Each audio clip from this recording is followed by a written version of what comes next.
Warning, the following program contains sensitive material that may be unsettling to some audiences. The Pedantic Pedestrians are not responsible for any injuries or paranormal activity that may occur during the viewing of this program, including, and not limited to, whiplash, bipolar disorder, a sprained ankle, or demonic possession. Viewer discretion is advised. Two guns. Do you want to, encourage people to respect the host? So funny, Chad. When you see people laughing.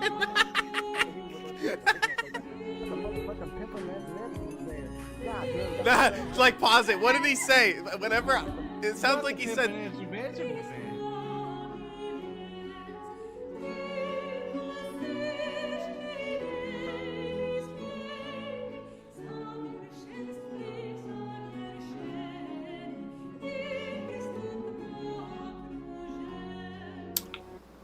Poop and pee.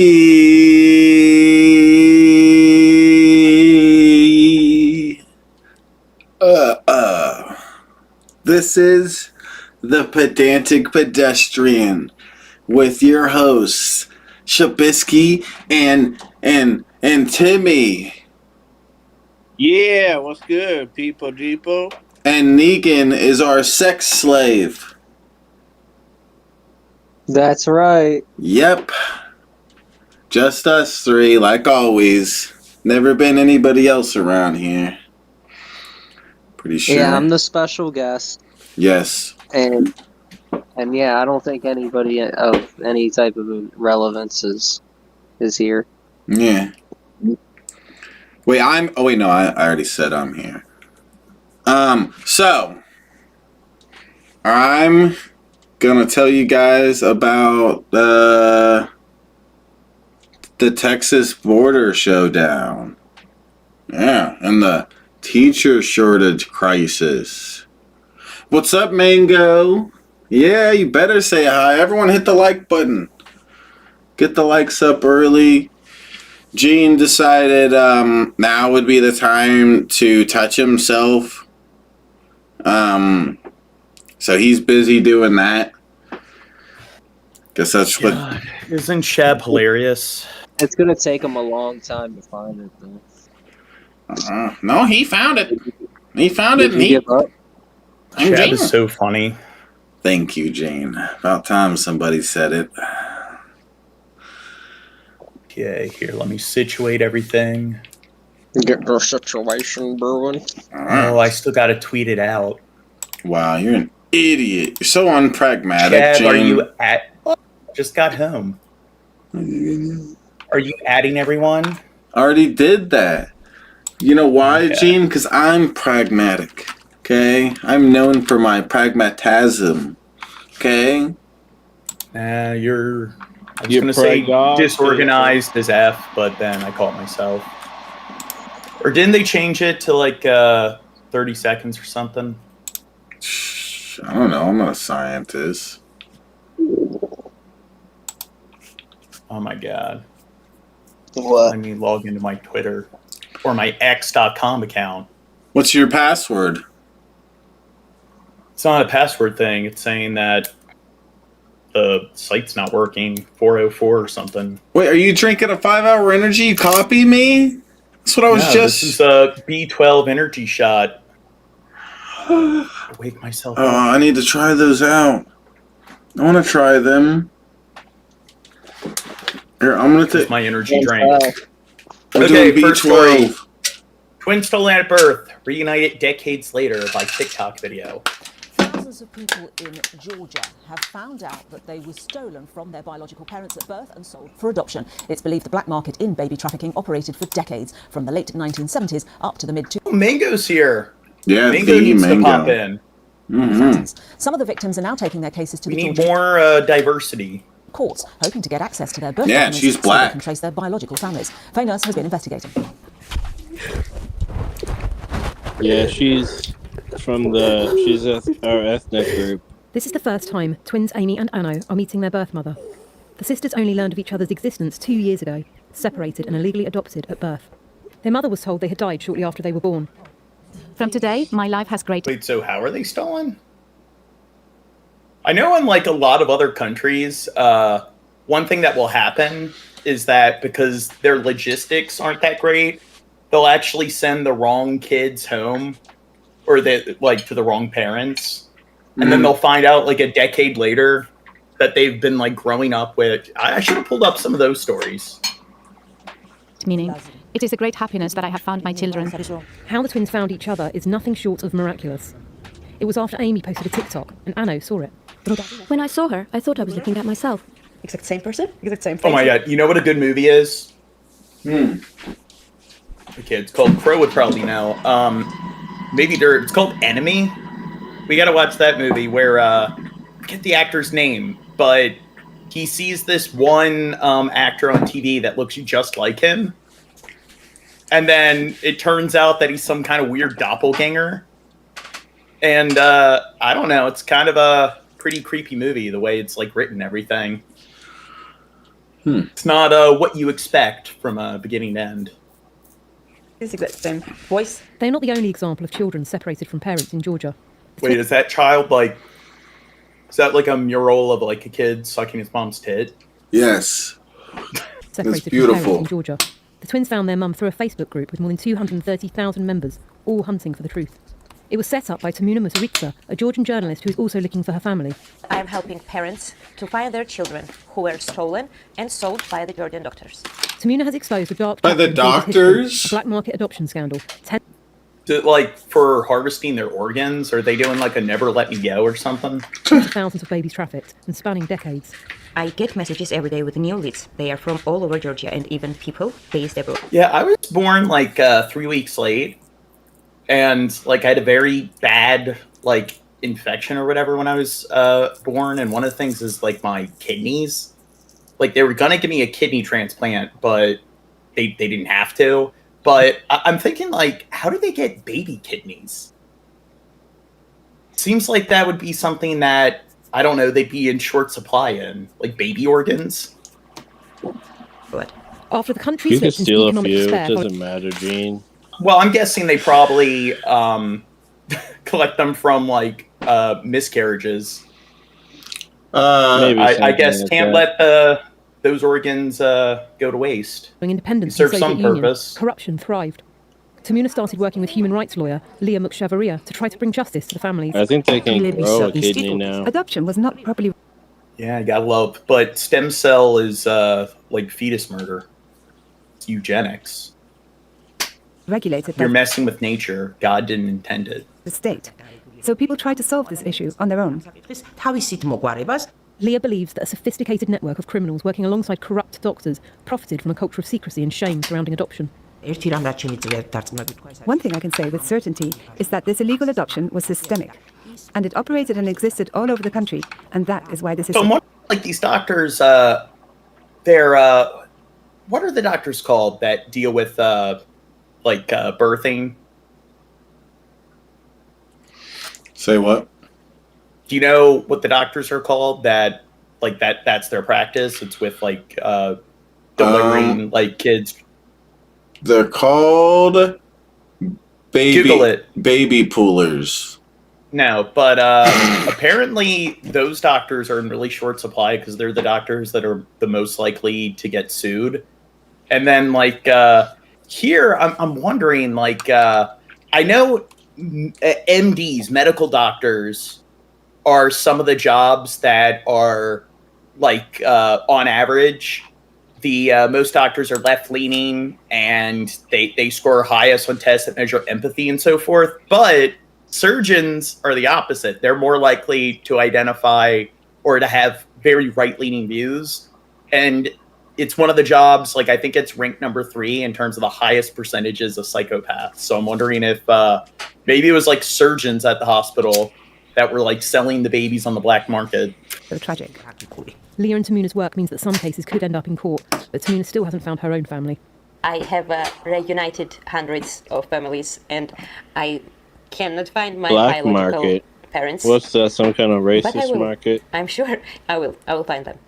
Georgia's government says it's investigating. That's like a but drunken so far, crow no joke. arrests have been made. Faye Nurse, BBC News, Georgia. Where's Dirt? Message Dirt. Tell him he needs to get in here. You said the you're US dumb. military has launched a new... Okay, so we got a Space Force. Now we're training our Marines for robot warfare. And all our naval ships have, like, laser cannons on them. So there's the Iron Beam. We're like, transcending in the future. So when World War III happens, we're finally going to get some, like, robot cybernetic warfare. School. They got Halo guns. How to counter the emerging threat of drones, or what it calls unmanned aircraft systems, or UAS. The first academy of its kind, the Joint Counter Small Unmanned Aircraft Systems University, or JCU, will train about 1,000 troops a year. Warfare is changing very fast. This threat right here, this current threat with respect to UAS, it's the pace of your phone changing. Now, what do you think about the Space Force? I know this is kind of a deviation. Gene, that's a non sequitur. This is so unpragmatic. Well, like, we're dealing with... Now we're training our troops to deal with robots and everything, but one of the things is, like, now it seems like, I don't know, it's kind of interesting. We got our laser weapons. There's all this talks about, like, nanotechnology, how, like, countries like China's government's actually investing in, like, nanotech that they can put in the water system, like in countries like the US or the UK. So imagine that sabotaging a country's water supply with nano drones. That's bad social skills. Yeah. But people seem to be very, like, skeptical. They have a very negative take of the Space Force. So what's your take? Do you think it's appropriate to have a Space Force, or do you think it's unnecessary? I think we need more Space Forces. More. As much Space Force as possible. I need somebody here who can I can work off of better. This footage is from a Ukrainian drone attack carried out against Russian forces. And this video the is from a Space Hamas Force is a waste of money, Gene. Gaza. The proliferation... It's a waste of money. My thing is, it seems like most of what they do when I read about it is it's dealing with, like, satellites. So if, like, some war happens, it's to prevent the other countries from, like, sabotaging or destroying their satellites. So it deals with that. So I guess it has some use, but it seems like I don't know. Do you need an entire sect of the military to do that? Maybe. Small, cheap, commercially available drones is transforming modern warfare, and this has not been lost on the Pentagon. Boom! Joseph Sauda is the director of the JCU. The pace of the need is outgrowing capacity right now, so we're trying to train as many people as possible and trying to grow as fast as possible to fit that need. Today, students at Fort Sill are training on weapon systems to counter small unmanned aircraft. All right, so what we have in front of us here is what's known as the smart shooter. What the name implies is what it does. All right, so the smart shooter... Imagine, like, you have a drone that's like, there's, like, big dog robots and stuff. Oh, yeah, that walk around and stuff. Yeah, there's this one drone design where it's, like, a very miniature version of that, but it can also hover if it needs to. And then it's programmed where there's a GPS system, and it finds its way to the building and the location, and it can do it from, like, miles away. And it's pretty much this, like, kamikaze drone where it finds its way there and then detonates. So that's pretty scary.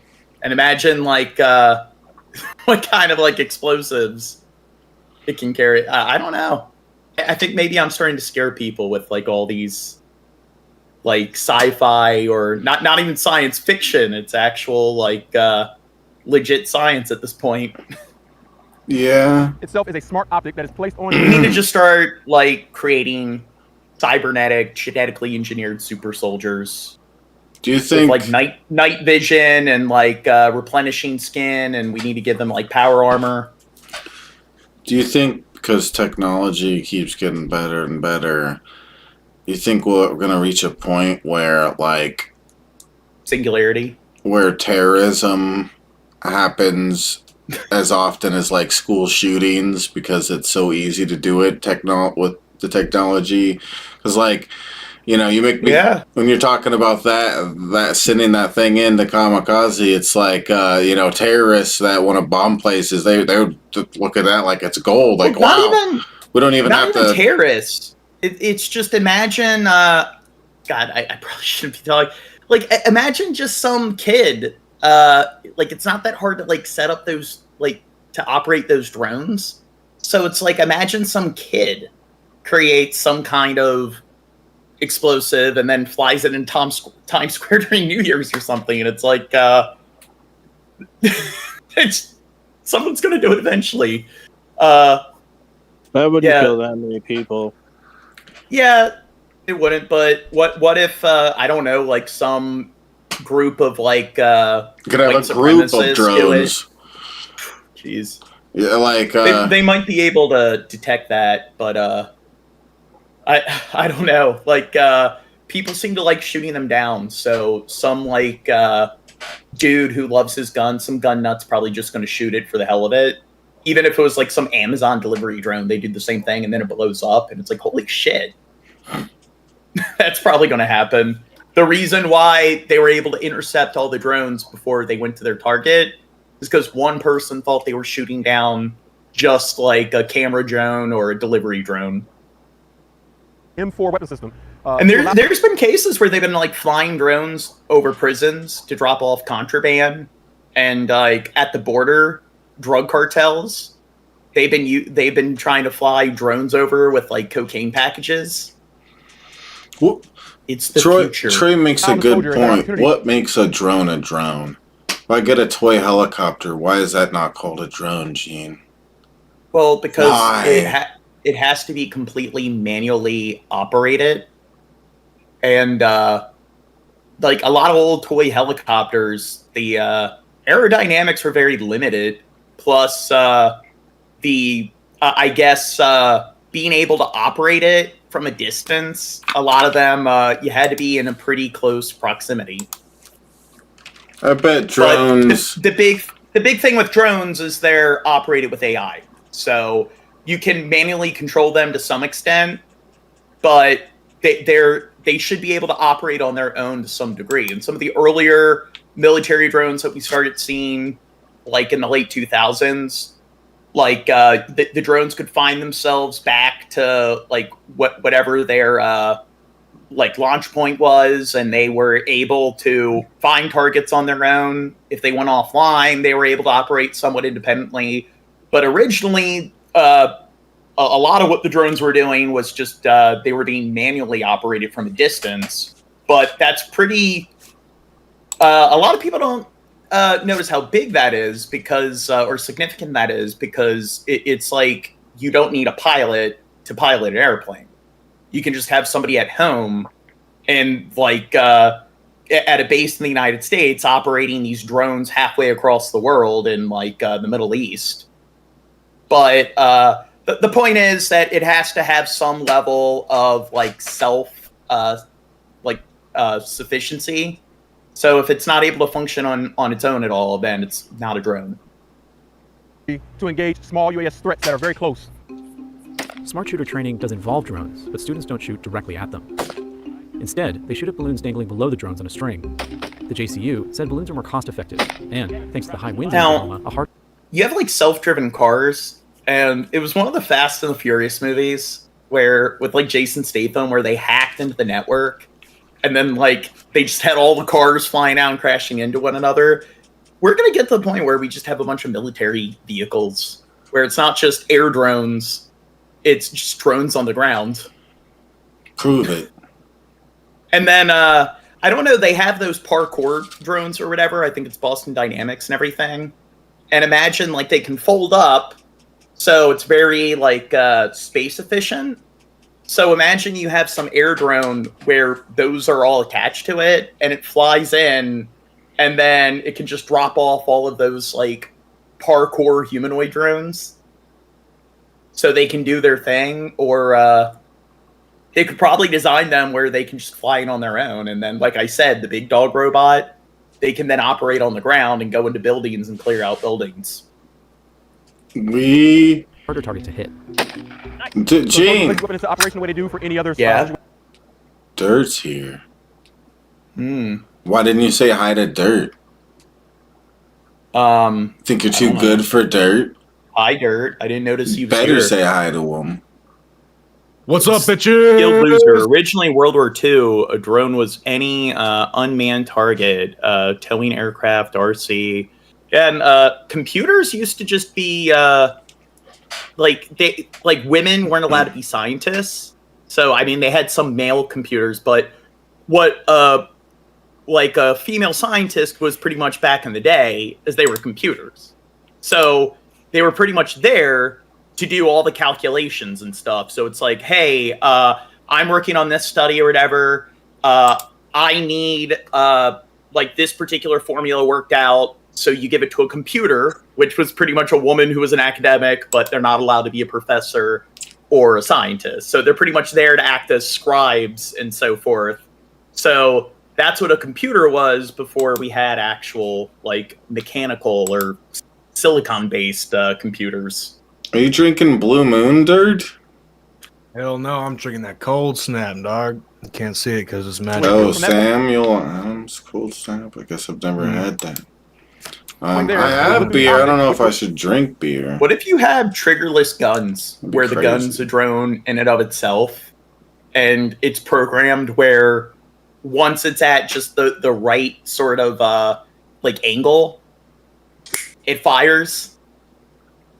Like all you have to do is like move it back and forth, and it will just automatically it knows when to fire at just the right time once it gains sight of the target.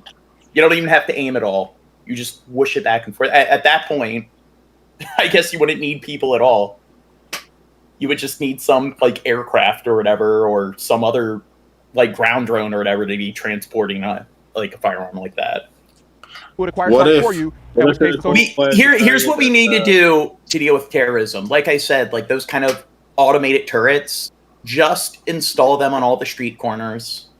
We need to put the government needs to put its own nanobots or whatever in the water supply to fight off all of like the Chinese saboteur espionage nanobots that they put in our water supply. Anti-nanobots. And then we just got to install like I don't know, some Neuralink into like everyone's brain. So that way, if they want to commit a terrorist attack, we're gonna have to start shut them down. We're gonna have to start electrocuting our water before we drink it. Well, we'll just make sure we kill the nanobots. Yeah, you'll just have an AI that checks your water to make sure it doesn't have the nanobots. Your little house butler. Yeah. To make sure the house butler isn't hacked, it will be on some government network. Yeah, we used to boil water because it was nasty and we needed something to drink. Now we do it because there's robots in it. And we gotta kill the fucking robots before we drink it, bro. But it's like, imagine this, like we already give the government and corporations all our information. Like we carry our phones around and everything. It's like the reverse Big Brother, where it has like GPS, it records audio, it records video. They pretty much know your location at all time, and we do it willingly. And we do it willingly when like we're installing all these smart devices and stuff. We're to the point where our toasters and our refrigerators can like access a network and give them information. So what the hell? My toaster's smarter than I am. Our cars are going to be able to just record all our activity and send like all of our like I don't know, our driving routine, our commuting routine, everything, our conversations in the car, what we listen to on the radio. We'll be able to send all that to the corporations, the government. We'll all have our Neuralinks and everything. And then we'll have our robot butlers. They'll be able to just I don't know, arrest us if we commit a crime. So there you go. Let's just give everything up to the government, and the government will be a AI in and of itself. We need to reach the singularity, so we have some supercomputer that's able to find all. It's like what is it? What's the Tom Cruise movie with Steven Spielberg? Not what's it called? We can't hear you, Dirt. What? Oh. He had no clue. E.T. Steven Seagal. E.T. No, the Tom Cruise movie. E.T. with Steven Seagal. No, that was directed by Steven Spielberg. E.T. E.T. No, what's the movie? I know you know what the movie is. Tom Cruise, Spielberg. I don't fucking know, dude. It's the one where they have the Oracle and it can predict the future, so they arrest anybody. Oh, E.T. Oh my god. Minority Report? Yes, there you go. Oh, there we go. Jesus Christ. But yeah, we need to reach some singularity. So there's some like all-seeing sort of like omnipotent AI, so it's able to determine whether or not China or Russia or any of our enemies, whether any terrorists or shooters are going to do anything before they do it. So pretty much none of like the world's nations are able to attack each other because they all have their super efficient AIs that can combat every move. So then at that point, we'll be in this sort of like stalemate, this gridlock where war becomes impossible because all the super AIs make it impossible. And then crime becomes impossible. So we become like utopian crimeless society. Yeah, the nanobots. Yes, and it's not even based on legality created by the AI. It's just the operations just makes it impossible to commit mass shootings. It's able to predict, it knows all the right algorithms and so forth, and it's able to send the drones in to arrest the shooter before they even commit the shooting. Pull the trigger. And John, I believe in pre-crime.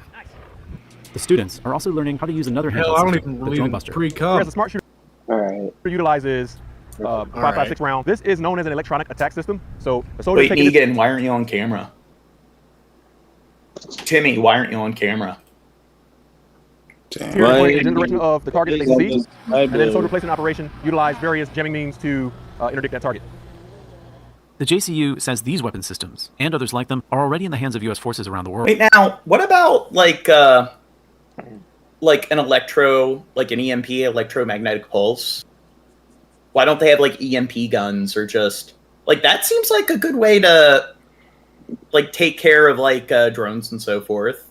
Where if you detect them on the radar, you can have some apparatus that just, like, transmits, like, an EMP, and then it will like disable them or disorient them. But the problem is that will shut down any other electronics in the area.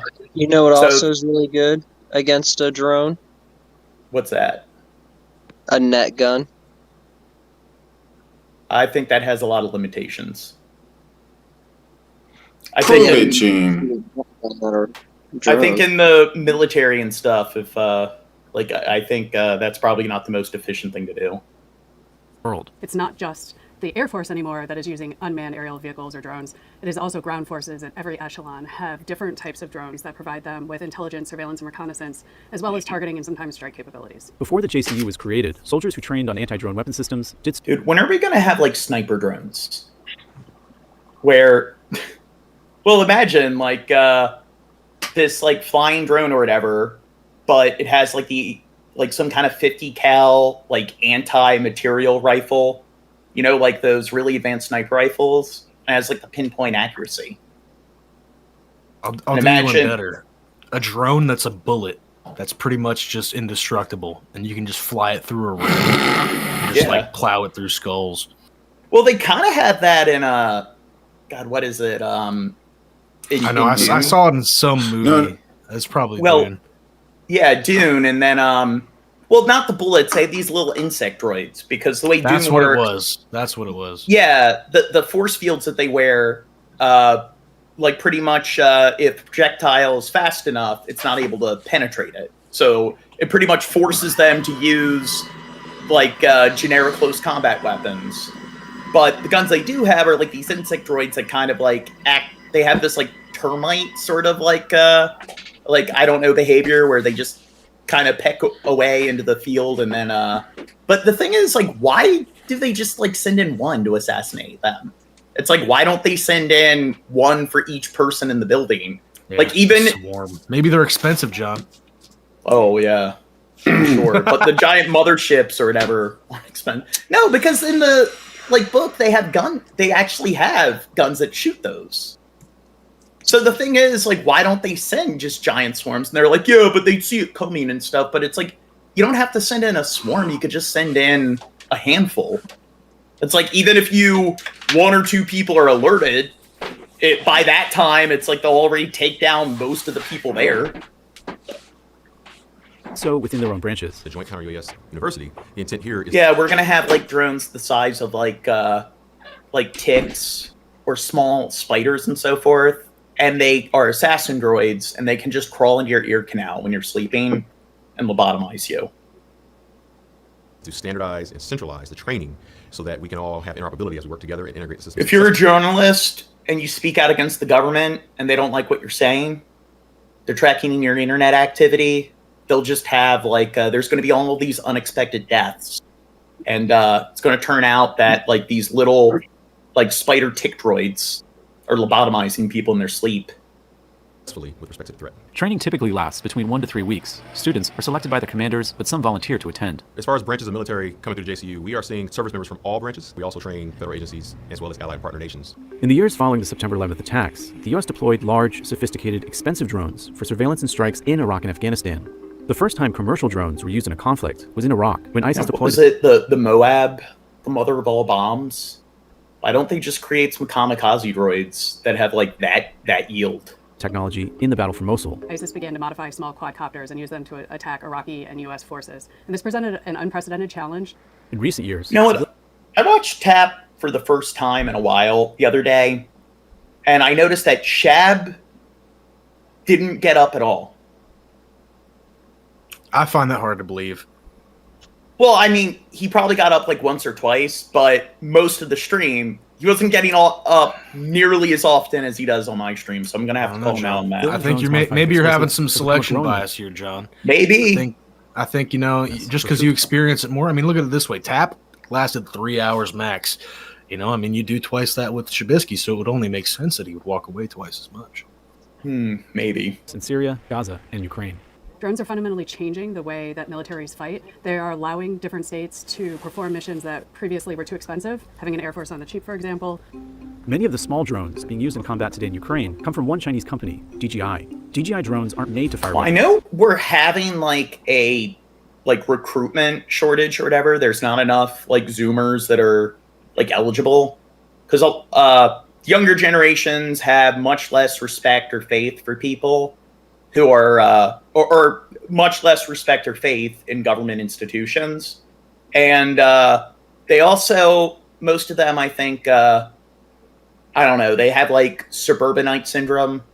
They're just not hardened enough for, I don't know, the life of a veteran or something. But they should probably, and I know they pretty much are, but I don't know, a lot of Zoomers and stuff, you got a lot of IT geeks and stuff, so just start recruiting them to operate all the drones and everything. Did Shab just crawl from under his green screen? Yeah, maybe. I swear, I just looked up and saw him dug from under his green screen. Or other small explosives. No, I Last was year, DJI said lifting it up. drones to Ukraine and Russia because the technology was not intended to be used. Don't talk over it. For military activities. In Ukraine, you're seeing just an explosion the fuck up, Derp. drones on a level that has never been seen. I would never talk over the video. Echelons. The Ukrainians were the first movers here, and you've seen them move into first-person view drones. Now, I mean, this is kind of put, like in the Ukraine-Russian war, it's put them in a stalemate where victory is like measured in inches and everything. And one of the things I think is really contributing to that are like drones and so forth. And like the big thing with like World War I is that you had all this new modern technology, fully automatic, like machine guns. You had sniper rifles. So it made it very difficult to advance.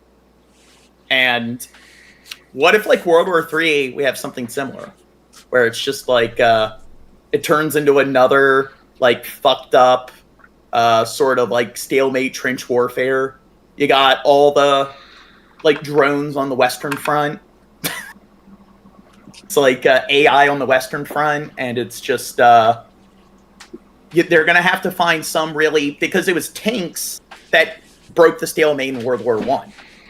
And it's like, imagine that, like, automobiles were just invented.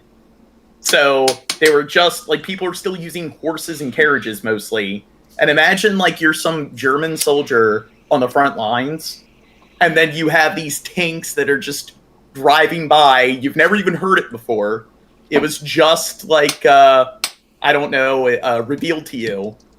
And you just have this, like, autonomous, like, mobile hunk of, like, armor and like, guns that's just, like, driving over the trenches. So imagine, like, there's no public conception of what even a tank is.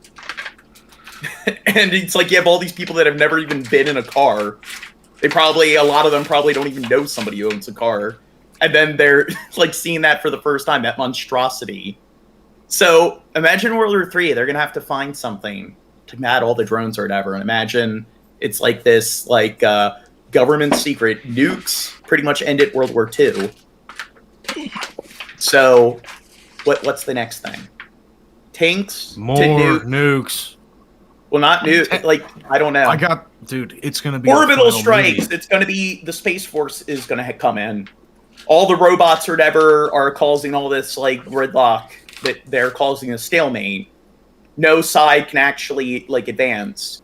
So the Space Force is going to come in. Yeah, you're going to feel stupid for talking shit about the Space Force then, aren't you, John?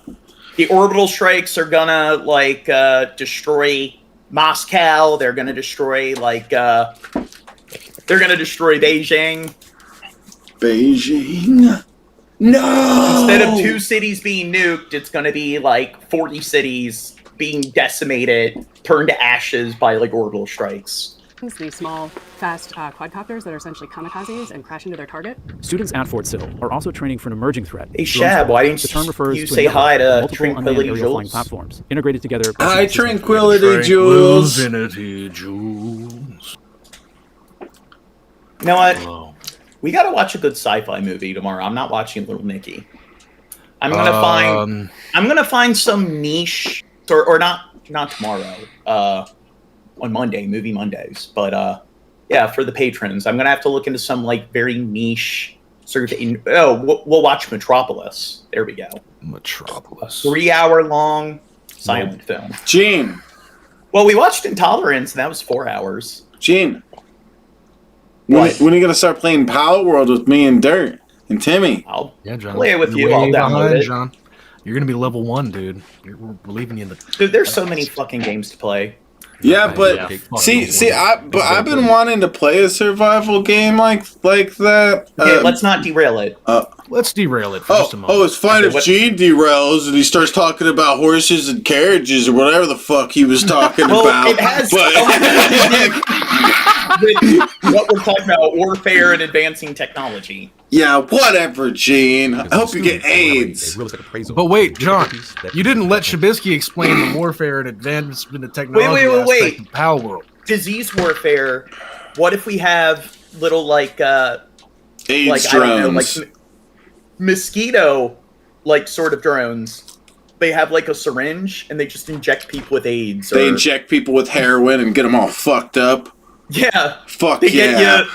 Dude, no, yeah, they just, or you got, like, nanodroids that convert the molecules in, like, water, and they convert to, like, heroin.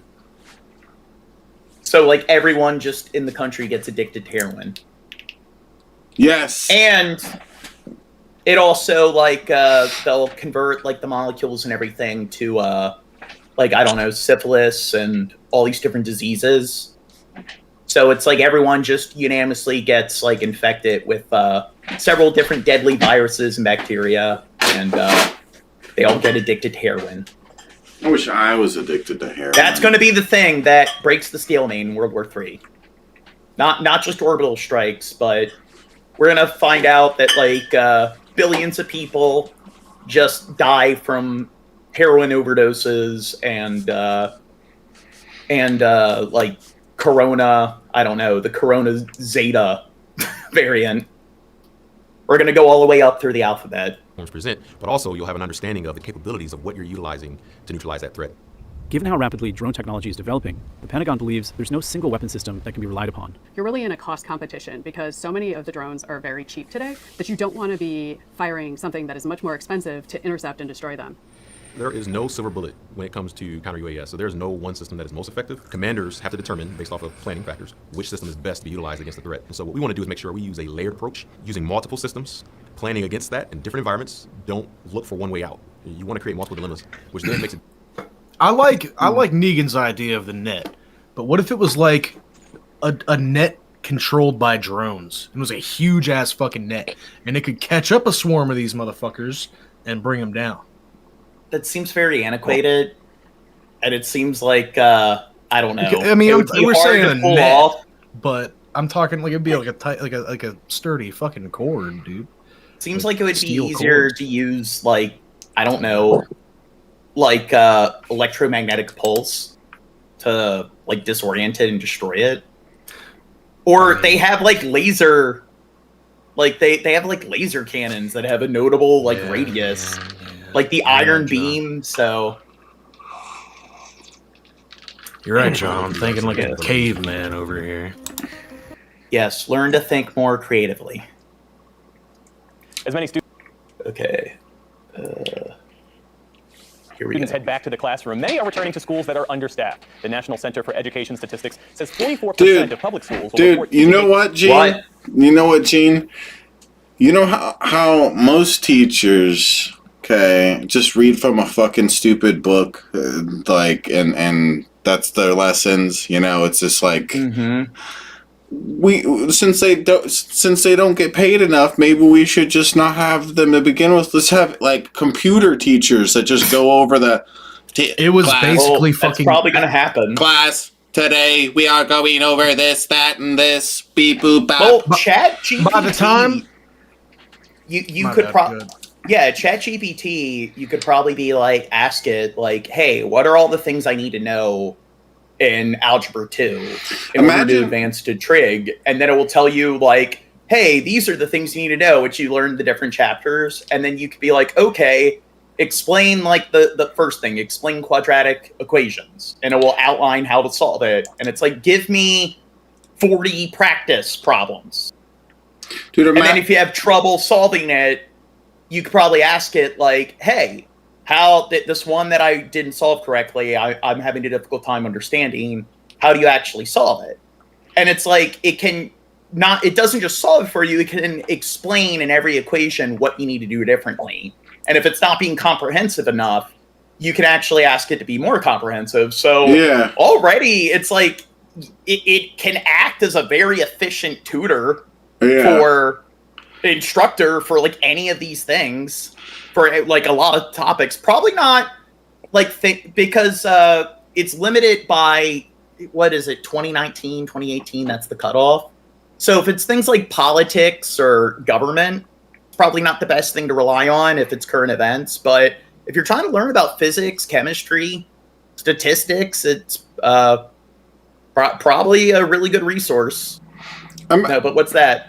Imagine one day I envision like you sit at a desk and instead of there being paper that you use to take the test, like the desk is just like an iPad or whatever. It's a screen. They're already doing that. Are they doing that? I've never seen that. Yeah, but there's like a lot in of schools where every desk has just like a tablet. Well, no, I mean the desk itself is the tablet.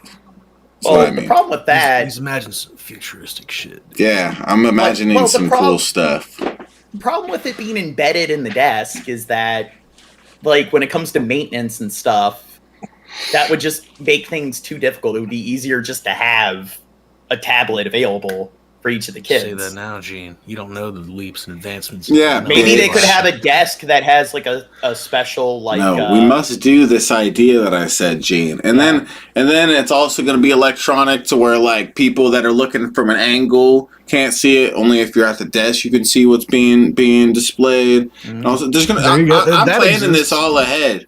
I'm planning everything. I'm futuristic. That also seems antiquated. It's just here's a screen in the desk.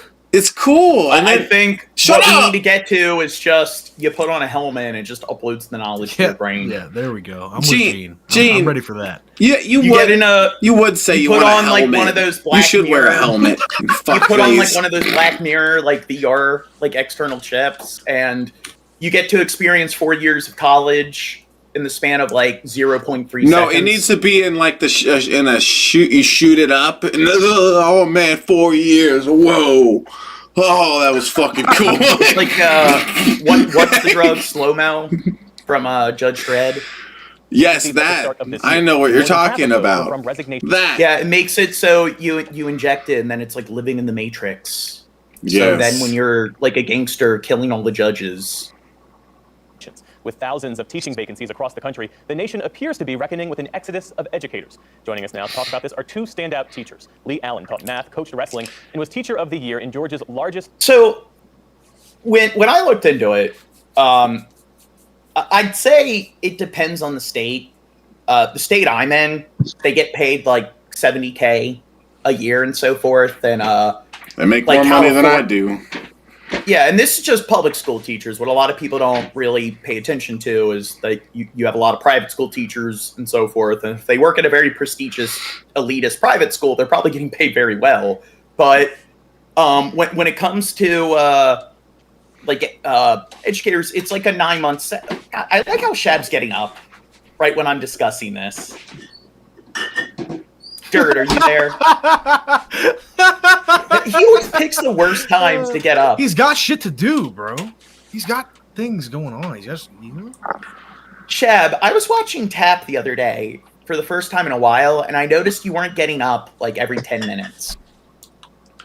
I literally stepped right behind the green screen and stepped right back here. I was gone for 7 seconds. He was talking to whatever. you, Shabisky. That was extremely rude. It's like an old lady or something just looking for something to bitch at.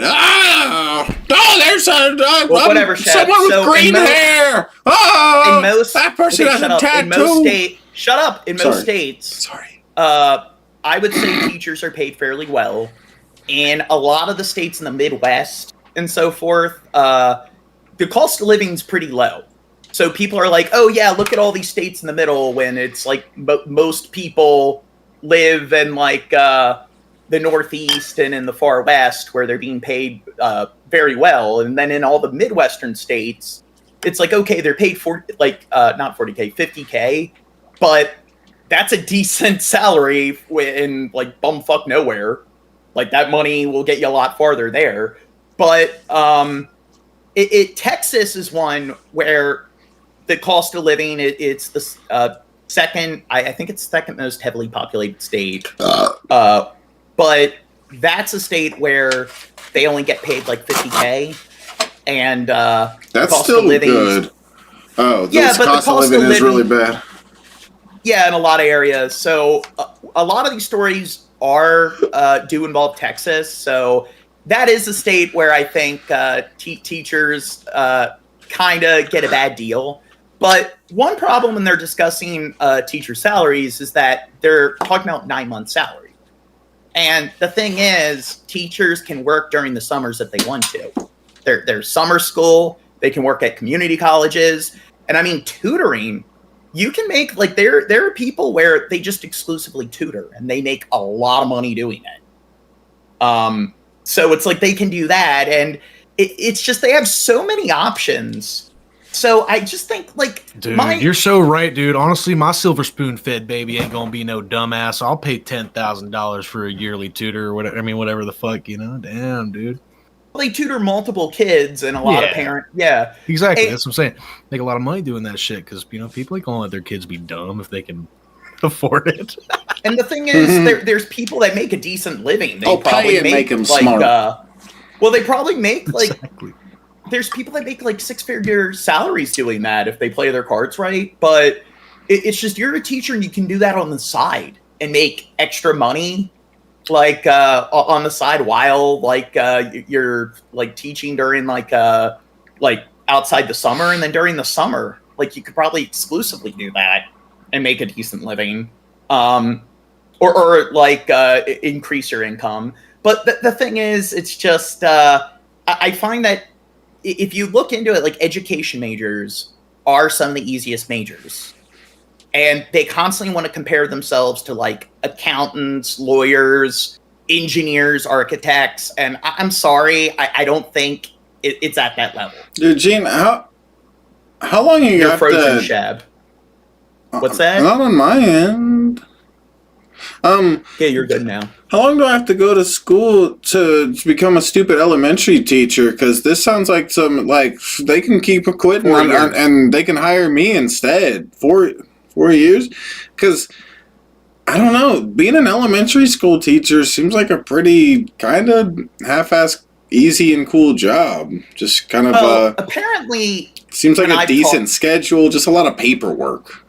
Well, I've taught a lot of my professors. When I talked to them, they actually did teach elementary school, and they said that like it was a lot more stressful and stuff than like working in like high school or teaching college. Because of the kids acting crazy, right? Well, they're little kids, so you're not just dealing with like the teaching, you're also dealing with you're playing like daycare provider as well in a way.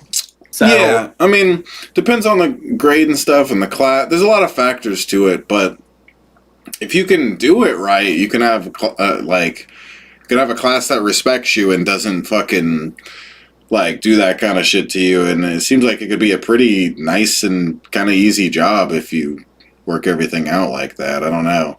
And if they are going to pay teachers more, like in a lot of other developed countries like South Korea, Japan, and a lot of like Northern European countries, like educators are required to have a lot more education. They're paid a lot more, and they are like considered to be like at the ranks of like other like white collar sort of like STEM jobs, like being an accountant or a lawyer or so forth.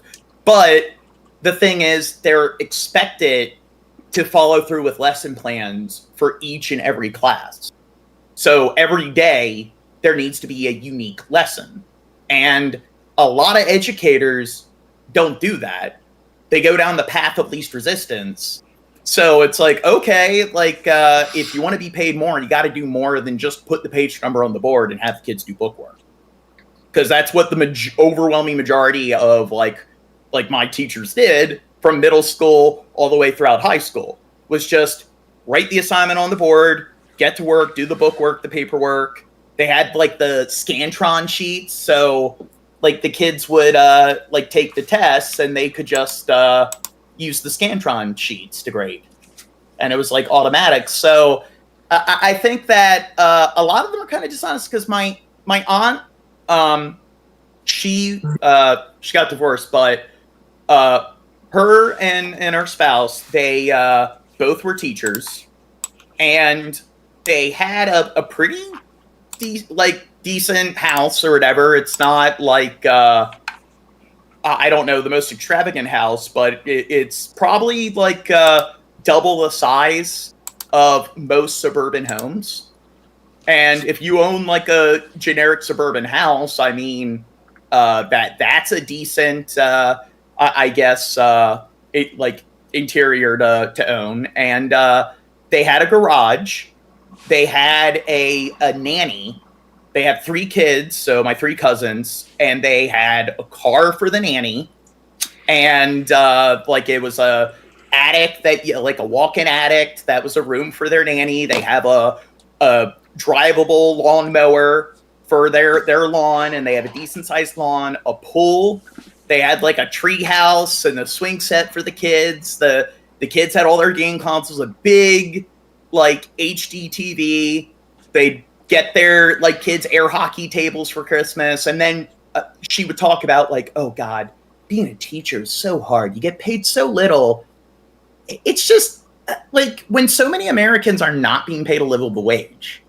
And then again, a third of Amerians can't afford like a $300, $400 emergency. I do find it very distasteful when they act like their job is just the hardest job ever. And then they're going to act like it's this like delusion, this shared delusion. And I think it's like covert narcissism. It's humble bragging. They want to sit there and play the, like, oh God, we sacrifice so much to do our job and we pretty much get paid nothing. And it's just, if you're getting paid nothing, how are you affording like a nanny and all of this stuff for your kids? You can afford daycare when you need it. You can you have 3 cars, a garage, like all like a pool. You don't need a pool. They moved in their house and they had a pool built. They had a boxer, a tabby cat. They can pay like the veterinarian bills. They paid to have like an extension to their house, which it was already a big house to begin with. And it's like, you know what? I'm sorry, you have a lot of disposable income for somebody who's apparently making nothing and living paycheck to paycheck. It's like, I don't think they need to feel guilty for that, but stop playing the stupid, like, oh God, like, we it's the hardest job ever and we get paid pretty much nothing. School district. And Korsha Hassan taught elementary school and was the first Somali American to be named Minnesota Teacher of the Year. It's great to have you both with us. And Korsha, I want to start with you because you've said that you did not leave the profession entirely willingly. What for you was the breaking point? The breaking point for me was continuously being devalued and not feeling like I could teach the truth and meet my scholars where they were. And it was also just the idea that we... what's teaching the truth? Yeah, I'd like to know, what does it mean for her to teach the truth? So when I was in high school and they discussed, like in college, you'll have professors where they'll discuss things that can be very divisive and they can throw their opinion in there. If you're taking classes and things like philosophy, history, so forth, psychology. But in when I was in high school, when you took like government, they just went over they give a very sort of mutual, sort of really generic, I guess retelling or not retelling, but run through. Yeah, but. Or I guess just lessons. So if you learned about the Crusades, it was just like, here's the Crusades. The Muslims were fighting Christians. It doesn't give any like sort of like negative commentary. It doesn't cherish them like this is a good thing, but it doesn't discuss it as if it's an evil thing. It's just, here are these events that happened. These are the sides. It happened around this time period. So it like presented a very sort of I wouldn't necessarily say it's bias, and it would do it with that's how it depicted it in like pretty much discussing any element of history. So I do think, or any chapter of history. So I do think I don't know, maybe that's just my state. Maybe in different states, different counties, it's different, but at least in my experience, it's like it was a very dry, very sort of, I don't know, mutual, as secondary as like can be. The profession didn't land here by any choice. We didn't mysteriously come about this teacher shortage. There has been a continuous devaluation of teachers and defunding of education. Where'd the party go, Does any of what she said resonate with you? I mean, what's that?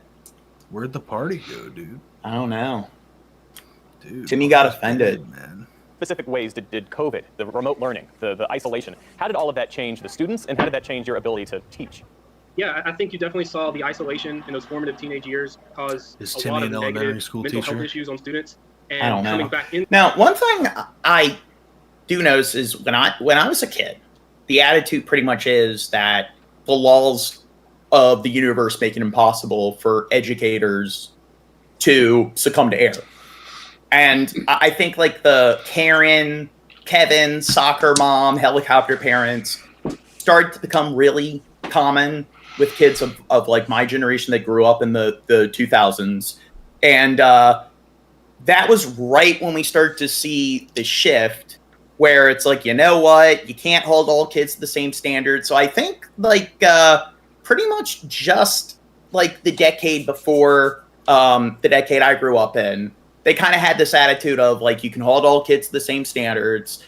If kids struggle, it's just because it's the kid's fault for not making the right decisions and organizing their time the right way. It doesn't matter what kind of environment the kid goes home to. Nope, there are no excuses. And teachers can't perform poorly at their job. And it wasn't just teachers. It's also like, I don't know, bus drivers can't like be unprofessional. It's just, they act like there's this kind of like holy sort of, they're so pious towards it. They act like there's this natural force of the universe that makes the system incapable of being flawed. And now people seem to criticize the system, and people are paying attention to nuance where some kids are like, they have learning disabilities, they have ADD, you can't hold them all to the same standards, and a lot of times educators can be ableist to some extent. And I think a lot of teachers are used to living in a sort of, or working in a kind of environment where they're not held to any scrutiny. All teachers get an A+ on their report card as a teacher. Now I think they're facing criticism. And I noticed that a lot of people, and this is anecdotal, but a lot of people I know who are educators, they're really bad at admitting that they're wrong about anything. They get really upset if you disagree with them and so forth. And they have that kind of complex. So I do think that some of it is that their egos can't handle being held accountable. I know some high school teachers who think they're the shit, dude. Yeah, well, those who can do, those who can't teach, and it's just... Yeah. Dude, Mr. said in the chat. Dude, Mr. Zana thought his shit didn't stink. Oh my god, I'm sure he fucking did, bro. He did. I mean, I'm sure he would always brag to us about his car and his PlayStation and stuff. Like, what? I bet you fucking poor ass kids don't have the newest PlayStation. Guess what, little fuckers? I'm going home to play Call of Duty. Suck my dick. Yeah. What the fuck, dude? Literally suck his dick. Yeah, you know, Mr. Jolly Rancher. So I want to hear the argument. So far, bitch says she's being silenced and she's not being specific. This guy, what's wrong with him? Yeah, I want to pull something up. Your wiener? No, talk for chat. What did Cameron say? Read what Cameron He said, I personally know an elementary school music teacher who cannot play a single musical instrument or sing. It's true what they say. Those who can't do, teach. Okay. Wow. That is so fucked up of you to say that, Cameron. Okay. You're a jerk. Who do you think you are, Cameron? Huh? Camerone? That's Spanish for shrimp, dog.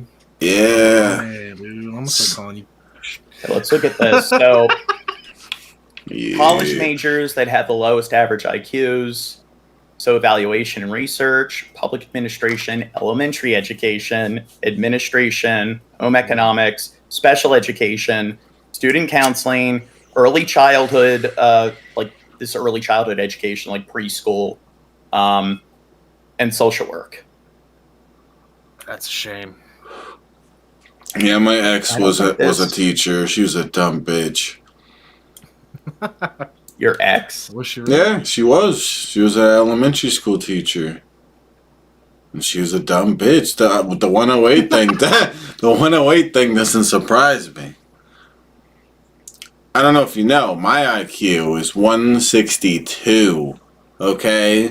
So this one is different. So so this is evaluation and research, public administration, other education, elementary education, administration, home economics, student counseling, early childhood education, social work. So it's student counseling that's also associated with the system. So I don't know. I mean, and they get really mad when you bring this up, but it's a statistic, and it's they'll make the argument that, oh, well, like IQ isn't the best metric for intelligence. It's like, okay, maybe it's not, but here's the thing. It is just a fact that education majors are a lot easier compared to a lot of other like STEM degrees, specialized sort of like majors. And it's also like, what is it? Teachers have the lowest SAT scores on average. So there's a lot of data that points to the fact that, you know what, it's not the best and brightest students that are graduating with like majors in education. And I do find that a lot of people that were going to school for education, that it's kind of like they don't know anything outside of school. So they don't really think about, okay, what even is education? Why are these subjects even important? What exactly is a college or a university? They just know that those are those places you're told to go to once you graduate high school. And I find that a lot of them are your kind of pedantic people where it's just they don't know how to think for themselves and they just blindly appeal to whatever the status quo is. And then like 4 in 5 Americans fail a test that measure critical thinking.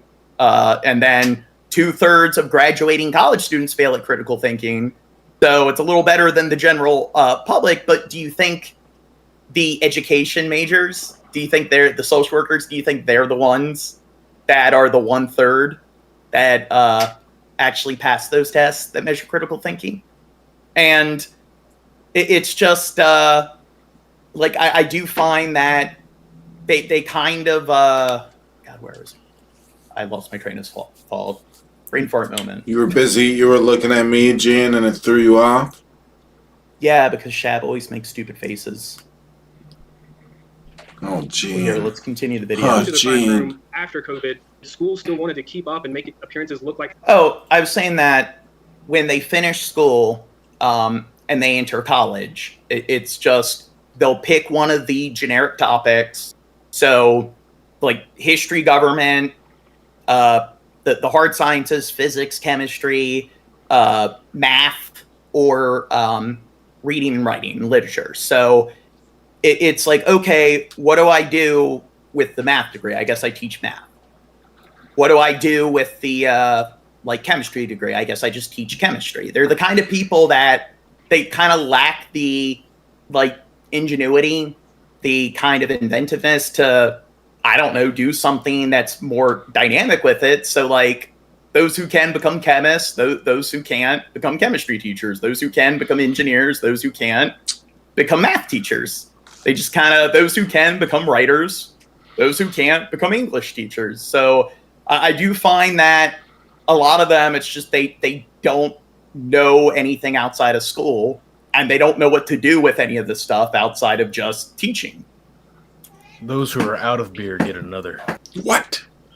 Things were just as good as 2019. However, they're not. And when we don't reflect reality, and I think you're seeing a lot of teachers finally just kind of throw their hands up and say, they're not. Why? I'm not dealing with it. Of course he doesn't go into specifics. Fuck you, stupid cunt. Both of them. What did they say? I was reading something. These people are annoying because I was trying to listen and what did they just say? They're just making assertions, Gene. Well, what did they say? He said that before COVID everything was good, and now after COVID they want to act like it's still fine, just like it was before COVID. But however, it's not, and it's like, but he doesn't go into specifics on why it's so different.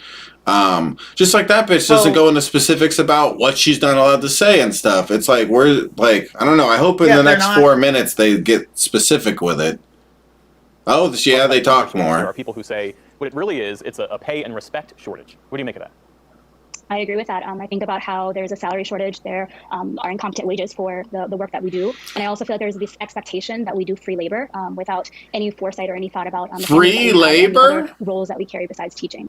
Free labor? Free labor. Yeah, where's the free labor? Are they not getting paid? I'll also say that, there's a lot of blaming students and for them not showing up the way that they should. And I think the idea that, COVID has really illuminated a lot of the systemic failure that we've been facing. I mean, yeah, that is an issue that COVID caused them to miss like 2 years of, I guess, conventional school. So that probably did really interfere with, I guess, kids keeping up with their grade level. So I guess I don't know where they're at, where they need to be when it comes to the various different topics. They probably, a good amount of the population's probably fallen more behind than they usually would. But that's what teachers got to do. It's just like you said, they work 9 months a year because the kids get 3 months off. And you don't think like after that, the teachers got to get you back in order, get you back. Well, that is true. That's their job. For fucking sure, dude. I would hate have hated to be one of my fucking teachers, dude. I only had respect for one fucking teacher I ever had. Yeah, probably me too. There was one that I liked. Well, that is the case when it comes to like refreshing the kids' like memory on the different topics or their efficiency on the different topics. So, like getting them back in gear and everything. Well, typically the first 2 months is going over like rehashing like the last 9 months of what they learned previous year. So that is the case, but it's part of the job. Yeah, that's what I'm saying. Like, I don't. I'm not saying I don't empathize with them at all, but it sounds like they're just turning a molehill into a mountain here. Just like they can't be like. I want some specifics on what's the issue here, other than just this innocuous like complaints, like oh yeah, it's all bad and stuff. I mean, look at It's this, not bro. good. You'd hate to be this bitch, Shep. Now, I do Dude, think that to be honest, I'd probably enjoy this. She looks so depressed, dude. She don't get fucked You're ever. right, Shep. That's her problem. It sounds like she's in the wrong gig if she's got such a problem with it. I think you're right. To be honest, I think I'd probably enjoy this job. Like I'd probably have the kids like paying attention and listening to me. And I would get fired for saying inappropriate No, things. poop and pee. I'd keep it on the pee poop and pee level. I'm gonna say shit and fuck or something like that. Poop and pee. You're gonna get pulled in by the superintendent. You keep saying poop and pee. I heard your students spend a lot of time discussing poop and pee. Yeah, we're like the kids in the next class over are gonna hear like us chanting poop and pee, poop and pee, poop and pee. Well, anyway. When it comes to like the school year and stuff, the summers and how kids will fall behind, I think one thing they should probably do is make the school years longer, but make the school days shorter. So I don't like that. That's the problem. And the thing is, teenagers make the school years longer, but the school days shorter. Oh, I would probably like that if I was a kid. Yeah, but it's also they keep extending the school days, and that's an issue. Like, let kids have a childhood, and then they give them 2 hours of homework. So not only are school days longer than they used to be, but it's also you go home and like no wonder kids don't do their fucking homework because they just spent their entire day at school. And then another thing that's causing a lot of kids to fall behind, especially in high school, is when it comes to like they start the school days earlier in high school, and like as you get higher in terms of the grade levels, the school days get earlier. So the problem is kids and adolescents, they need more sleep. It's something like it's predicted that as you're going through puberty and you're going through that stage of neurodevelopment, it's the most crucial stage of your brain's development, second to like infancy, when you're like a baby and a toddler. So that's where I fucked up. Well, it's also it's estimated that you need 12 hours of sleep when you're a teen. So yeah, fuck that, dude. I don't, dude. Well, I mean, it's not good when they they have kids wake up much earlier than they should. It's like, why are you having them wake up at 6 o'clock? It sucks. It's just no wonder they're oversleeping and not making it to their classes. Well, that's because daddy's got to be at work at 7. And this is kind of like what I said with like educators, where they don't know how to think critically. There's no such thing as flawed institution, flawed policy, flawed practice. They have this very pious attitude towards the system. So let's ignore the science and what the science says is healthy for kids and what are reasonable standards to hold kids to. And once you bring the science up, the developmental psychology, they just sit there and they're like, no, that's not true. They appeal to tradition. And it's just, okay, well, what about the fact that all the research doesn't agree with you? Do you know better than all the scholars? Do you know better than all the like psychologists, all the like peer-reviewed academics from all the world's leading fucking universities? And it's just your only argument is this is how they did it when you were a kid and your parents were kids. Therefore, appeal to tradition, because critical thinking, what's that? And it's that kind of nonsense of, hey, even though it's predicted that teens need, or it's proven that teens need like 12 hours of sleep, so it's just not productive to have them wake up so early and then give them so much homework and have the school day so long. They don't even have that 12-hour range to even get that amount of sleep. But you bring that up and it's like, no, like that's not how they did it when I was a kid. So even though the science says that that's how they should do it, no, it's when wrong. I was a kid, I woke up at 5 a.m. to walk through the snow to get there at 6. It's so lame. You wake up at like 6 or 7 o'clock in the morning to go to school. Then you get off at like 3. You got to make your way home. You probably got some stuff you got to take care of, like laundry and stuff. Then like before you know it, like it's 6 o'clock or something, and you're home, and it's like, oh well, you gotta wake up in 12 hours, and you haven't enjoyed your day really at all. Then you start playing some video games. You play video games for 6-7 hours, then you're like, oh, all I got is 5 hours to sleep now.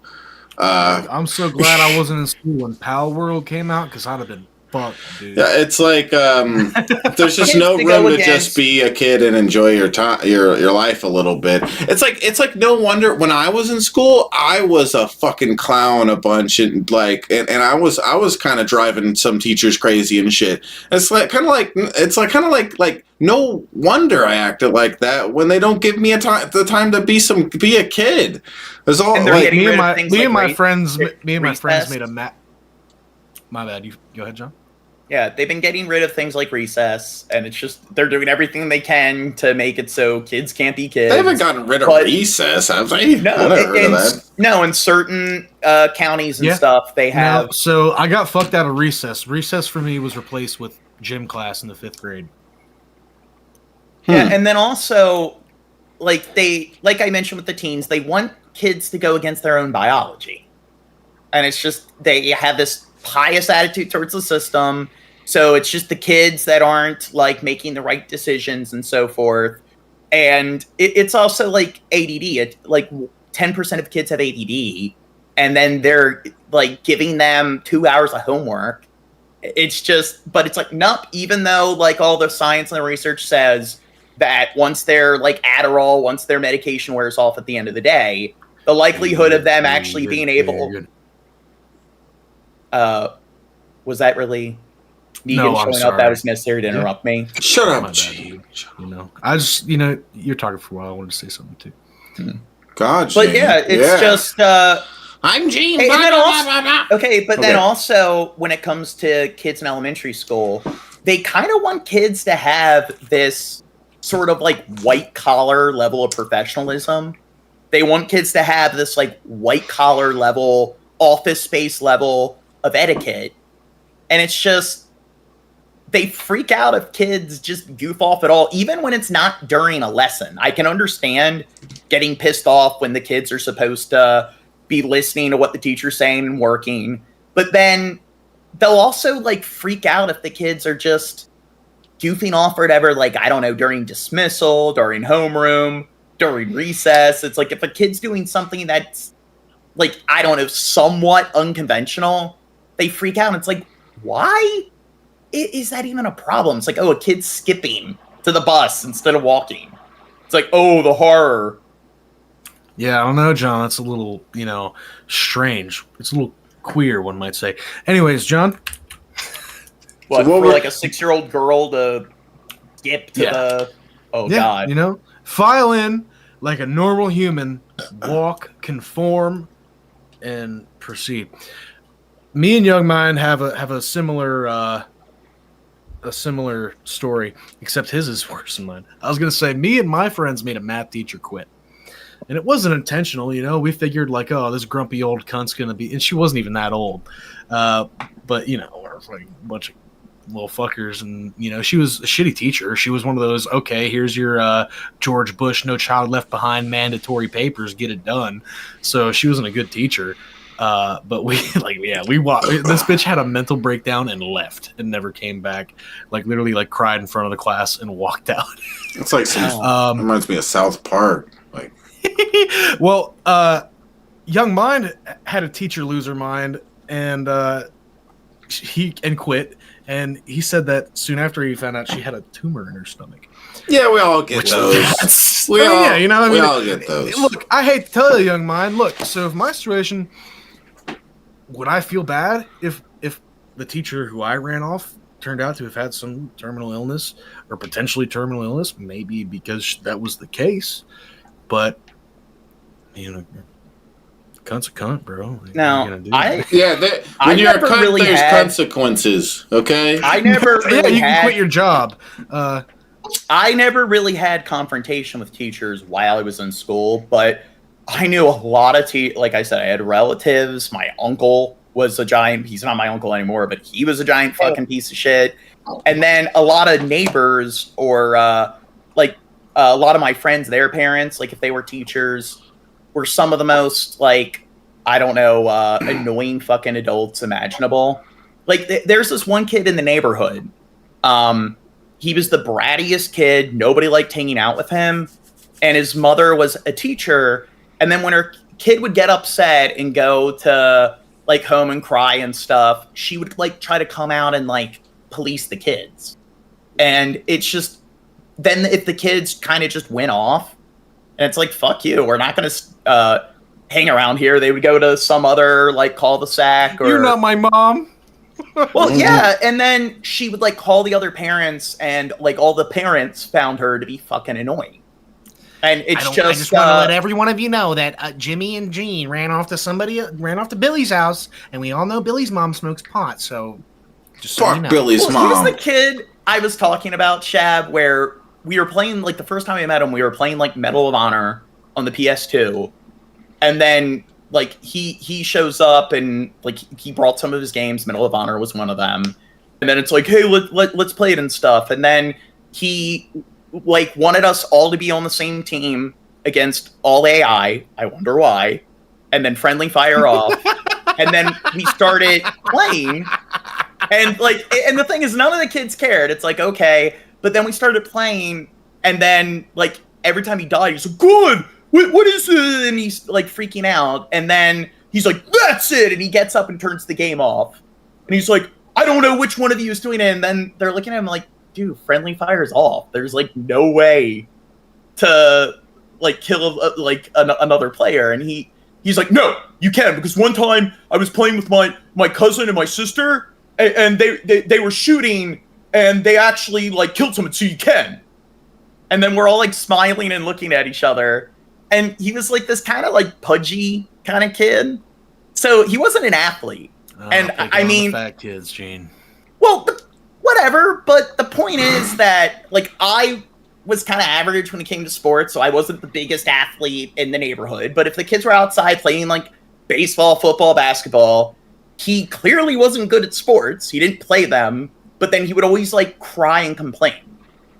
If he kept hitting foul balls, he would complain that the pitcher isn't throwing it right. So no, I get to walk because they're not throwing it fairly. And then we would just stop playing with him, and then the mother would come out and get upset that nobody wanted to hang with her kid. And it's just, I wonder why. Just brought me more and more to come to the conclusion that we need to do better by our students, in particular our students of color. Would you have left the profession, Portia, if you'd had the institutional support, if you'd had the resources you say you need? Absolutely. If I had the resources to meet the needs of my students and not feel like the burden of all of their needs fell on my shoulders, including food or housing and other resources, I would still be teaching. Teaching is a huge part of who I am. It's something that I've done for a third of my life, and I don't take it lightly. And Portia, you spoke about this in our conversation, that there was an emotional toll to the work that was required of you as a Somali woman, as a Muslim. I think it's something 93% of Americans are not satisfied with their jobs. And it's also, when it comes to stress and burnout, it's life, it's work. I mean, I do think that a lot of Americans are overworked. There should be things that we do to mitigate, stress and so forth. But you have all these people that are getting paid nothing. And they're doing jobs where they're, working at these, potato processing plants and like the oils from the potatoes, like it burns your skin and stuff because the acidity, and they're like paid like just a little bit more than minimum wage. And there's so many people that are just working 60, 80 hours a week. They have to work so much overtime, 2 different jobs just to get by. And then they're like, oh my God, there's an emotional toll and it's hard. It's like, do you think you're special? Have you talked to, I don't know, 90-something% of everyone else in the fucking country? I mean, even if we improve society a decent amount, even if we like get to the level of countries like Iceland and Finland, there's always going to be that level of stress associated with work. It's work. What's that, Dirt? Oh, I was mouthing to Negan. I was like, Finland, dude. He said Finland. You guys always provide the most constructive commentary. Well, look, I mean, so you can't deny there's an element of this podcast that brings us as participants who are being educated back to that learning state of mind, and we can't help but revert to the kind of class. Yeah, me and Dirt used to be class clowns. We used to piss off the teachers, Gene. I made no recess today. Here's the young mind update, dude. I want to continue to tell this story. I mean, we've gone down this path. So he said, so he would have the whole class make pig noises once she would turn around or write on the board, but not the cute. Like it was the nasty squealing noises. She like a chunker. And well, I mean, you can assume, use your imagination. And then he said she couldn't catch who was doing it because it was the whole class. And he said, dude, everyone hated her. I remember my freshman year that I was a good boy. I had these 2 classmates that hated her. A robot teacher with no legs. What's another thing I thought was like really stupid? Wait, what? One of the things I noticed is it was pretty much just like teachers would do it in school. A lot of like my aunt would do this. Educators I knew outside of school, so neighbors, friends, or parents of friends. One of the things, if you were talking about like fictional sort of like media, video games, movies, so forth, they'd be like, "Good, violence is in it." It's just, do you not recognize that this stuff is fucking mainstream? It's like everywhere you look in media. Have you heard of The Godfather, The Matrix, Star Wars, Lord of the Rings? You honestly, what's that? Shakespeare has violence. Yeah, and you bring that up to them. That it's just, look at the overwhelming majority of the books that are considered the Bible has violence.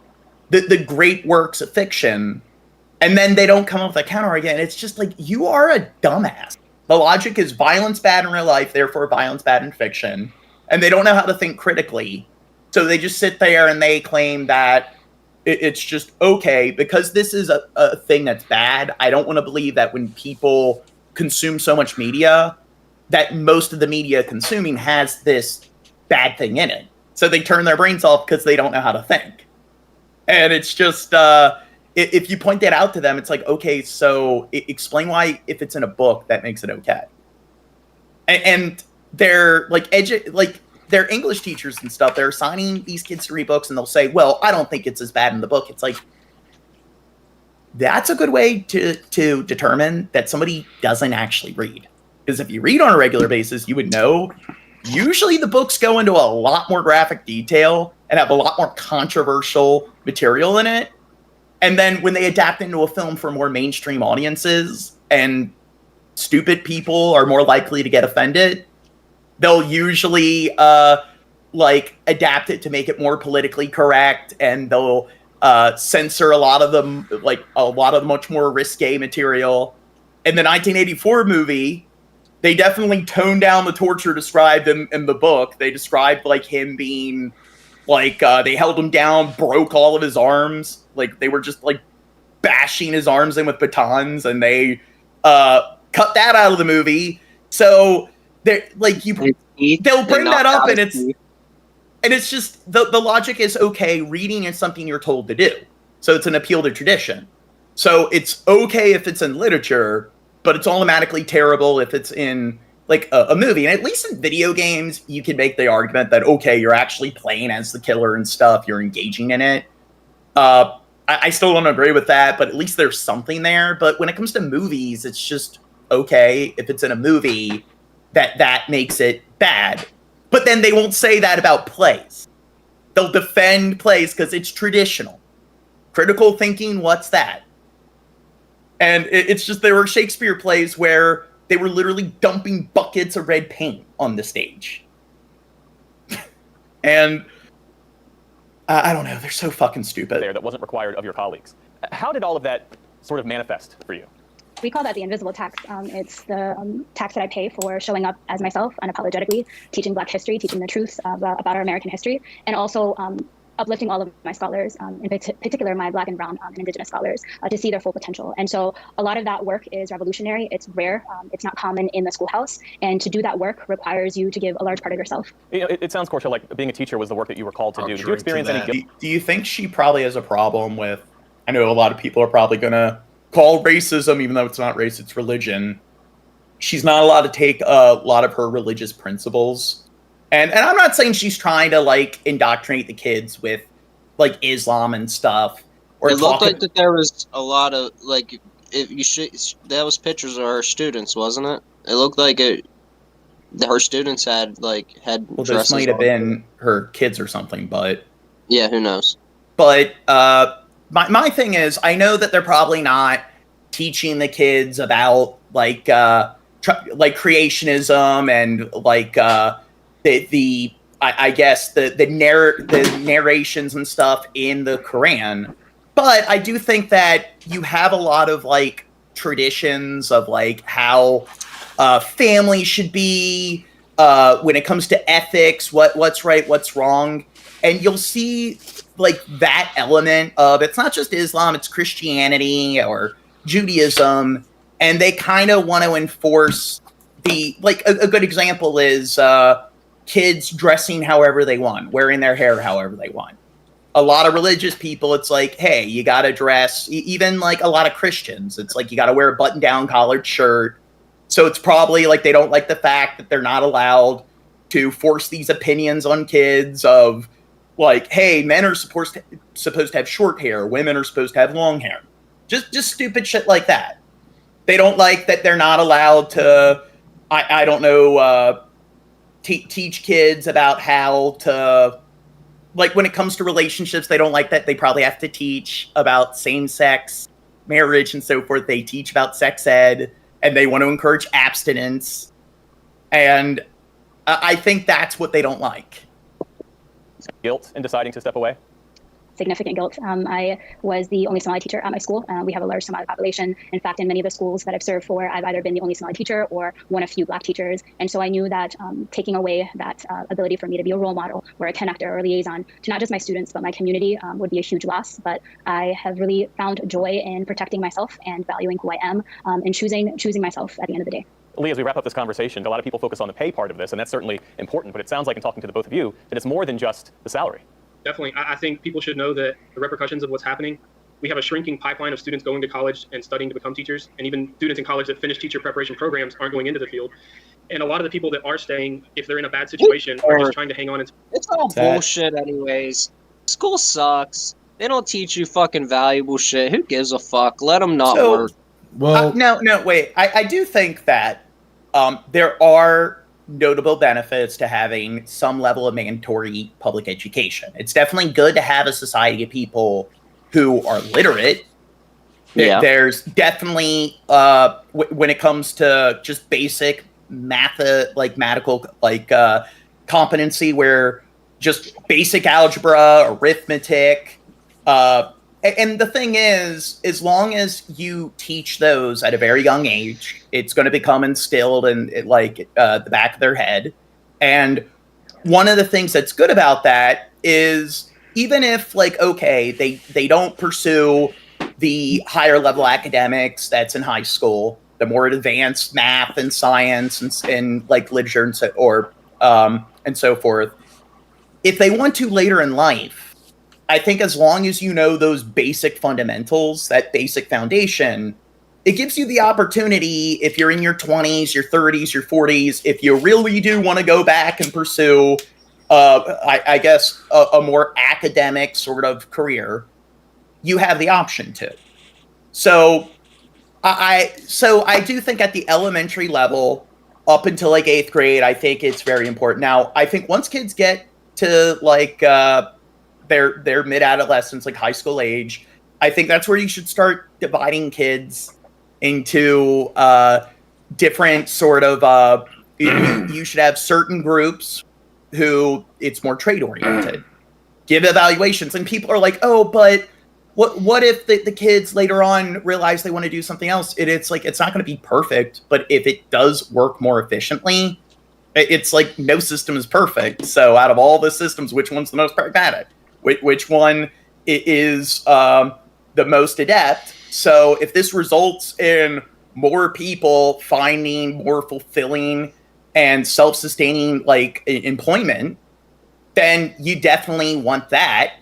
It's a greater like I guess in that scenario, it's definitely the one that's preferable. But the thing is, if you teach those basic fundamentals like basic algebra, order of operations, that basic level of literacy, they can read through like a passage, they can read through an article, an essay, and then they know how to write a basic essay.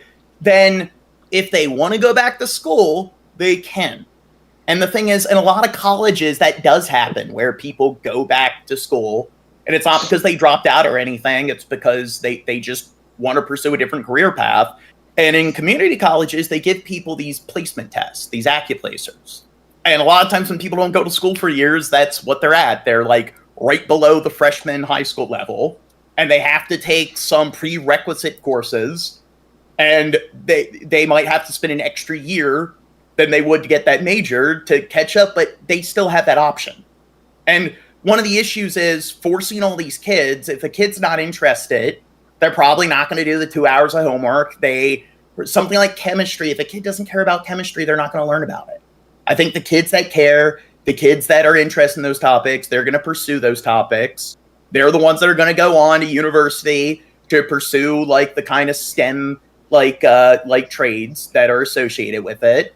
And I do think that the kids that don't care, I mean, put them in programs to like have them learn a trade, to be like an electrician, a plumber, a welder. And I think that is definitely the better option. But people play the appeal to tradition game, that it's like, no, everyone needs to like learn physics. They need to learn all this stuff. And it's like the overwhelming majority of people, if you quiz them on these topics 4 years after they took the classes in it, they're not going to remember anything. It's just, that's the truth. So why are you putting it again? It's an appeal to tradition. They don't know how to think critically. Why are you acting like these topics are like much more important? And if it's things like psychology, if it's things like epistemology, teaching critical thinking, their attitude, like classes in rhetoric, discourse, their attitude is that, oh, well, that's clearly less important than geometry or trig. It's clearly less important than chemistry or physics. And it's like, but why? And if you ask them why, they don't know. So it's just, these are topics that the overwhelming majority of people are not learning. Go ahead. Okay, let's all talk at once. No, my hand was up first. We can't see that your hand was up. My hand was up first on camera. No, I couldn't see your hand was up. You're in profile mode. I can't see anything. Well, I'm blind. Okay. What I was going to say is not that really important. But, Shads, did you see how I lit that cigarette without touching the flame? Okay, let's continue. I don't know. Two other people had their hands up, dude. That's okay, go ahead. You're a bad teacher. Yeah, Gene, this is why you don't make a good salary. Okay, what do you? You're a bad teacher. Shabisky had his hand up. Oh, I was going to say that Negan had their hand up. Okay, Dirt, what are you going to say? I was gonna say, don't get Gene started about teachers. It took us an hour to get 5 minutes through this video. Oh, and one thing I do want to say is this: the point is that these videos are good conversation starters. Oh yeah, I know. That's what I'm saying. Is don't get Gene started about teachers. That's an endless thing. But I get it, dude. Fuck them. Fuck teachers. This bro. For the most video- part, like I said, I only had one teacher I ever respected in my life. Go ahead, Chad. Also, this video is annoying. You know what? I bet these two fucking stupid ass motherfuckers don't know how to teach. Just like they go on the news and they can't make any sort of like poignant argument here or whatever. Like it's nothing. It's all random complaining. All I've heard is the other chick says that she's not allowed to really spread the truth, but she's not specific with it, and it's something about race or something, but she doesn't say what happened with her and what she's not allowed to do exactly. This guy, I don't know what's going on. Show don't tell. Yeah, well, there's no sort of real explanation here. It's just like meandering around the idea. Well, that's the problem with our educational system. If you bring up epistemology, which is what's epistemology, Chad? Smart thinking. No, I went over this before. We did an entire stream where I'm an epistemologist. Okay. A professional. I have a PhD in it. It's the study of studying. It's a thinking of thinking. No, that's metacognition. Oh shit. Okay, so the basic epistemology is the study of knowledge and how to obtain, like, separating truth from belief and how to use critical thinking. It's like the skeleton, the basic framework of all academics. And now that I look at this essentially, pie chart, it makes sense, John. So knowledge in epistemology is a justified true belief. You have truths, you have beliefs. So not all truths or not all beliefs are truths, but not all truths might be a belief that you have. So the problem is that, or when it comes to the scientific method, it's just a much more meticulous and a much more well-organized variation of epistemology. Because of epistemology, you justify a belief as true through analysis, assessment, and argumentation.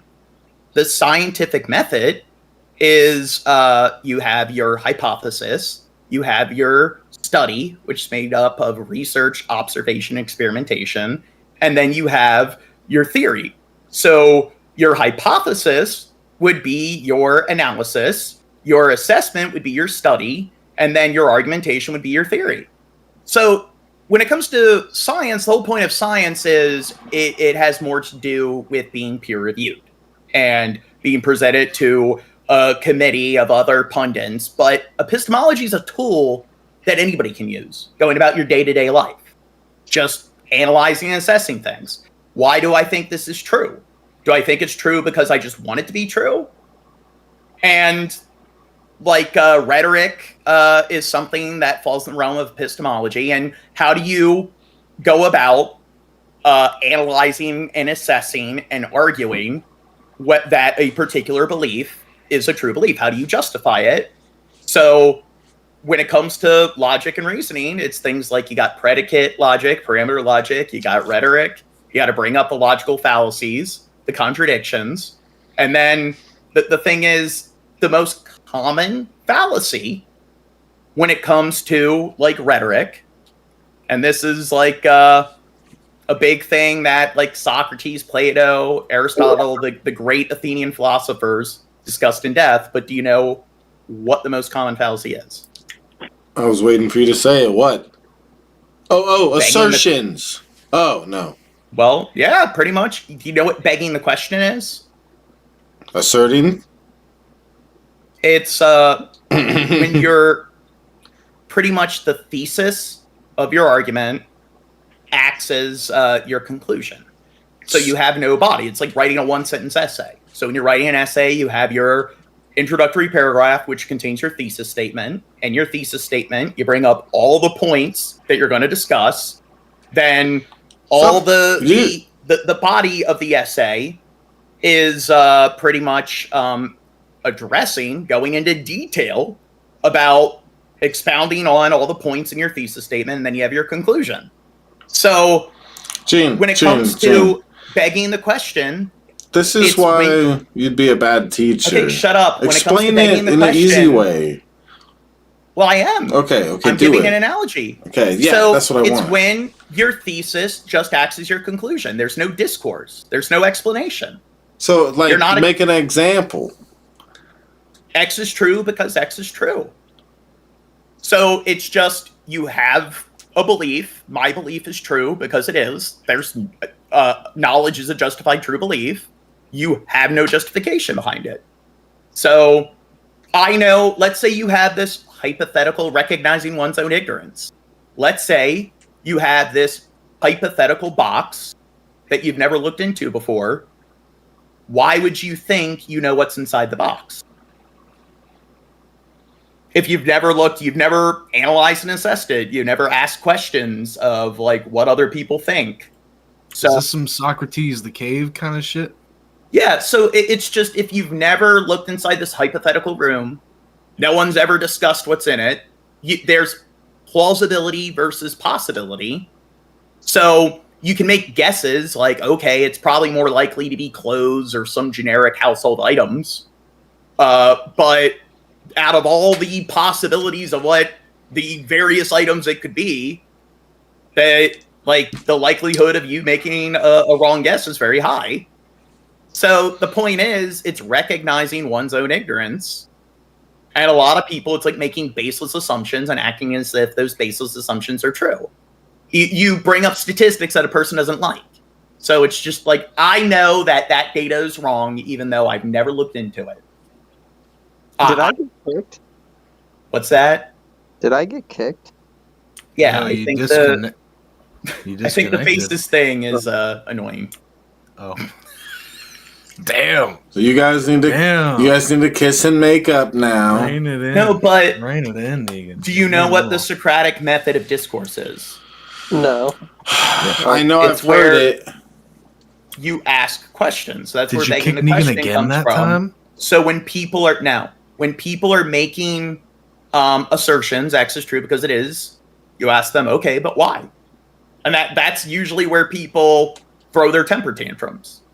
Because it's like, no, it has to be this. It's like, well, what about these other options? What about, you're saying it has to be X, but could it not be A, B, or C? Is A, B, and C not common? Okay, you can't deny it's common. So how do you know that that it's X? What's your argument? What's your logic? Like, so when you're analyzing and assessing the situation, why do you think it's more plausible to be X over A, B, C, D, any of the other possibilities? And the issue there is that a lot of people, they'll just repeat the same thing, and then if you ask them to go into detail, they usually just freak out. And Socrates really pissed people off when he did that. They actually charged him for, like, I guess, negatively influencing the youth, making the youth in Athens very defiant and disorderly. They didn't like how he was teaching all the teenagers to question authority and ask them annoying questions. So all the politicians were probably like, oh God, I don't like my son constantly like asking me questions and not just doing what I tell them to do because I said so. So they put him on trial and they ended up they executed him. They forced him to drink poison. Yeah, so it's not Socrates that people like suppose is the one who existed. Which one is the one who's like could be like apocryphal? Is it Socrates? Wait, what? There's some like Greek philosopher who people like suppose who even exist. Is it Plato? Or was it like is it the person who Plato claimed to be? I don't know. There was some Greek philosopher who Plato documented a lot. That's one of the things. So Socrates didn't really because written language just started to like in Greece, like Latin just originated. Aristotle. Thank you, Brian.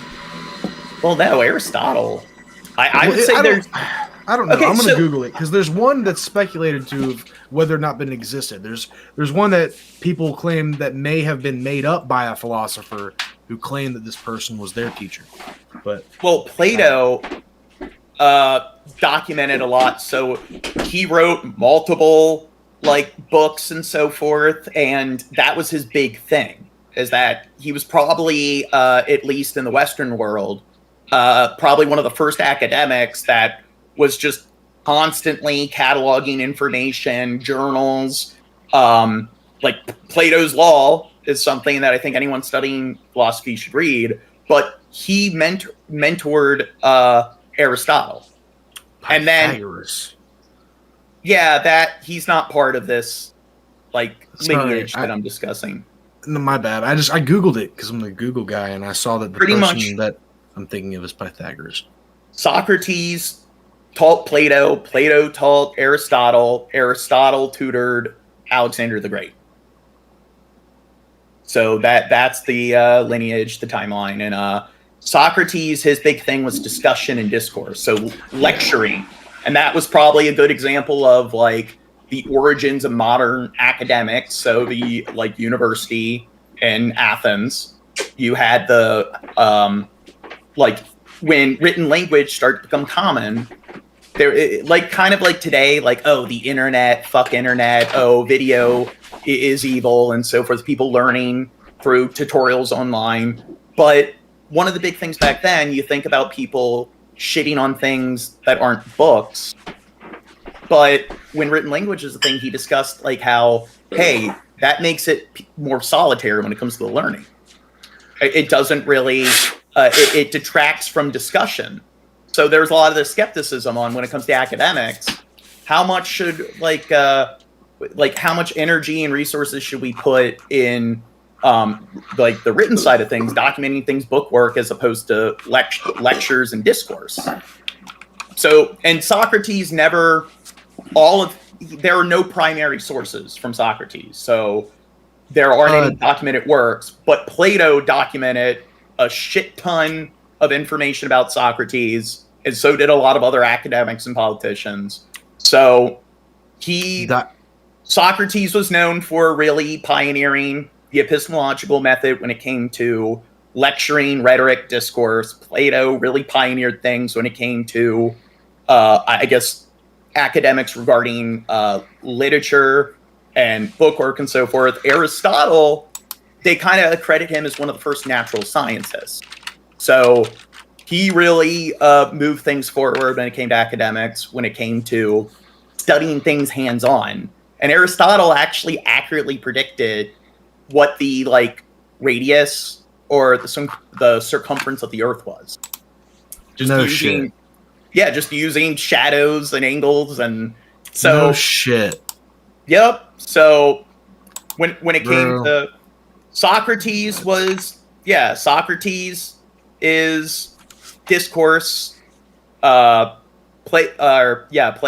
is literature and written documentation, and then Aristotle is hands-on studying and research. And the thing is, like, this is probably more valuable for people to learn than chemistry, than physics, because it's like learning how to think is pretty smart. Yeah.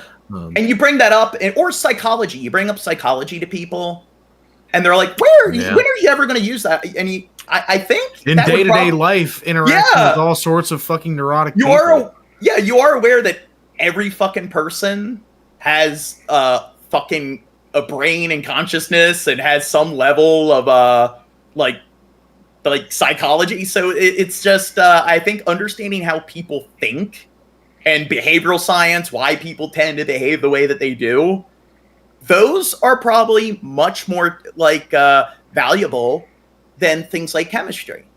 And I think that if you have kids engage in these like subjects, teaching kids about thinking, asking questions, discourse, I agree.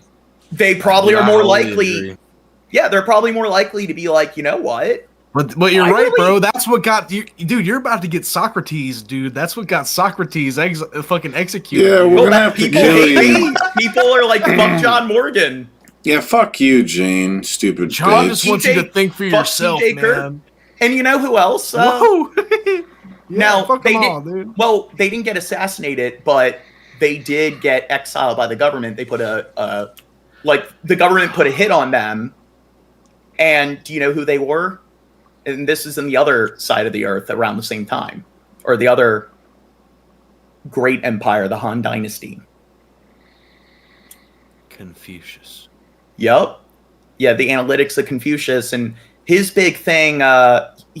Petrarch founded humanism. He kind of had an earlier kind of version of humanism. So essentially, he believed that education and literacy should not be something that's exclusive to the wealthy elite.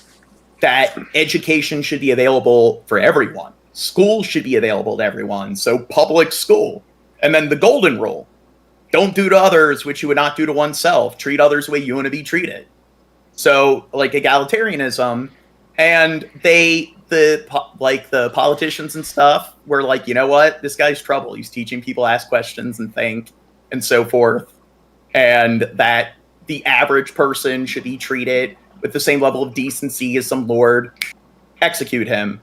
And he had to flee, and he lived the rest of his life in exile.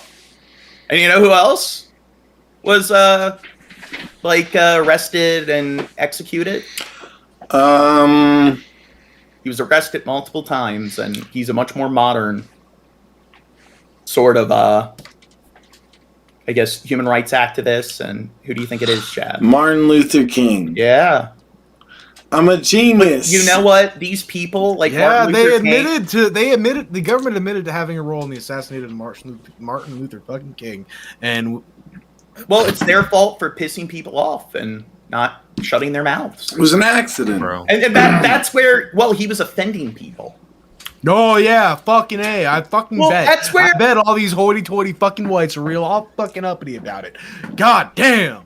But that's the thing when you talk. Let me reel it in. I love damn cracker whackers. Good pawn. Well, the point is when you talk to people and they get all pissed, like, oh god, this person, oh god, like I hate them. Well, it's there. They bring it on themselves. It's like you are aware. So separating like truths from beliefs, separating like objective truth from subjective schema.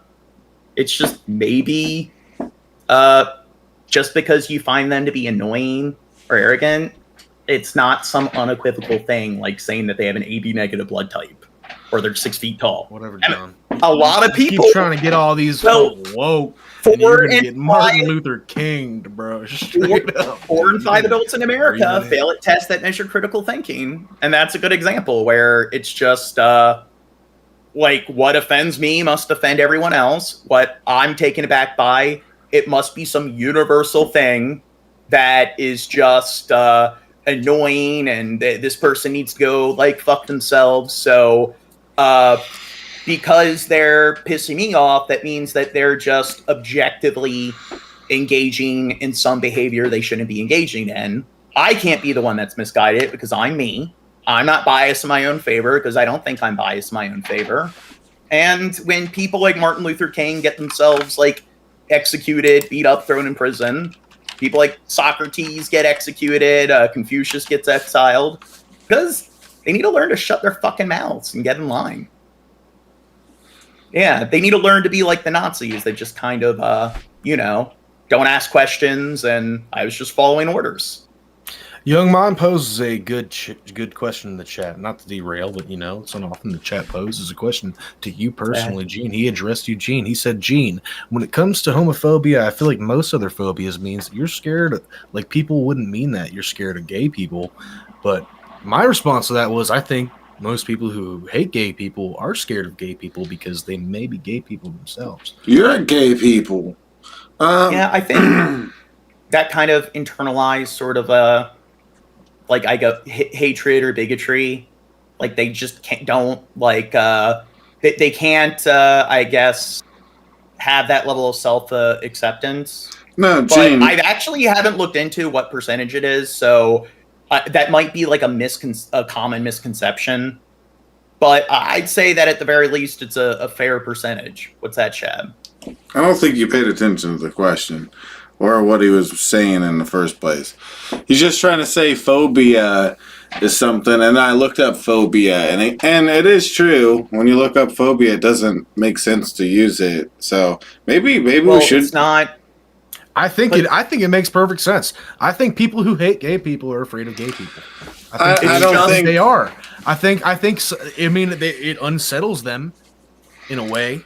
Well, it's just semantic. I think there's people that hate gay people without having an overwhelming or debilitating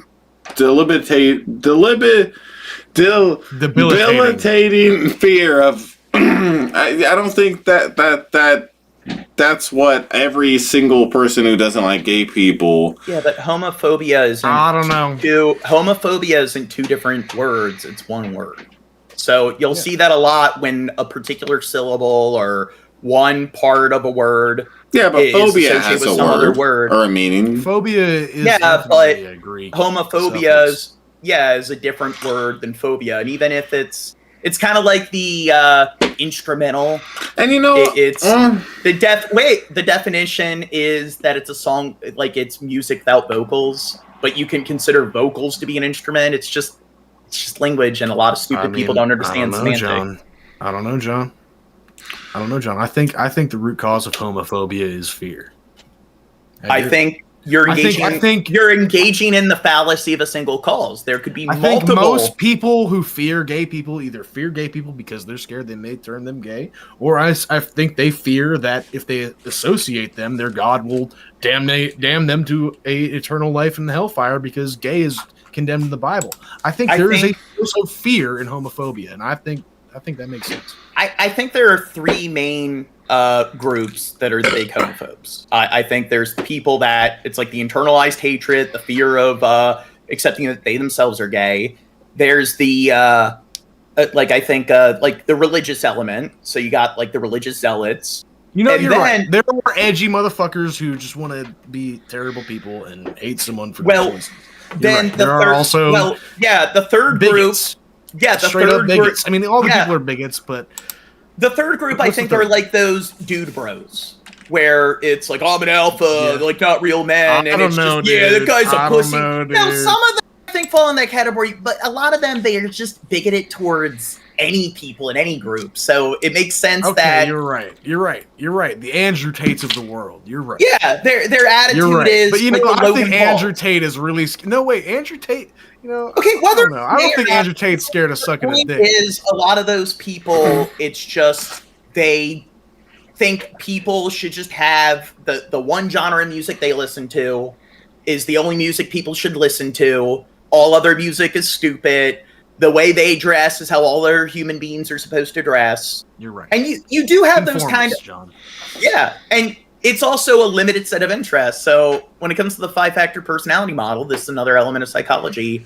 Openness to experience, people who have a wider range of interests that are more eclectic, that is associated with a higher intelligence. Stupid people tend to be like much more like inflexible. They tend to be more rigid, set in their ways, and they tend to be less inclined to learn new things, to experiment with new things.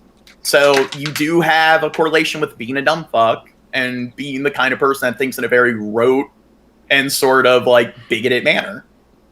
Go ahead, Shab. I'm scared of gay people. I knew it.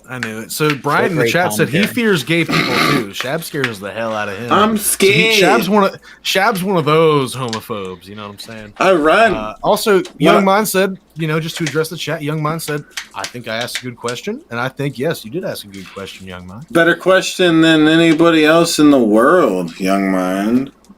You're the greatest. More people should address Gene in the chat, so I have an excuse to make Gene address the chat. Yeah, Gene, pay attention to the chat. So, now, another thing when it comes to, like, the bigotry, like, one element of people is, when I was growing up, you have a lot of those, like, suburban sort of, like, dads where It's just usually they're like overweight. It's wearing your polo shirts and your khaki pants and having a buzz cut, and it's like men are supposed to have short hair, and it's like the only things that you're really allowed to do is like listen. I'll say that. Well, no one's, wait, no one's I'm not done. Is listening to their 80s rock, grilling like steaks at a barbecue, and it's just golfing and watching football. There's so many of those annoying pieces of shit, and they act like clearly this is how you're supposed to do life. This is the only way to do life. You're obviously doing life wrong if these aren't the only hobbies and activities that you engage in. When I brought up earlier that I know people who are high school teachers who think they're the shit, you just described it to a fucking T, dude. It's just to golf, a fucking T. And I was gonna say football earlier, and baseball, 80s rock, wearing your polo shirt, your khaki pants, and there you go. That's their life. There's no like sort of there's nothing beyond that. So look, and I was gonna say that earlier as well when I rudely tried to interrupt you, John. I'm sorry. No one's talked shit about my long hair since I was in high school. No one gives a fuck, dude. Really, I mean, I'll say that. Like, literally, so I used to get that, you need to cut your hair, boy. When you gonna cut that mop off your head? I used to get all that all the fucking time when I was younger. But now, dude, what I get is like, damn, man, I was a hippie back in the day. I wish I had hair like that kind of shit. And then, I'll say this: the only it's happened at least 5 times in my life working with the public. The only people who have asked to touch my hair have been older black women.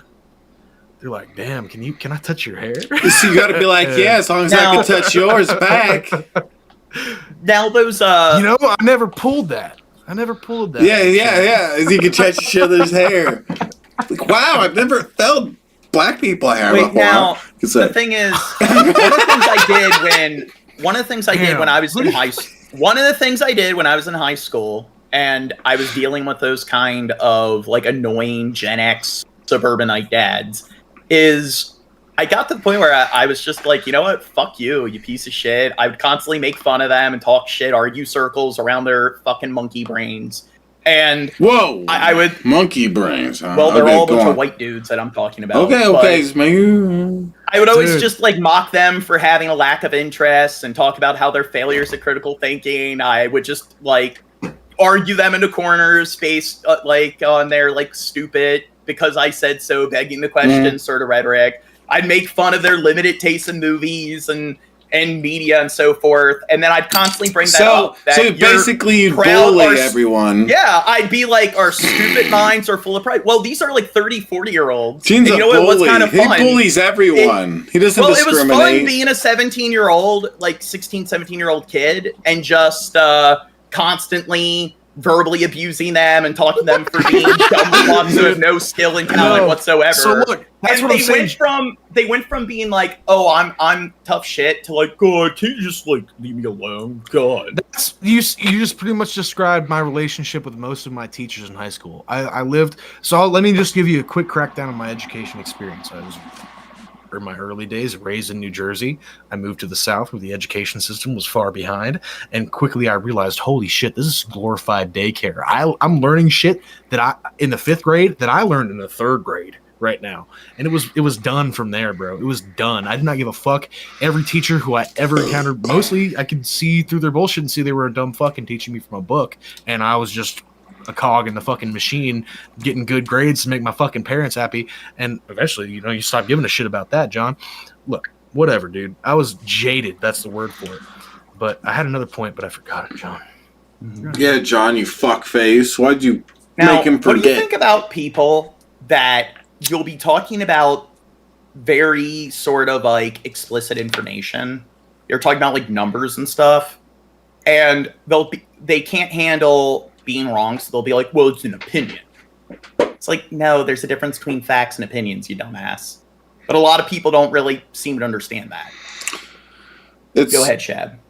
It's weird, because, people that say that kind of stuff, they show that they have the thinking skills of like a a little kid or something. They haven't gotten past that yet.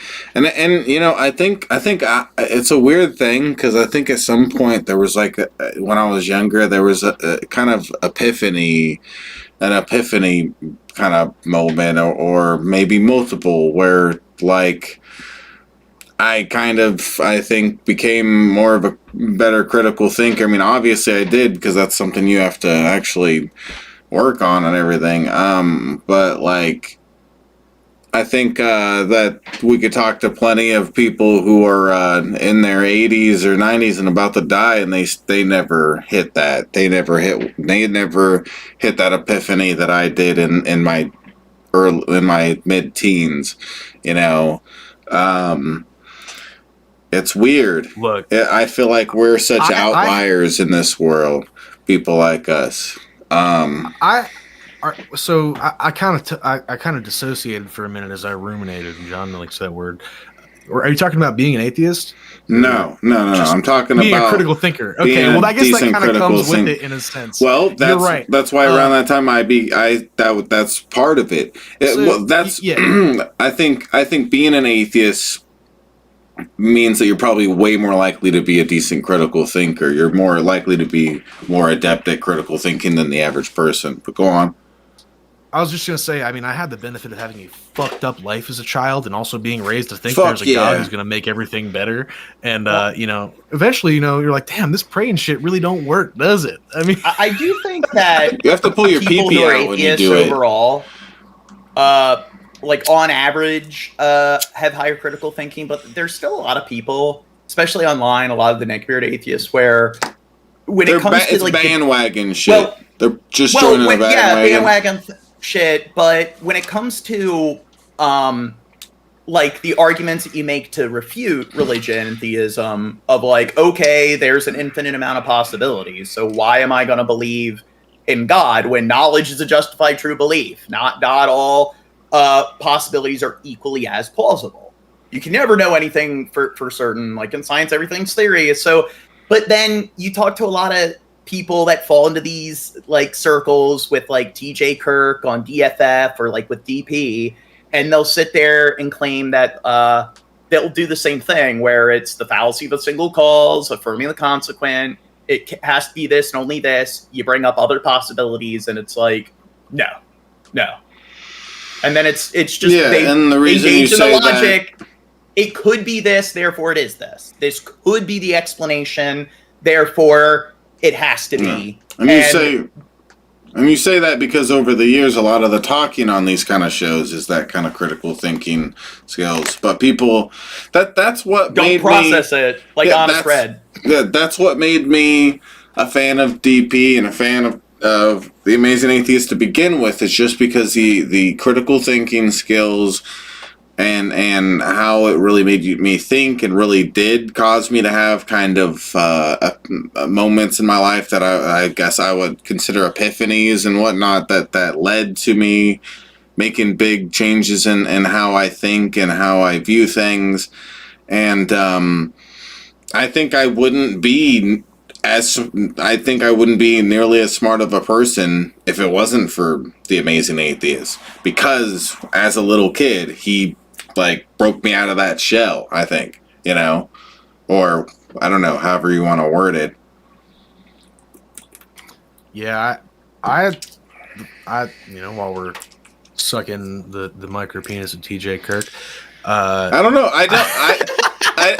He doesn't watch me, and I don't give a shit. No, I don't care. I'm just saying, but it's just the reality of stuff. It's the only reason I ever liked The Amazing Atheist. I mean, he's also funny too, but the main reason is that because of the thinking and the critical thinking skills that I adopted from hearing him, and not because I'm just copying him and stuff, but because I hear his arguments and I think they make sense, and I run them through my head, and I question things, and I'm having epiphanies and all sorts of stuff. But go on, poop and pee. On the off chance this passes TJ Kurt's desk, I apologize for bringing up your micro penis. Fuck you, Jesus Christ, The Amazing Atheist. Anyways, yeah, no, I like many fucking people. The first video I saw was "It's only sexist when men do it," And I was also at a very young age, again, just being raised in pretty much a conservative family. And as a kid, I'm a people person. I love all people. I was always that way. I was never a shy kid. I would talk to fucking anybody. That's just how I was. Well, I have a good argument to refute the title of that video. So without even watching the video, without even listening to the arguments, being able to break it down, somebody that will say that's exactly what a sexist would say. So why? Because whatever. Because it was a counterculture. Therefore, it is thing, that. Dude. It was. I know. I'm saying people will. I know you're making the argument, but I'm saying, I'm just saying that I agree that he is a valuable thinker and he deserves the credit for that. I mean, I don't always agree with him too. There's been plenty of times where I'm like, oh, I completely fucking don't agrry with that what he's saying. But there's been lots of moments, because that's not why I listen to him. I didn't listen to him because I want to fucking adopt every fucking belief he thought. I listened to him because I thought he said some wise stuff, and as it went on and stuff, he had more wise stuff to say as far as I'm concerned, and it helped form the person I am today. That's what happens when you hear new ideas and stuff like that, and it changes. Like just a smart thinker can be someone that totally changes your life in such a big way.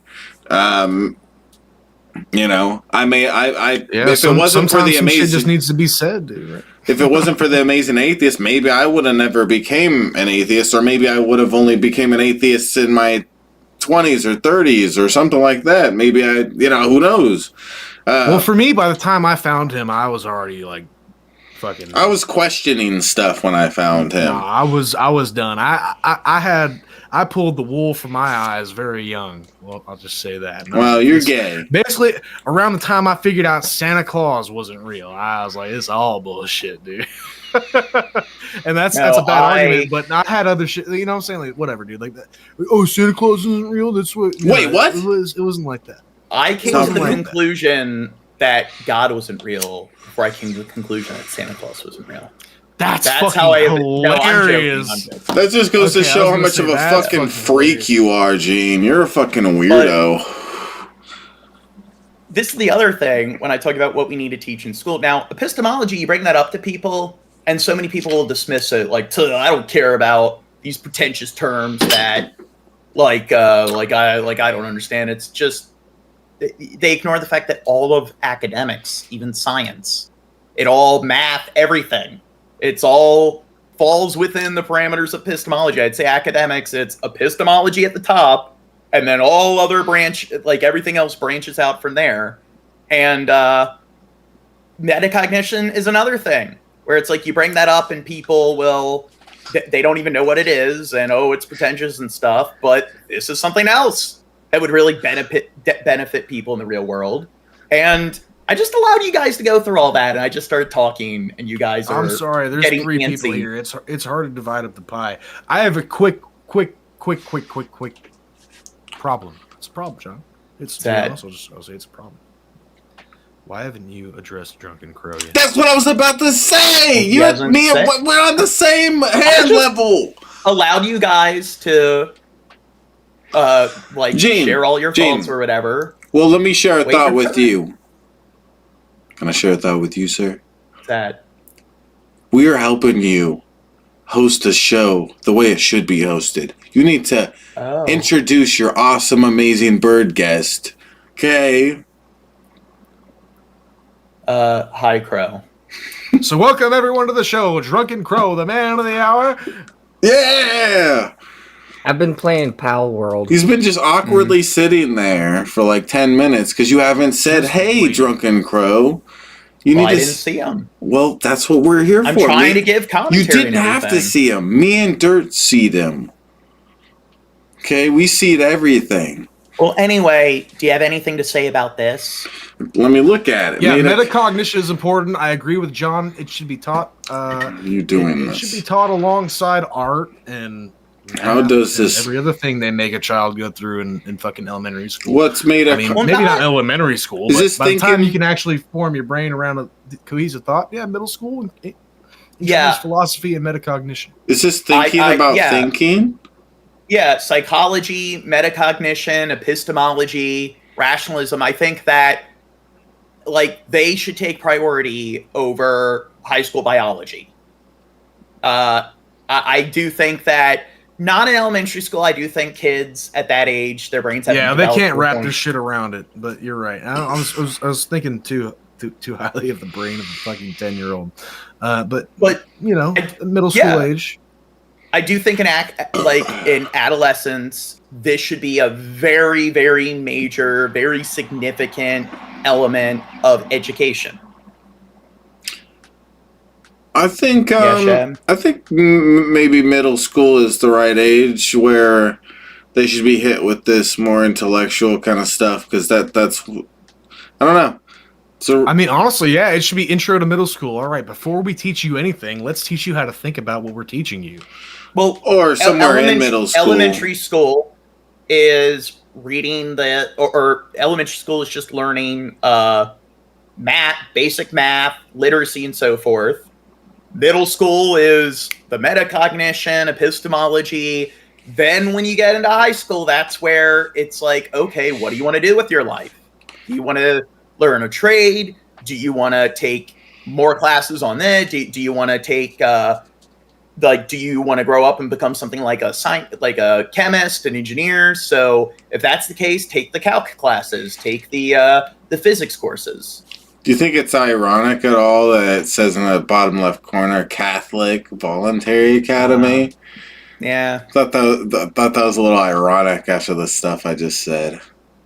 But go on, Mr. Sir Dirt. What would you like to say on our amazing show we have here? Can I use the bathroom? No? Go ahead. Okay, fine. But you gotta let us watch. Maybe taste. Right, Gene? Yeah, whatever. Doing the origin, sorry.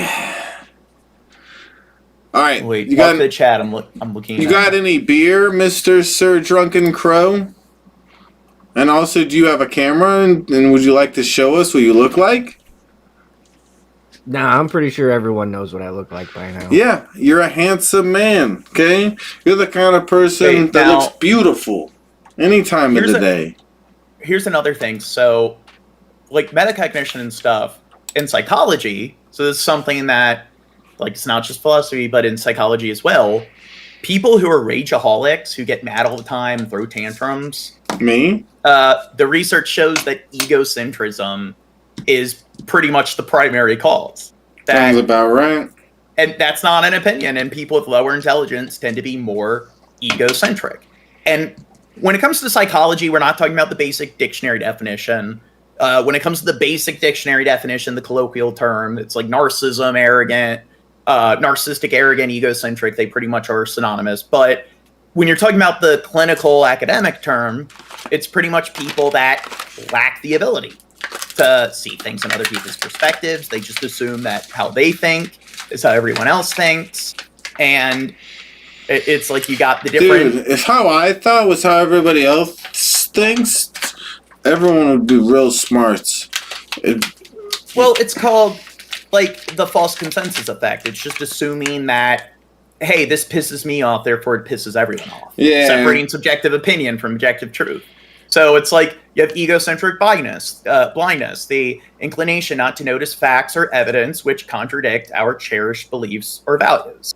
And then that's, when it comes to rhetoric, that would be the, illusionary optimism or the appeal to optimism or, cognitive bias or confirmation bias. Egocentric memory, the tendency to forget evidence and information which does not support our thinking, and to remember evidence and information which does. So essentially, the 1,000,001 really fucked up things I did, that doesn't matter because of this one thing the other person did that's more benign than all the things I did. But them not being 100% in the right, that makes them 100% in the wrong. Yeah, go ahead. I was gonna say something. Oh, well, one thing I hate is how, and I feel like we're all kind of at fault for this, at least a bit, is like making it a competition when it comes to like intelligence and stuff, rather than it being, I don't know. I feel like there's a problem with making it a competition, and a lot of the people that you're talking about, they're not worried about. They don't really I'm take. because They don't say I am. They don't really. They have a really good argument. They don't have. They don't beg the question. They don't really, personally, I think, have a passion for logical thinking and decent critical thinking skills and stuff, or a real good respect for it, because they don't understand it. They just think of being intelligent as this like competition kind of thing, for the most part. In their life, it's just this competition thing. And again, I think we're all kind of at fault for that. Thing. But I'm smarter than you. But I do think like there's a problem with that with most of the public. With they're too stupid to really respect and understand these critical thinking skills and stuff. It's just like we've talked about before. It's with the gotcha with like using these different trivial knowledge, big terms but these big terms that they might use for like that you might use during a debate or something like that, but they use it. I don't know. They're just trying to win a competition there. They're not really somebody. Well, what about this? If you throw a fit and then yell and scream at the other person on the top of your lungs, and you're able to shut them up through making a bunch of noise. Shut up, Chin. God, I really schooled them. Exactly. That's what I'm talking you totally about. Got that guy. Yeah, well, that's exactly it right there. It's like it's people. I think 2 + 2 = 5. That person was an idiot. I started screaming and yelling at them and cussing them out and threatening violence. Yeah, I really proved that I was right. I won. Yeah, like when people are having debates, and one side won't shut the fuck up and let the other side talk, you could tell there's a big intellectual like problem here. Because if they were really smart, they would give room for the other party to speak, because they could just the person who's intellectually and have the big points and stuff can just sit back and wait for them to make the stupid argument and go, ha, no, this, and that. That's stupid, and blow them out of the water. But instead, it's, shut up! Shut up, Gene! They don't need to give you the chance to talk, because we already know that anything you say is stupid, because knowledge should justify true belief. By not allowing you to talk, that I already know that anything you were going to say when I don't even know what you're going to say is stupid. And why are the arguments that you make stupid? Because they are. 2 + 2 = yellow, because I say it does.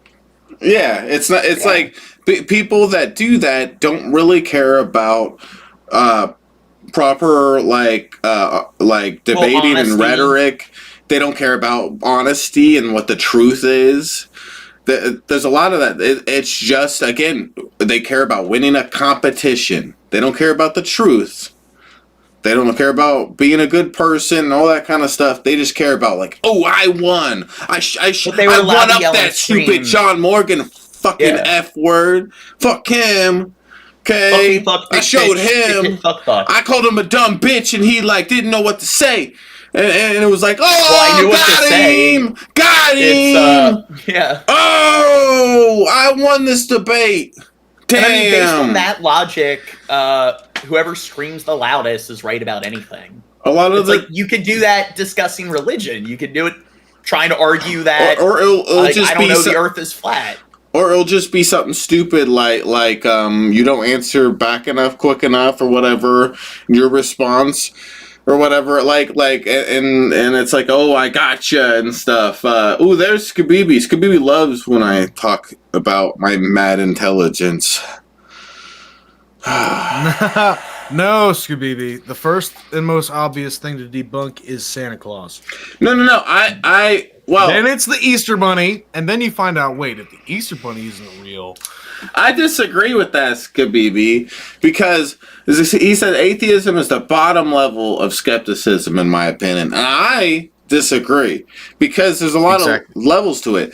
It's something we're raised into a world where everyone believes that this is true, just about. Most people either do or pretend. Even your parents are and you're like, if you start thinking that you're this outlier, you're a weirdo, kind of like I think it's a lot more complicated than the first level of fucking skepticism. I think it's a little more complicated than that. No, Shub. I do think that you're going I do think one of the reasons why people try to placate to the religions because they lack the ability to just criticize it at all. Sure. So I think saying. Yeah, but I think at that basic level of, a lot of people that will identify as atheists, they at least have that basic level of, you know what, I'm just going to question this and not appeal to groupthink. But it's like what I said with a lot of people who watch, DFF or DP and so forth, where it's just they will show that they engage in a lot of logical fallacies. And besides just, okay, this is absurd, and because it's really absurd, I don't believe in it, because the thing that I do believe in is less absurd. But from there, you can tell that a lot of them have a difficult time making cogent arguments. A lot of them have difficult times taking those elements of, I guess, discourse refuting religion of, hey, the appeal to possibility. Yeah, a lot of them constantly do the same thing with other situations. Yeah, most people don't respect proper the process of figuring out. I mean, here's the thing is when you're working through and figuring out and processing thing and trying to figure out the truth, it's the same thing when we're having some sort of debate, an intellectual debate that's actually well done and everything. It's going to be a process that is it's the same thing that you would do in your head. It's a debate that's working over going over facts and reasoning and all that, and hold on, I need to go to the bathroom real quick. This would be I don't know, the cookout sort of Gen X dads I was talking about. Yeah. It's clearly you're doing life wrong. What? You're not into golf? You're into these other hobbies and so forth? God, you're watching Broadway. You need to watch more football. It's just, and then ego, so a delusional sense of superiority over common masses or average persons, and this, the Dunning-Kruger effect. 88% of Americans think they're above average drivers. Egocentric hypocrisy, the tendency to ignore flagrant inconsistencies between what we profess to believe and the actual beliefs and our behavior imply. Or inconsistencies between the standards to which we hold ourselves and those of which we accept others to adhere. So, who does this remind you of? I gotta say, that example that they use for that is spot on. Yeah.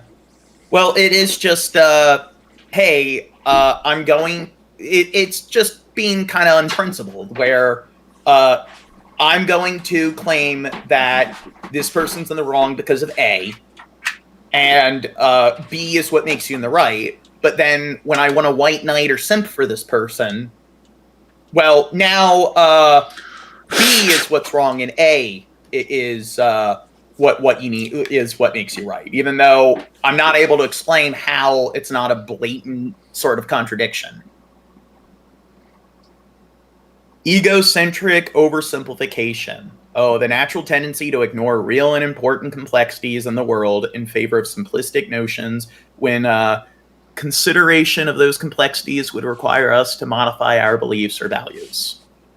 So, yep, it's so they voted Hamas into office. There you go. Therefore, Israel, they shouldn't be held accountable for like bombing the hell out of the city. Or how about this? This person I don't like, they were on the receiving end of some kind of like unethical act, so they must have done something to deserve it. The fallacy of single cause. So if I do bad things to others, they must have done something to give me a good reason to do the bad things to them. What's what did they do to deserve it? Well, they deserved it because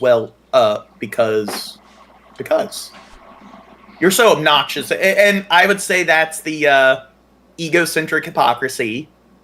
Let's act like you're obnoxious because you're expecting us to show and not just tell when we know that you're supposed to be going into discourse. And if you can't specify or explain things at all, you're most likely full of shit. But when you're not able to follow through with any attention to detail, well, I'm going to roll my eyes and act like that you're obnoxious. So, was it egocentric immediacy, the tendency to overgeneralize immediate feelings and experiences so that when one event in our life is highly favorable or unfavorable, all of life seems favorable or unfavorable as well? Huh. It's not really something I experience much, but egocentric absurdity, the tendency to fail to notice thinking which has absurd consequences. When noticing them would force us to rethink our position. Oh, who else to... Remind me of a lot of people we've dealt with. We've dealt with a lot of big egos, John. Well, like I said, egocentrism, when you're talking about when it comes to psychology, metacognition, it's not necessarily the same thing as like what you think when it comes to the colloquial sort of usage of the term. So, and that's the thing. So a narcissist, they honestly think I'm better than other people. People are below me. The reason it's okay for me to do this because it's me. I'm well aware that I'm being hypocritical, but it's because of how exceptional I am. That's why it's okay. A person can be egocentric where they don't think that they're deserving of better treatment. They're just bad at recognizing that they're contradicting themselves. Gene, are you familiar with the term ego death? No.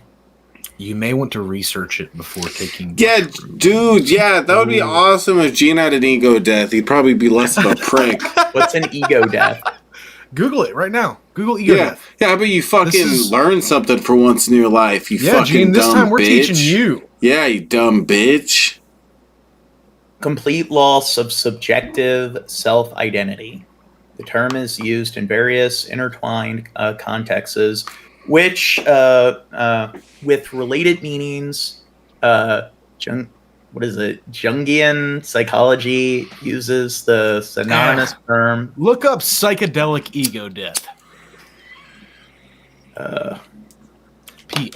Psyche.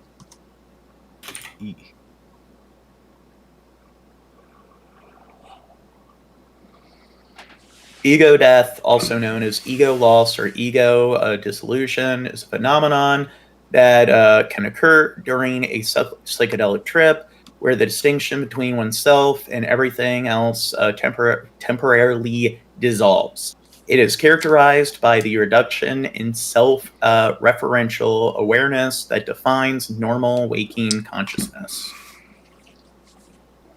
I think I've experienced this. I think I've experienced this before. I had salvia and definitely experienced this. See, that's why I'm something special, Gene. You just don't get it. Okay? Well, here, maybe... This is why I'm way better than you, okay? Because I had my ego death. Yeah, we should move on to some of the greatest. We need to kill John Morgan Yes. And create a better ego from that. Yeah, your ego sucks right now, Gene. Fuck you. I'm saying we're 2 hours, 30 minutes in. Yeah. And we've only discussed 1 out of 3 topics in the title, so let's... You've only discussed, like, every moment of the stream. Okay, what, dude? Yeah. Did John rearrange the playlist for the Kittens and Carnage? Is that what I'm seeing? I don't know. I think he's an idiot. I he doesn't know how this works. saw Massachusetts Dairy Farm. Donkey! Donkey! Get out me swamp! I've ever seen that somebody sent you 2 of them. Donkey! Okay. Guess if you have a land, donkeys seem like they'd be pretty good pets. It screams forever.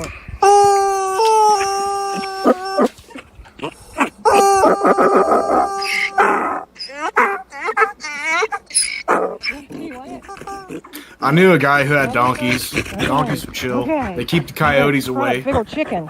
Yeah, they're almost better than Big. sheepdogs or flock No, dogs. I'd say they fucking are. They'll fucking kill a bunch of coyotes, dude. Yeah, they're really tough.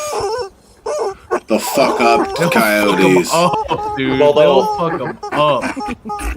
Are you thinking of mules? No, donkeys. Donkeys, pretty much the same thing. No, a donkey will fuck up a pack of coyotes. Yeah. Yeah. Well, they're very. They do it through kicking them. Kicking the stamping, and biting. Kicking, biting, and stamping. They will hit you with fucking everything, dude. Yeah. You better not fuck with what a donkey's trying to protect, bro. Straight the fuck up. Yeah, they could just easily, like, from what I understand, like, just bite the back of the neck of one of the coyotes and make them paralyzed, just like easily. They got the height advantage. They're very strong too. The height and the strength and the back end kick, and like I said, they'll stamp too. Yeah, they kick. But apparently, They'll donkeys hit you with everything. When it comes to the noise they make, they'll do it when you're interacting with them, but they're not the kind of person where, or they're not the kind of animals where they continue to, like guinea pigs, where they'll just do the noise over and over again, randomly, the squeaking. So apparently they're not that noisy. No, dude, I'm saying, yeah, so like I said, I know donkeys, bro, and you can get them to sing so easily. You just gotta go, hey, oh, and they're fucking going, dude, like they love it. There's this one zoo I went to where it was like a smaller zoo and they had a bunch of donkeys. And if you were petting them, if you walked away, they would start like, yee-hawing. They would start crying. So you would walk back up to pet them. Yeah, dude, they're cool. Donkeys are personable little creatures, and they'll protect your goats, they'll protect your sheep, they'll protect whatever, bro. Let a pack of coyotes run up on one donkey, bro. Straight up. That was floppy. But it's a good chicken. I wonder if they play like fetch. I think you like it. Do you like it? I mean, looks like this one might. He likes the chicken, dude. Well, horses, dude, I want a donkey. Horses, like you can get them large like balls, and they'll play around with it. We watched those on stream before. Yeah. Morning, I just can't wait. Most animals love some kind of enrichment to play. Even cows will do it. Yep. And you got 2 of them. So that's oh my god, I need to move the country and get a donkey. Becca. It was very sweet of her to send those. I say most animals when truthfully insects make up the majority of most animals, and them motherfuckers don't play. That's being pedantic. You know, whatever. I'm just saying it's true. I mean, insects are most animals, and them motherfuckers don't play. Yeah, over 80% of like animals are insects. That's fucking nuts, dude. Or not insects, they're like arthropods. Yeah. So crustaceans, arachnids, and insects. Actually. Ooh, you hit me with it, John. I should have just said bugs and sea bugs. Bugs and sea humans. Arthropods. Yeah, you're right. I can't think of any example of an arthropod that fucks around and plays, bro. Arthropods don't fucking play. They ain't playing, G. I don't know. There's some spiders that are pretty smart. You know, you're right. Jumping spiders and shit like that, it's fun to watch them dance. I want to keep spiders. Spiders are actually interesting fucking creatures. I want all kinds of I love animals, bro. I think if I had unlimited money, I would have what about crazy hermit exotic crabs? animal century. Hermit crabs, I've never seen one fucking play. Yeah, I'd say, I don't know. There's stuff like when they interact with other hermit crabs, Like, I guess that's kind of like I've only ever had ants one where- hermit crab. So. Yeah. Well, I guess it can be interesting observing their behavior when they're interacting with other hermit crabs, but I don't think they actually do play. Jumping spiders are cool as fuck. They have all sorts of different morphs and species of jumping spider that look completely fucking different. Like there's, I'm gonna Google it. Fuck it, I'm gonna Google guy. How many species of jumping spider? Oh, bees play. I do know that is something yeah. That sounds about right. That sounds about right. There's this one woman. I should probably find the video where she found a queen bee that was like abandoned. Like it didn't. I think the swarm died and the bee was still like in the cocoon or whatever. But she just kept a queen bee as like a pet. Damn. And it was just discovered in 2022 that bees are the first creature to have evidence of play in insects.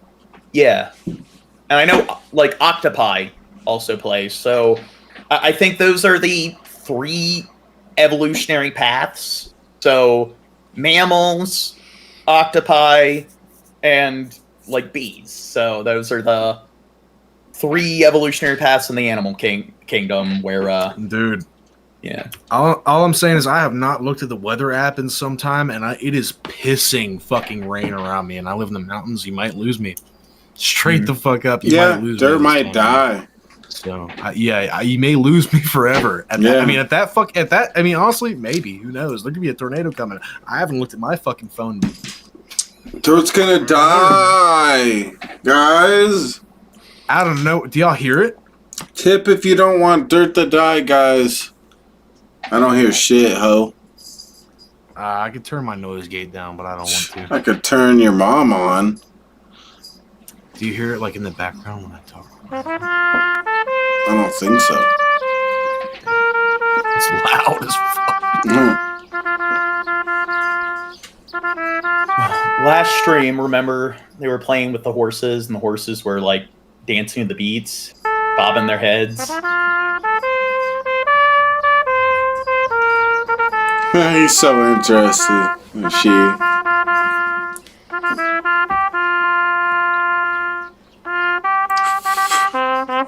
John, remember that one question I posed? How many jumping spider species were there? Yeah. Do you want to take a guess? 2,000. 4,000. Ooh. Yeah, that's a lot of fucking jumping spiders, man. Damn. Wait, now they're cool as fuck, and there's crazy complexity in these jumping spiders, and they're sociable because they don't, and they also really don't bite, so that's why they make a perfect spider pet. The only problem is if it gets out, it's probably done, dude. It's gonna go fuck off. Goliath bird eaters, apparently. They're completely harmless to people. I doubt that. I bet if I'd be scared to handle one, but maybe that's just out of my ignorance. Well, I've looked that up. Apparently, the way their mouth and their canines work, they can't really. Well, do they have urticating hairs, John? That's a good question, because that's not fun if you get kicked by a tarantula's urticating hairs. Well, I have when I've watched videos, where they're just infotainment videos where they're discussing Goliath bird eaters. They did mention that they're apparently harmless to people. So no, well, fuck this, John. How about if you scare it when you enter the cage to either clean its cage or put it in another container so you can clean its cage, you spook it so it kicks off a bunch of urticating hairs, John.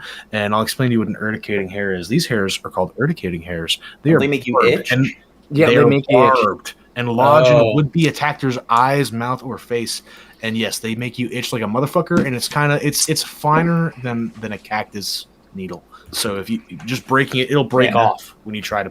It's like the main ingredient in itching powder. Really? I didn't know that. I think so, or something like that. Or something like that. Damn. Well, something similar. No, I'm sorry. I usually, yeah.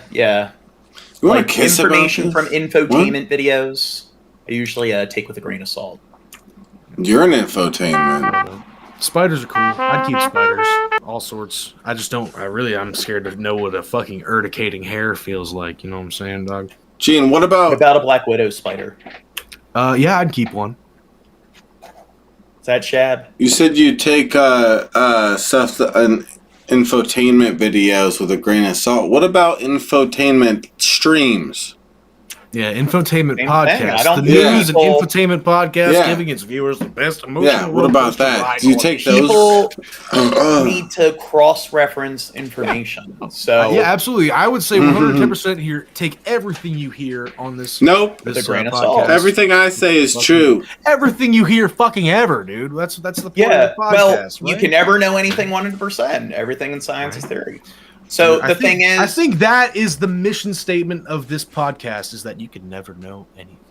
yeah, knowledge is like true belief. So it's just if the only reason you think something is true is because you heard it in a video, is that justification enough? And that's why if I just read something through an article and I haven't thoroughly researched it, I just accept it as okay. It's probably likely to be true, but or it's more likely to be true than false, but it's also likely that it's false information.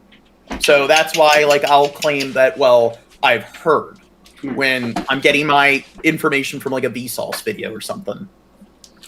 Gene, that cow is cute.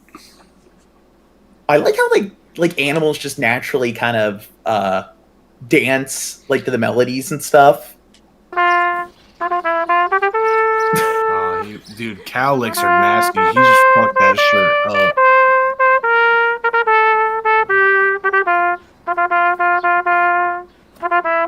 Oh, she cringed. That tongue was coming for her, bro. She knew. She's like, oh god, it's a layer of shit. She's like, oh fuck, now I gotta clean my shit.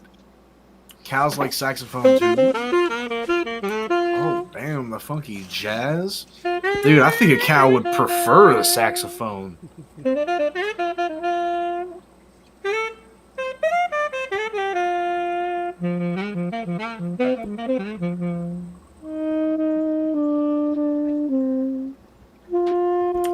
Yeah, there you go. Yeah, Kathy will make it right. If Kathy trusts this guy, shit. Is that a bull or a?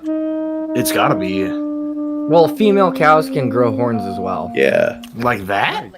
I mean, I didn't see no don't know others, about I guess. that. I was looking. No, that's a bull. Got a little. That's a motherfucking bull. Kathy's an odd name for a bull.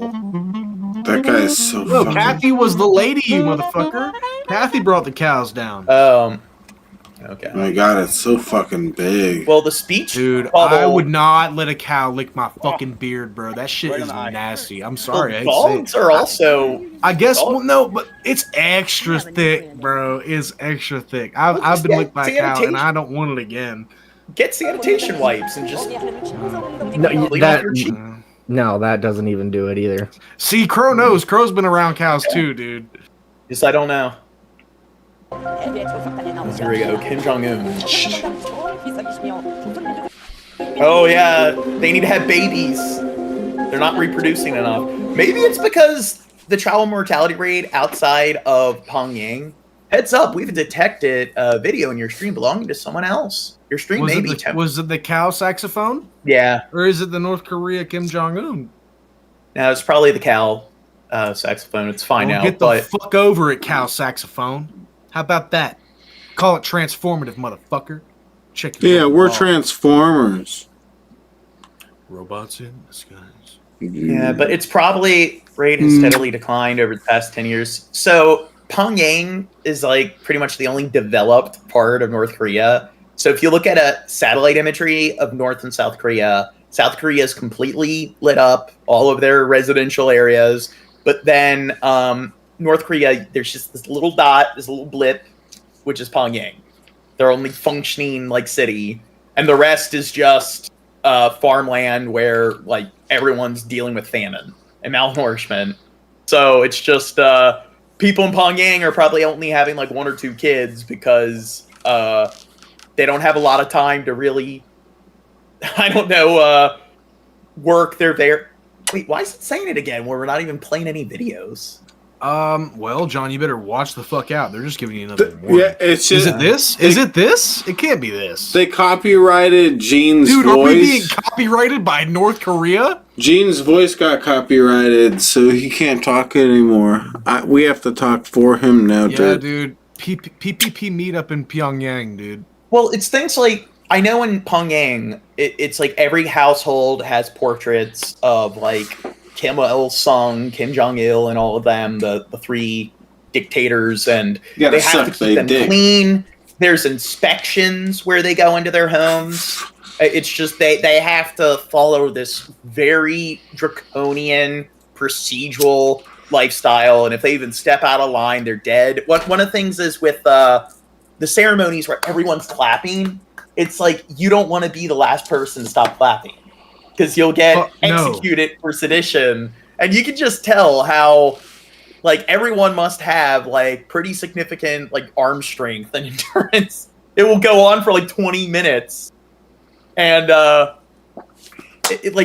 there are people that are like certain politicians will get executed because they felt that they weren't they whistle, clapping, or will they be like, executed if they whistle? Or is that not a thing in Pyongyang? I don't know, might be, but it's just they don't have the time or like the mental, not even the time, just the mental energy to care for more than like one or two kids to replace themselves. Because like look at just how much they gotta walk on eggshells and mental imagery, like energy they gotta invest in that, and then when you get outside of Pyongyang, their only developed area, the reason why they're not producing enough kids because they're all dying before their like 5th birthday. They're all dying of malnourishment. And I imagine stress has a lot to do with fertility. Yeah. I'm no expert, but that just fucking lines up the dots in my mind. And people probably don't have kids because they have the 3-generation rule. It's like the more kids you have, the more likely one is to stop clapping too early, and the more likely. What's the 3-generation rule?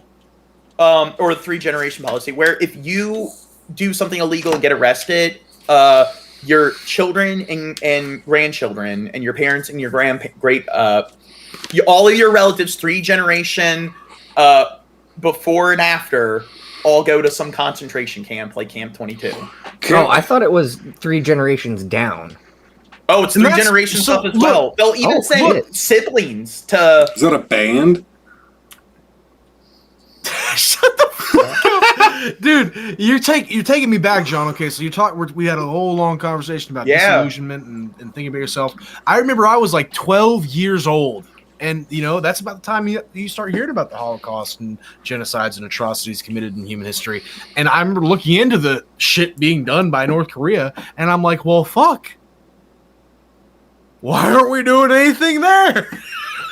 Honestly, I mean, I'll say it. China and Russia, and before that, and now nukes. But what's fucked up is Russia did something about the Holocaust, but why don't Russia do anything now? Whoa, fuck! What the fuck, dude? Like, there is atrocious fucking human rights violations going on. Atrocious, along with atrocious. It's an atrocity.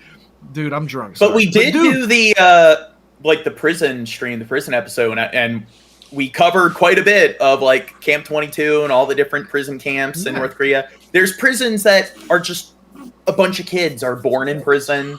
They're there at like the age of 2. It's kids being brutalized and tortured. They've spent their whole life in prison for something their uncle or their grandparent did. I'm sorry. I was just imagining I was at a rave and Shad had all those lights on his fingertips. That's what I'm doing. I don't. Shad's such a exceptional comedian. I mean, poop and pee, funny faces. Dude, finally, Gene gets it. Waving your hands around. Gets it. Shut up, Gene. Oh my God! Look at them. They're all crying, like, "Oh, please, let us stop!" And they're all, remember Kilgrave in what was it? Jessica Jones. Did you see that series, which was on Netflix? Rave? Hell no. Okay, well, the villain in the first season, Kilgrave, his superpower is people have to do whatever he tells them to do. So if he tells you to, like, I don't know, kill yourself, you have to kill yourself. And it's like he would do things. He was a psychopath, so he would have them, like, looking out the window for somebody. And it's like, oh my god, they're here! Please let us blink! It reminds me of that, where... Have you seen all the boys, Gene? Yeah, I know the next season's coming out. I can't. Is there a date for it? Because I don't know. All of the boys? Dude, The Boys. Dude, it's called The Boys. Shab needs to watch it. I've been wanting to make Shab we're watch it. derailing things. God damn it, you're right. We're trying to talk about North Korea. Fuck, John. Dirt's just Birth rates and providing good child care and education are all our family affairs that we should solve together with our mothers.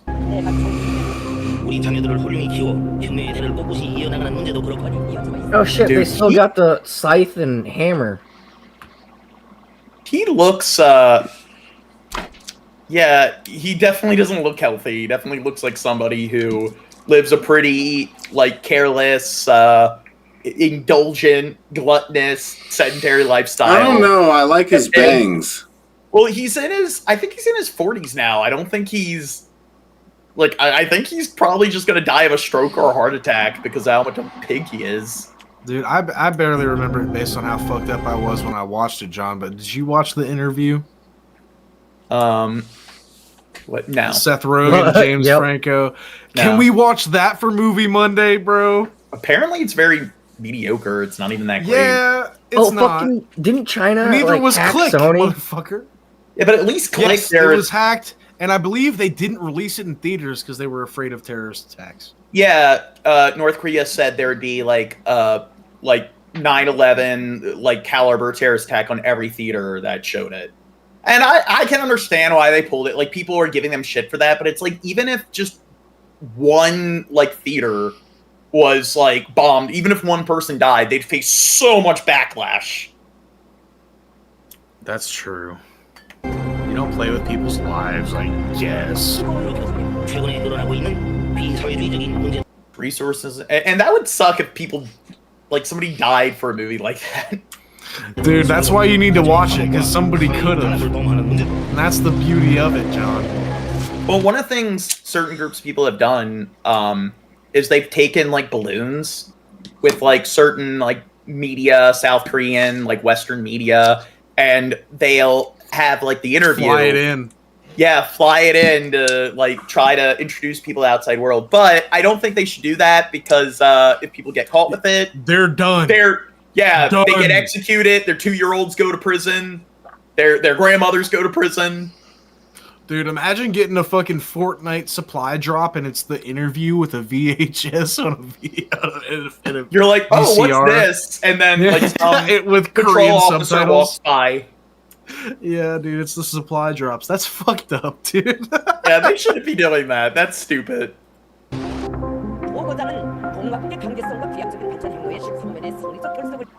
Dude, he's like got a wart or a mole or something. It's cancer. He's got cancer on his face. Well, I mean, he could have cancer. It could be skin cancer. He's got cancer. Or he could have cut himself shaving. Kim Jong-un got cancer. The reason he wears, you know why he wears this shirt? Because he's fat. He's a No. big fat guy. He doesn't know how to tie a tie. Oh, he could wear a tie with that shirt. Yeah. Well, everyone else is wearing suits and everything, so he's wearing... He's God King. He doesn't need to wear a tie. Why would he need to know how to tie a tie? He can have someone else do it for him. I don't get and it. he doesn't even poop. He would never show that level of weakness, Shad. That's why. You're right. Nobody's probably allowed to touch this motherfucker, dude. I don't know. I think I want to touch probably him. as people spoon feed him like little, like, I don't know, Reuben sandwiches and like I know he feed a Reuben sandwich. That's tight. Or fork feed, I guess. Dude, hand feed. You gotta hand feed a sandwich, bro. So you gotta pre-chew it and like feed it to him like a mother bird. But yes, I know he has this huge addiction towards cheese. And he put on so much weight because he just eats like shit tons of cheese. He's like all into the different. So I guess that's the food of the kings, huh? Jeez. Yeah, that's what I need to start dabbling. And World of Tanks is his.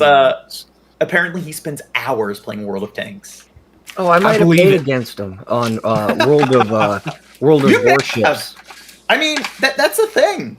Like the amount he plays, and I don't think like I know there's a decent amount of people that play World of Tanks, but I mean it's pretty average when it comes to the amount of players. So the likelihood of like you coming across if you play that game on a regular basis and the way people play Call of Duty, even if you're just playing it for a month or two, like there's probably a lot of people that have played against Kim Jong-un.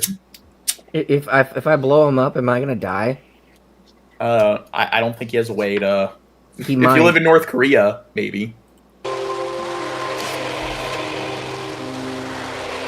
Dude, his gut doesn't even allow him to down. Like, I want to get Kim Jong-un mad at me. That would be cool. Well, make sure you do it outside of North Korea. Just like right at the border. Shab? Dude, PPP meetup in Pyongyang. It needs Pyongyang! Dude, guess what, Shab? You're going to love this. Weed is 100% legal in North Korea. Yeah, you can find it like growing in the streets. Now that might also be a misconception, because that's something I learned about. That can't be propaganda, dude. I wouldn't doubt that you could find it growing in the street, but it's probably going to be shitty weed that nobody wants growing in the street. That's why you gotta smuggle a bunch of good. There's bad strains. There's shitty strains. You could corner the North Korean weed market if you just brought that good shit into North Korea. That's how you're gonna piss off Kim Jong-un, dude. Is you're gonna have better weed than him. Did you know Kim Jong-un always gets a hole in one? Yes, yeah, I love him. Yeah, did you know he literally has no asshole? Yeah. I tried to finger it. I know. I actually think they got rid of that because of people like I don't know, it was even too ludicrous for all like the enslaved and indoctrinated people. So I think they actually retconned and got rid of it.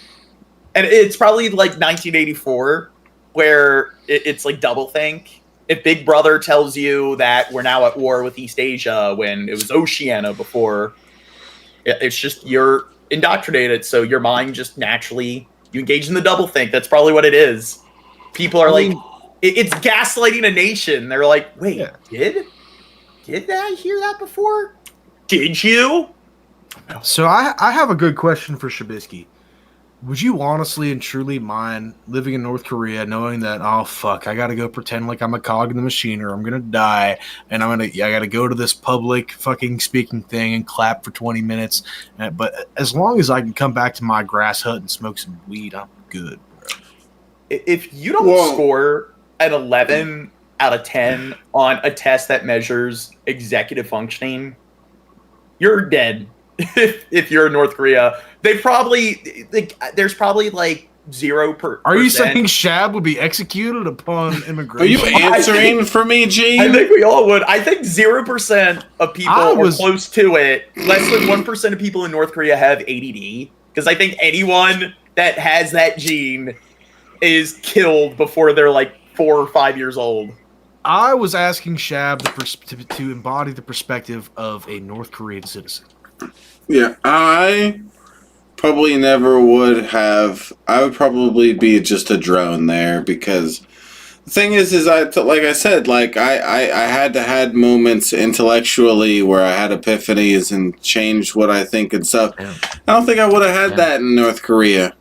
I love that honest answer, Shab. Honestly, I truly do. It's just like when I think Shab would be a drone, but I mean me as well. But I also think that, like, I don't know, Shab probably more likely to, I don't know, like stop clapping early or like I think Shab has problems with authority. You're right. Shab would not make the cut. He would be executed. I think he's the kind of person where he will try to go along with the system, but he'll probably do something like he'll fuck up. He'll have along the line. He'll have a moment where he just is forgetful of something. He forgets the dust, the portrait. And that's the thing. I think that like there can't be anybody with ADD in North Korea, because if you have ADD, you are fucked if you live in North Korea. I feel like I like John's honest answer better. I think Gene would get killed before me just because they would get fucking annoyed by Gene. He'd be like, Gene would definitely die first. Like, this one talks too much. You know, to be fair, I do think if I was like my kind of mentality, I do think I do question things. So maybe like I'd be a cog in the machine, but I do think I'd probably get to the point in my teens where I'm like, I just ask one question and I'm execute or put in a camp. So yeah, you're right, John. Execution's too good for you. You're going straight to the fucking camp. They'd at least have the mercy to kill Zabisky. Yeah, it's kind of a coin flip. Yeah. They're kind of random when it comes to whether they execute them or send them to camps. Yeah, and I kind of agree. We should maybe like be taking over North Korea and stopping this bullshit from happening. No, seriously. I mean, you say we taking need to help over. I mean, I guess the CIA has tried to do such a thing before, but well, we need to help Israel with genocide in Gaza. Yeah, we're that's investing more all our money there. right yes. now, dude. Mm-hmm. We can't stop the genocides in North Korea because we're funding the one in Palestine. Yeah, and in Yemen with Saudi Arabia. Who cares? Just forget Ukraine as well. Yeah. Who cares about all the people dying? We've been sending them billions, dude. Yeah. Yes. Good. We can't support the ones being invaded. We need to support the ones that are doing the invading. Duh, that's foreign policy right there. You're a genius. Japan's government has approved a record defense budget of $56 billion for next year. That makes the Asian country the world's biggest military spender after the United States and China. Tokyo also loosened its arms exports restrictions. The changes are part of Prime Minister Fumio Kishida. So they Am I tripping, or is this one loud? Oh, my fucking volume's 150%. That's why. Well, they did. Retard. They did ratify like their constitution, so I do think that they now they could go to war if one of their allies are attacked. So it used to be they had to be attacked, but now like if South Korea is attacked or Taiwan, that permits them to get involved. And Japan is up there, like they're decimal points behind like China in terms of military strength. Like I do think they're currently like number 4. Different sort like metrics put them at, but the point is they're like definitely in the top 6. But that's just Navy, though, right? They can't have a standing army after. No, they have a standing army. It's just they do. Shit. Well, it can only be used for national defense, so they don't. The point is, they can't invade anybody. They can't declare war unless they themselves are attacked.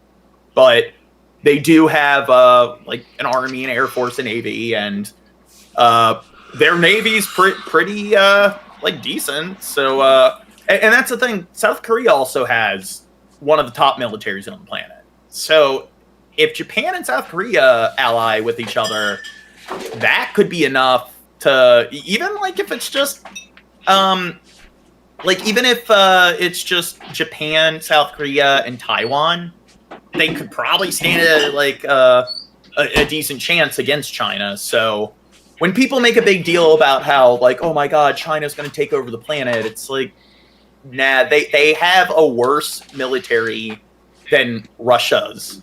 And South Korea has a better military than Ukraine. Kishida efforts to boost the country's military capabilities. Japan has had a small defensive military since World War II, but views North Korea and China as increasing threats. The United States considers Japan an important ally in any potential conflict. The new export rules will allow Japan to sell air defense to the US. And for more, I'm joined by our correspondent, I like James that Tutter. idea of foreign policy. I, maybe not to the extent, like, look, at this point, oh, God, John, are we going to get demonetized if I talk too much about Israel? We should not be supporting Israel. But Japan, dude, I mean, unless they're, engaging in genocide, I think it makes sense for the United States to be ride or die for Japan, considering we nuked the fuck out of them. I'm just trying to be real, and I say everything Israel does is fine with us. Okay, everything, they're cool. Okay, like they G's, yo. You know what I'm saying? No cap, yo. Bye. Pedestrian Podcast. They gave us Jesus. Poop and a pee. That's about it. Poo and a pee and a pee and a poo. Yeah, well, that's why you gotta agree with him. Shut up and agree. I'm gonna mute Shab for 5 minutes every time he says poo or pee. Poo and a pee and a pee and a poo and a pee and a poo and a poo and a pee and a poo and a pee and a pee and a poo. Shab, you didn't realize that you when mute Shab a walk. I'm done. Well, to be fair, when you do that, I'll notice the views start to go down, and there are people that you don't think they come to the podcast for the first time, and you're just saying that. To be fair, it is kind of it's not the best first impression, and there are people that pop in and they're what like, about "Oh God, if I'm they outta hear here." one of your like over the top jokes that have no emotion, where you can tell that you're being satirical? So you sound like you're a fucking Nazi or something like that, but people don't understand that you're joking. What about that? I think it's what about that for a first dark humor. impression? The thing is, yeah, and they can't tell that you're being satirical because you don't show at all. I show. Usually you guys will laugh and stuff. Plus, it's just and that just makes us look like Nazis too, John, because we know you and we know we're joking. I think they just know that it's dark humor and we're not being serious. But I do think that in the other platforms and stuff, people look at you doing that, and it just they come in and it's like that's what they see, and they're like, okay, I'm gone. And then when like the hashtags and everything are for like discussing the like Israel-Hamas conflict, and people are like, oh, let's see their opinions, and that's the first thing they come in on. And I don't care if you make jokes, but I do think that is something you need to stop doing, at least on these streams. You do it a bit too much. In Taiwanese capital Taipei. So first of all, well, it's not usually YouTube. It's usually like some of the other. Oh yes, because I know I have VK chat pulled up. I have. Well, when you look at the analytics that like on YouTube, a very large amount of our like viewers and subscribers are from Ukraine, Northern Europe. They're from all around the world because we're talking about current events and stuff. And that's something I do like on Restream when it's showing it. That is something that it does go down, and Shab does that. And we'd probably have more people that subscribe because what's probably happening is that people from all those other platforms are restreaming on are coming to like subscribe to our YouTube channel. Have you ever heard the term anecdotal? I'll get Gene? messages from people from like South Korea, from like Ukraine, talking about how they like the content, they like seeing what Americans have to say. But then, and sometimes an American has to say poop and pee. Well, I think it's just it gets old after the 10th time you just say it over and over again. Well, you made me say it 10 times. I just said it once, and you were like, "Yeah, you should do that." And so I said it 10 more times. Okay? That was your fault. That wasn't my fault. That wasn't Dirt's fault. Oh. Okay? And you know what? Poop and pee. Stop fighting, Mom and Dad. Poop and pee, let's continue. Jane. Poop and pee. Continue. what are Japan's goals in increasing military spending? Well, I think, the primary goal is just a recognition that the defense and security situation in the environment in East Asia has simply become too precarious and too complex for Japan to continue this primarily defensive understanding of the role of its military. That's why we've seen, again, this 16% increase on the defense budget from last year up to some $56 billion US.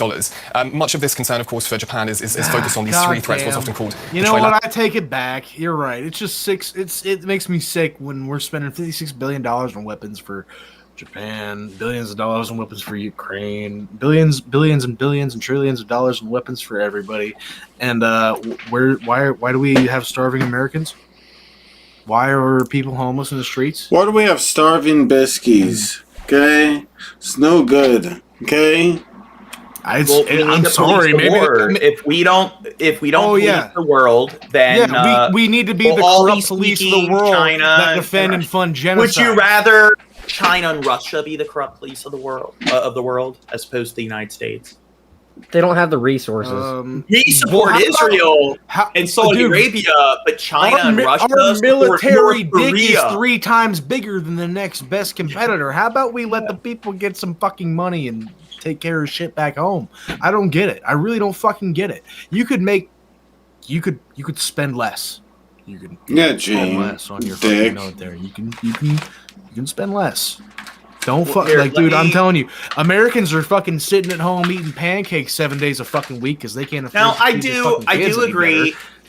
that we spend too much, and I do think that one of the things is with things like NATO. I think we probably, because I do understand that. I'm not saying America first. I'm saying consider America. Yeah, I know. I agree. We should cut the budget, and we should like spend more money on, like, I guess social aid, social institution. However, when it comes to global politics, I mean, Russia did invade like the Ukraine. We do, like, there are issues with global security, and I mean, there's always been. That's always going to be a dynamic of society until, I guess, if we progress to like some kind of type 1 society. No, it's going to be until the end, John. Until the end. We should only be flexing our military strength to our allies. We like, I don't know. I had a point, and I was thinking of it. Like, Well, okay, I so- agree that we shouldn't be doing it to this extent. So I agree with Dirt that we could go about, like, when it comes to the funding, the logistics, the like execution. I think that we should probably, with NATO and so forth, have make it so they pay more, like, into, if they don't, and I mean, make sure that all the NATO states are spending a little bit more on their military budget, and then we can spend I guess noticeably less. But I mean, even though the United States is doing like shit like in Afghanistan, and we're supporting Israel because, hey, they have nukes and they're that Western foothold in the Middle East, it's just the logic is like, what if the United States, or what if there wasn't some Western military power? I do think people are being a bit too superficially woke, virtue signaling, where it's like, if there was no notable Western military force, do you honestly think that in Europe and the United States, the kind of like Western developed lifestyle, you're able to come home and watch?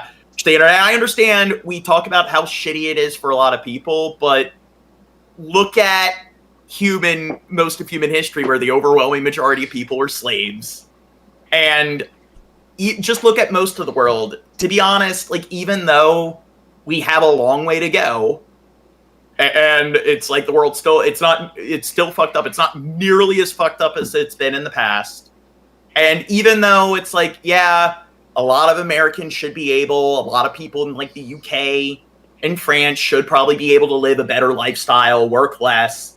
I think we're the kind of countries where, like, with our like universities or academics and stuff, we might be able to push things forward with technology and stuff, where people of future generations can work less. And I think that in the end, that sort of Western like kind of lifestyle, are you honestly going to tell me you'd rather live in this, where I do think some people can be a bit pretentious, because yeah, the United States, we deal with lobbying, we deal with the capitalist bullshit, but the overwhelming majority of countries, it's 1% that controls the country. We need to get away from that. But would you rather be dealing with the 1% in Somalia or North Korea? Would you rather be in Kenya, the Central Republic of Congo, Honduras? I just think it's kind of bullshit when people want to play the, like, if we had, let's say NATO wasn't a thing. Let's say none of like the countries in Europe, UK, France, US, like any of the Western countries, Canada, let's say none of them had any notable militaries. They just had kind of like mediocre militaries that you see with like a country like Brazil or Argentina. What do you think China and like Russia would do? Do you honestly think they would just like yeah, I mean, what if, John? You're right, but I think, you know, no plausibility versus like, out of all the possibilities, which one do you think's the most plausible? Do you think it's more plausible that they'll mind their P's and Q's and not overreach, or do you think it's more plausible that it's like, hey, I want the Baltic states, I want Poland, I want Ukraine, I want Belarus. It's just, I think saying that if like the Western world, I mean, I think we should trust, humanity should try to get to that point where we don't need these notable military forces. Maybe we can get to a point where things drastically improve and people, like society, can. And I mean, today a third of the world's population. I hope so.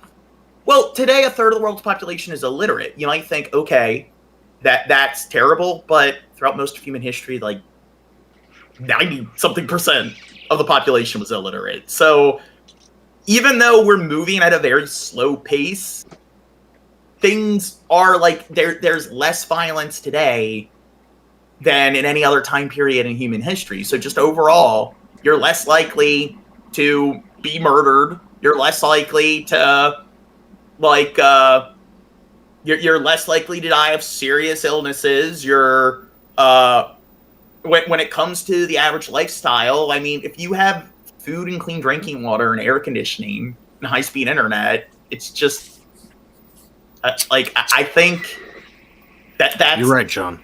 I do have the very fortunate position of being born in a country where I have the right to criticize my country for allowing my and not get assassinated. Exactly. Yeah, basically that's it. That's the root of it.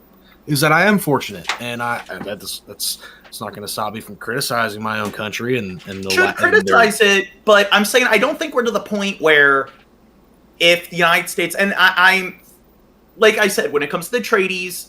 And when it comes to, like, national defense, I do think countries like Japan, South Korea, the U.S., there does need to be the countries that aren't the overall completely fascist authoritarian dictatorships. And I know there's the kind of House of Cards, the Game of Thrones, where it's like, hey, even though this dictator's doing fucked up shit, we're going to help them with their coup to, like, or even though this person's a terrible person, we know they're fucked up, we're going to help them with their coup because it benefits us and our free access through this canal or something. And there's those fucked up elements, and we could do less of that, but I do think that what if, like, none of Europe, the United States, like, what if there wasn't a notable Western military force? Well, then you'd have to take out nukes in the equation, because, like, even if there wasn't NATO and everything, like, you could have a big country being like, I have this many nukes, and then, like, they're like, oh, I want this little country's territory, or want to invade this little country, and that little country has like a dozen or so nukes, and they but only like 8 countries have nukes. Well, it's the same thing, though, like with Israel and fucking Palestine. Like, we can't really do anything because they have nukes, so we're supporting the ones with nukes, so we don't get nuked, or they don't fucking send the nukes. Because that's like an ace in the hole. Like, oh. Mutually assured destruction is what it is. It's when the nukes fly, it all goes. The thing is, the weak will inherit the earth. But here's the problem. If, let's say, the United States had apps, like, let's say it only had, like, 30 nukes. Like, it had as many as, like, the UK and France. And look at all the nukes Russia has.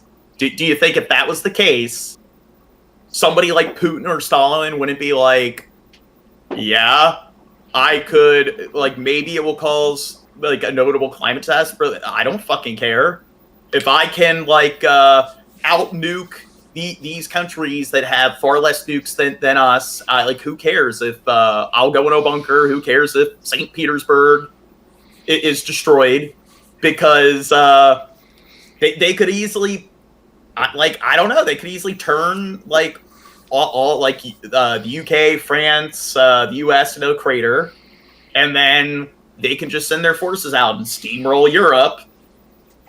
Well, in my hypothesis, or hypothetically, if the world didn't have nukes, no nukes for any country, and someone wanted to, like a big country wanted to invade a little country, and there's NATO as well, they would be, I guess, less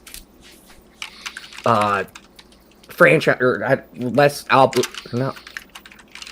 They wouldn't want to fucking do that, because then if you throw in nukes, they'd be like, oh, this is my ace in the hole. We can do this because we have nukes, or this many nukes. What's that, Dirt? Do you get what I'm saying? I do. That's what I'm saying is, well, also, nukes are mutually assured destruction. I mean, if there were no nukes, then you're right. Things would be drastically fucking different, I believe. Well, it but depends going on how back, many nukes. If the U.S. and Russia didn't have hundreds, like where there's over 1,000 nukes globally, then it could be. I don't think it would be mutually assured destruction if you only have a few countries that only have like 10, 20 nukes. You'd have a handful of cities that are wiped off the map. It would definitely set us back when it comes to our climate and stuff. But it is something where, like Russia with the stockpile it has, it could just play its cards right when it comes to launching the nukes at the right locations, the preemptive strike. And if it's 1,000 nukes versus 40 nukes, they could, it probably won't destroy the entire planet, even though it will cause a lot of problems. These dictators don't care. They'll control everything at that point. Yeah. Well, the question posed by Gene that stuck in my mind was, what if there was no Western military force? And the immediate idea I got in my brain was, wouldn't it be funny if it was immediate world peace? Well, do you honestly think that would be the case? Absolutely fucking not. Yeah. Absolutely fucking not. But, that's the thing. I think war sucks, and I'm very misanthropic. My attitude is human beings fucking suck. And it sucks that there's so much war and everything, but that's the problem. If there wasn't if there wasn't NATO, if the United States wasn't a big military power, and then, let's say the UK had a treaty with a bunch of its Commonwealth countries, like Australia, New Zealand, and they made up the bulk of the Western military. There'd have to be something. I think people are full of shit, where they're claiming the United States should just cut its military budget by half, and then NATO should, just be dissolved. And maybe not half. Maybe by okay. Maybe by a quarter. Okay. I think they could close those. Make the ends meet, John. The way I agree with that. Have for decades. But there are people that act like, and again, it's just we live in a really fucked up world. I think things are getting better, but a good example is Vietnam. We were involved in Vietnam for I think it was 20 years. It was 55 to the 80s, early 80s. So, or no, it was 55 to 75, I think. But people look at how all the unethical things that happened in Vietnam, the My Lai catastrophe and stuff. It was some boondoggle, the Cold War bullshit. But here's the thing: unlike most of human history, if there was some those kind of Game of Thrones, the lords are just fighting over colonies and stuff for resources. There wasn't freedom of speech. Most people were illiterate. They had no way of knowing if there were a group of people, indigenous people living in a colony, and you were dealing with them, you could just send in the grenadiers. You could just send in the troops and genocide them with a firing squad. If they had a settlement on the coast, you could just send in the frigates and shell it. And the thing is, they didn't have a society of illiterate people. They didn't have automated factories and they didn't have forms of printing newspapers in bulk and distributing them with things like trains and planes and automobiles. So it's like people didn't know what the fuck their government was doing in terms of war. Propaganda was very easy to instill on people. And then you get to like post-World War II with Vietnam, and it's like, yeah, that was terrible. It happened 20 years, but look at all the people that protested it.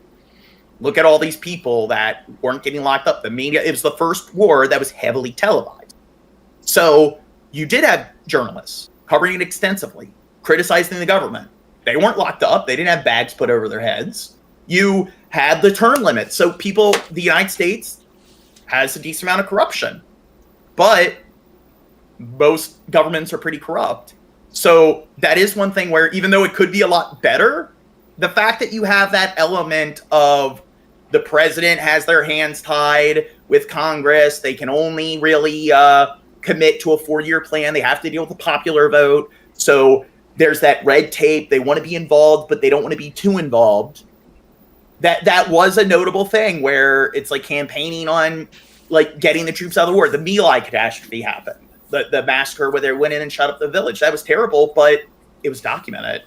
People could discuss it as much as they wanted. People could protest the war. And that resulted in the change, like the change in our culture where it's like, you know what? Yeah. War sucks. Why are we getting involved in these boondoggles? And that's fucking significant. And even though it went on for 20 years, compare that to most of human history. So I am a little optimistic where it's like, I think people don't really pay attention to, like, a lot of people don't know their history and so forth. And they don't see that war has been declining since World War II. And it's like when Russia took over Crimea, that was a big deal. Well, yeah, you know, I agree. There's a natural human instinct to the uninformed that resonates with a position such as, oh, somebody killed somebody, well, kill him back. Kill him harder. That was the attitude people had in like World War II. It's like, well, they attacked us. They bombed Pearl Harbor, therefore, well, they attacked us. Let's nuke them. And that was an attitude that people had for like quite a while. Now people have abandoned that, where it's like no, war should be avoided at all costs. Even like some of the more like pro-war people in our society still aren't going to play the, well, hey, they killed an ambassador. That's an act of war. So I do think things are improving. Like, look at like the Western, like Belarus is considered last dictatorship in Europe. Look at Japan, how it was like in the early 19th century with Imperial Japan.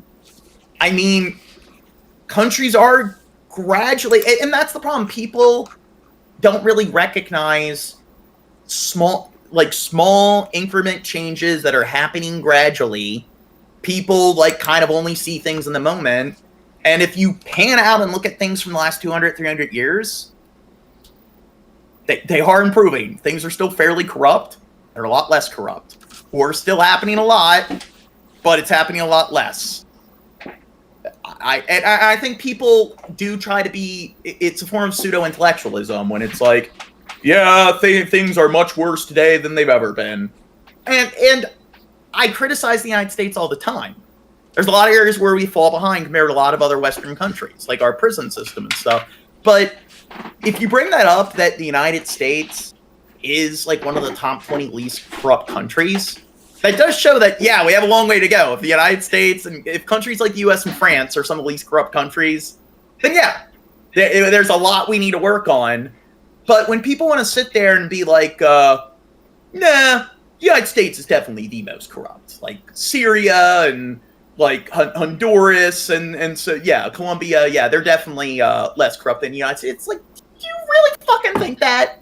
Do you really think most African countries and like Vietnam and shit, do you really think they're less corrupt than like the US? And I think that's just virtue signaling. Yeah, I mean, no, yeah, I mean... And it's pragmatism. Address problems, like, as much as you can, and it's not like, hey, it could be worse, therefore we should do nothing, but it's like, here's the thing. Just because in another part of the planet, like in Somalia or North Korea, the issues are here and our issues are here. It doesn't mean that we should do nothing about this, because it could be worse. You address these problems and you try to address these problems. You address as many issues as you can. It's called, like, it's being pragmatic. So, but that's the why point we're is, spending so much money on weapons for Israel. and I don't think we should do that. That's an area where I think it's just part of military-industrial complex, and that's an area where we need to improve. That's where it's still really fucked up. But the point is that I do but I think when it comes to that game, that bag, America is the most fucked up. Yeah, I think. Yeah. Well, yeah. We're the big. It's like, what is it? Who was it with the big stick? It wasn't Taft with the big I stick. think Speak Russia softly and carry a big stick or something like that. Who had the Roosevelt? big stick? Is that Roosevelt? Yeah. I do think Russia deserves a decent amount of criticism there as well. And I think United States and Russia have both been doing it too. Maybe we do it a little bit more, but it's like you had like Wagner deployed in like the ECOWAS countries, the African Franc countries, and the U.S. and France, and then France and Britain get involved quite a bit as well when it comes to supporting us, giving weapons and stuff overseas, playing the like the marionette game with like the other like lesser governments. And I do think that like they were giving weapons to the different rebel groups in Niger and stuff, and then we're giving training to the other side. In Burma, they're giving like bombers and fighter jets to the government, and then we're giving training and weapons to like the rebels there. So we're constantly doing that stupid shit. And it's like both parties are pretty much, it's still like, we're still kind of in that Cold War.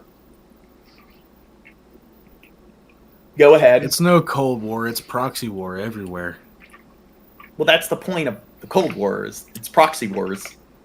We're constantly fighting through proxy war. Yeah, that's the point. We give like in Afghanistan, we give them weapons and training when Russia invades. We give Ukraine weapons and training when Russia invades. We're involved. They're proxy war. So yeah, Cold Wars basically never stopped, right? Yeah. The Soviet Union, but here's the thing. Well, I guess since like World War II, right? It hasn't stopped since, well, before World War II, the Cold War was Britain and France and Spain and Portugal. It was all colonial powers. Yeah. Like you had the history at this point, well, you had the Opium Wars where they were going in and like in India because like there were confrontations with their colonies. And you had like the East Indian Trading Company where you had like the like current, I forget what it was called, but you had it was maybe Karnataka or whatever, and then you had the Mongol dynasty, and we were getting involved in those kingdoms fighting in India, and that's how Britain ended up taking control of it, because we wanted control of all the spice trade and so forth. And then after that, there's the Opium War, where like France and Portugal, or France and Spain and the Dutch were supporting different dynasties in India and different groups in China, and then Britain and Portugal were supporting different groups. And then we, like, same thing, like there'd be in Nigeria, the Mali Empire, we were giving their princes and stuff weapons to control the people, or not us, Britain and France and stuff. In the 7 Years' War in the Americas, you had the Native American tribes that were siding with Britain, the Native American tribes siding with France, and they were all competing with each other, the different tribes. So we'd give them weapons and training, and then we'd have them fight with each other. So it's been going on forever. Yeah, sounds about right. The enemy of my enemy is my friend. So let's see, give the enemy of my enemy some weapons. And I mean, World War II and stuff is pretty deadly, but look at the wars prior to the Great War. Look at the wars that took place during the Renaissance, during the colonial age. The casualty counts during those wars were still pretty fucking high. And when we're talking about the Cold War, compare the Korean War and Vietnam to like what was going on in Afghanistan. I'd say they're definitely not as bad. So it's pretty fucked up when it's like, yeah, these wars, it's like tens of thousands of people are dying as opposed to millions. But that is a difference. John, Yeah. can I take a moment to address the chat? You like doing that sometimes from time to time. Yep. We have a new viewer, I think, who I don't remember seeing. Ethan Bolin. Welcome to the chat. Welcome hi, aboard. Ethan. I hope you're still here. Bryant, he also said George Lucas made the Empire based off of the American military, which makes the rebels the Viet Cong. What do you think about that, John? Oh, I think I don't think Vietnam was necessary, but in the end, we're still. And the problem is, the big thing with the Cold War is it was communism versus capitalism. Now the proxy wars have kind of changed to either supporting the Western NATO countries or supporting Russia and China. Well, that was a diatribe. I'm asking if whether you think America was the empire or whatever. Whatever. What do you think about that, John? Whatever. That doesn't matter. Drunken Crow also said that he had to pee. He's probably back by now, I'd assume. But Taylor also came and said, "Hey, I'm drunk, silly goose," and we're drunk too, you silly goose. Well, John's not drunk and might be, probably, maybe. I don't know. It's his business whether he's or not. Drunk on sleep deprivation. Shab is probably drunk right now and taking a drunken piss. See, Crow had the decency to say, "Hey, I gotta pee," and did that. And then Shab is probably also taking a drunken piss. But to be fair, I'm probably about to take a drunken piss too, and I wouldn't be surprised if I was able to none of y'all.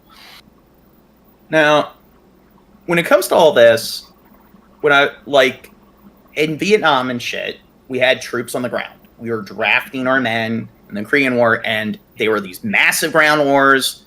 Millions of people died. The Ukraine, what's going on there is terrible, but so far it's like I don't think it's even hit the six figures count when it comes to deaths. It's still in the tens of thousands. That's still pretty bad.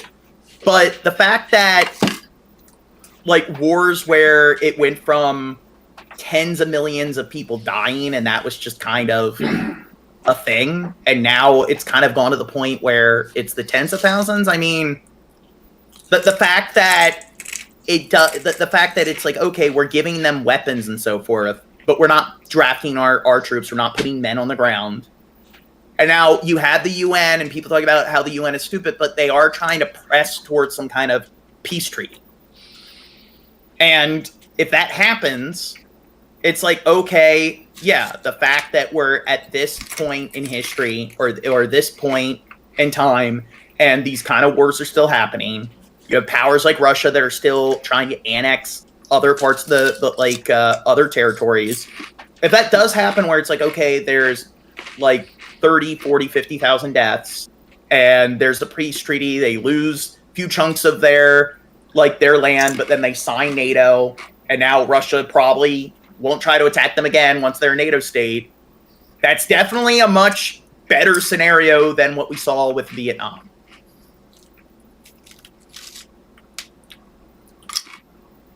Yeah, you think? Yeah, I mean, well, I guess we learned a lot from Vietnam and how to make that bitter pill go down a little easier. And it's still not ideal. It's still like, hey, shouldn't we have probably encouraged them to do a peace deal earlier? Shouldn't we? There's a lot of things we could do differently, but there's a lot of much worse fucked up things that we would have been doing a couple generations prior. And then with Vietnam and shit, there would have been even much more fucked up things taking place a few generations earlier with World War I, World War II. So I do think that things are gradually getting better to some extent.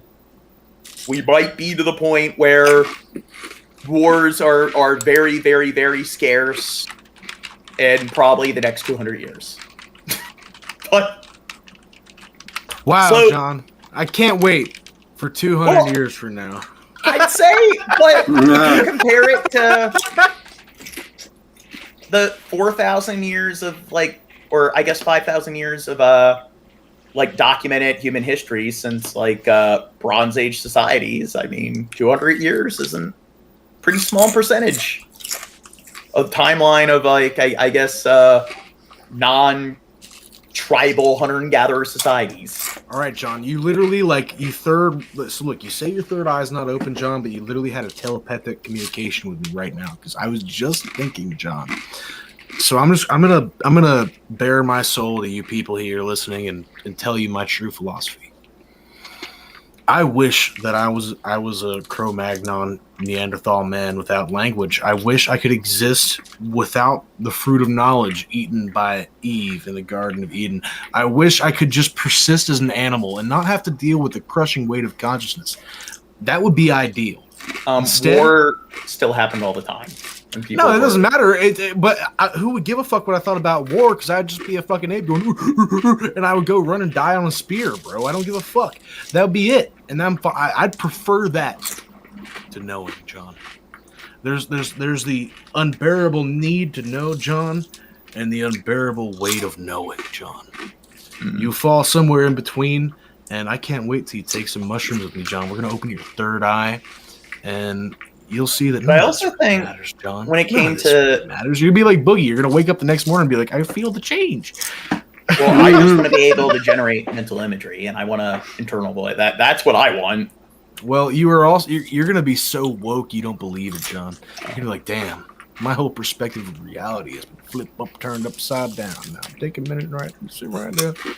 Yeah. But my big thing is, the point I want to get here is, I know a lot of people are probably going to think like, oh God, he's some like pro-military industrial complex. I'm not claiming that we should be doing things like supporting Saudi Arabia and Israel. I'm not claiming that we should be investing as much money in our military and in getting as involved as we do and like things like Afghanistan. But when people are like, get rid of the UN, I don't agree with that. Yeah, I think these like G20, I think a lot of these international like organizations, we do have much more global politics than we had in the past, and there are some notable benefits. Like I think people, like when they say it doesn't resolve anything, I think they'd be shocked at how much it does get done. There is like the UN was established to prevent a third world war, and it has, like, we haven't had a third world war yet, and a decent amount of time's gone by. So I do think that when people are like, hey, just get rid of the UN, just get rid of the G20, get rid of NATO, get rid of like just any sort of like country's military, it's just, I think that's kind of stupid, because it's just, I think what, like, again, if we had no military force, what would happen? It's, I don't know. I think maybe we should get to the point where we don't have borders. I think people who advocate for no military force are stupid. That's just not viable. But yeah, all I'm saying is spend a little less. Spend just a little less. I agree with that. But there are a lot of people, you'll talk to them and be like, nope, we got to keep the biggest dick in the bush. But not no military, but they'll act like, hey, we should have like a military that's at the same level as like probably not even like South, like we should have a military that's like at the same level as Portugal or Spain. And it's just, nah. If that was the case, we've stuck our dicks in too many pies, bro. We have stuck our dick in the beehive over and over again. At this point, no military or minimal military is not an option, unfortunately. But at the end of the day, we could spend less. We spend a lot. Is that the only time the bees play is when we stick our dick in the hive? That was a callback. Thank you. Yep. But it's actually they were rolling tiny wooden balls around as a game. Okay, next video. So nope, they were playing with balls. Russia unveiled. What's the title? Russia unveiled robot army. So its first robot army that will confront the USA. What kind of propaganda is this? What is it? The way it was like dual wielding there. What was it? The IG. What is it in Star Wars? The Mandalorian, the IG-22 or IG-23? IG-88. IG-88. So I think They're just gonna deploy Terminators all over the U.S. That's fucked. Is Well, that what what if this it doesn't propaganda is even leading grip- me to believe? Well, what if it doesn't even grip pistols? Like, what if it's like, remember that Black Mirror episode where the big dog robot was hunting them down, and the pistol, like the bullets were just kind of, firearm was just mounted into its legs or its limbs. So what if it's like that, where it doesn't just have two limbs? What if it's like, God, what was his name in General Grievous? What if it Grievous? Yeah, so what if, like, the robot has, like, 8, like, limbs, and they act as not just arms, but legs? Dude, and you're it's so able... right, John. This is a half measure.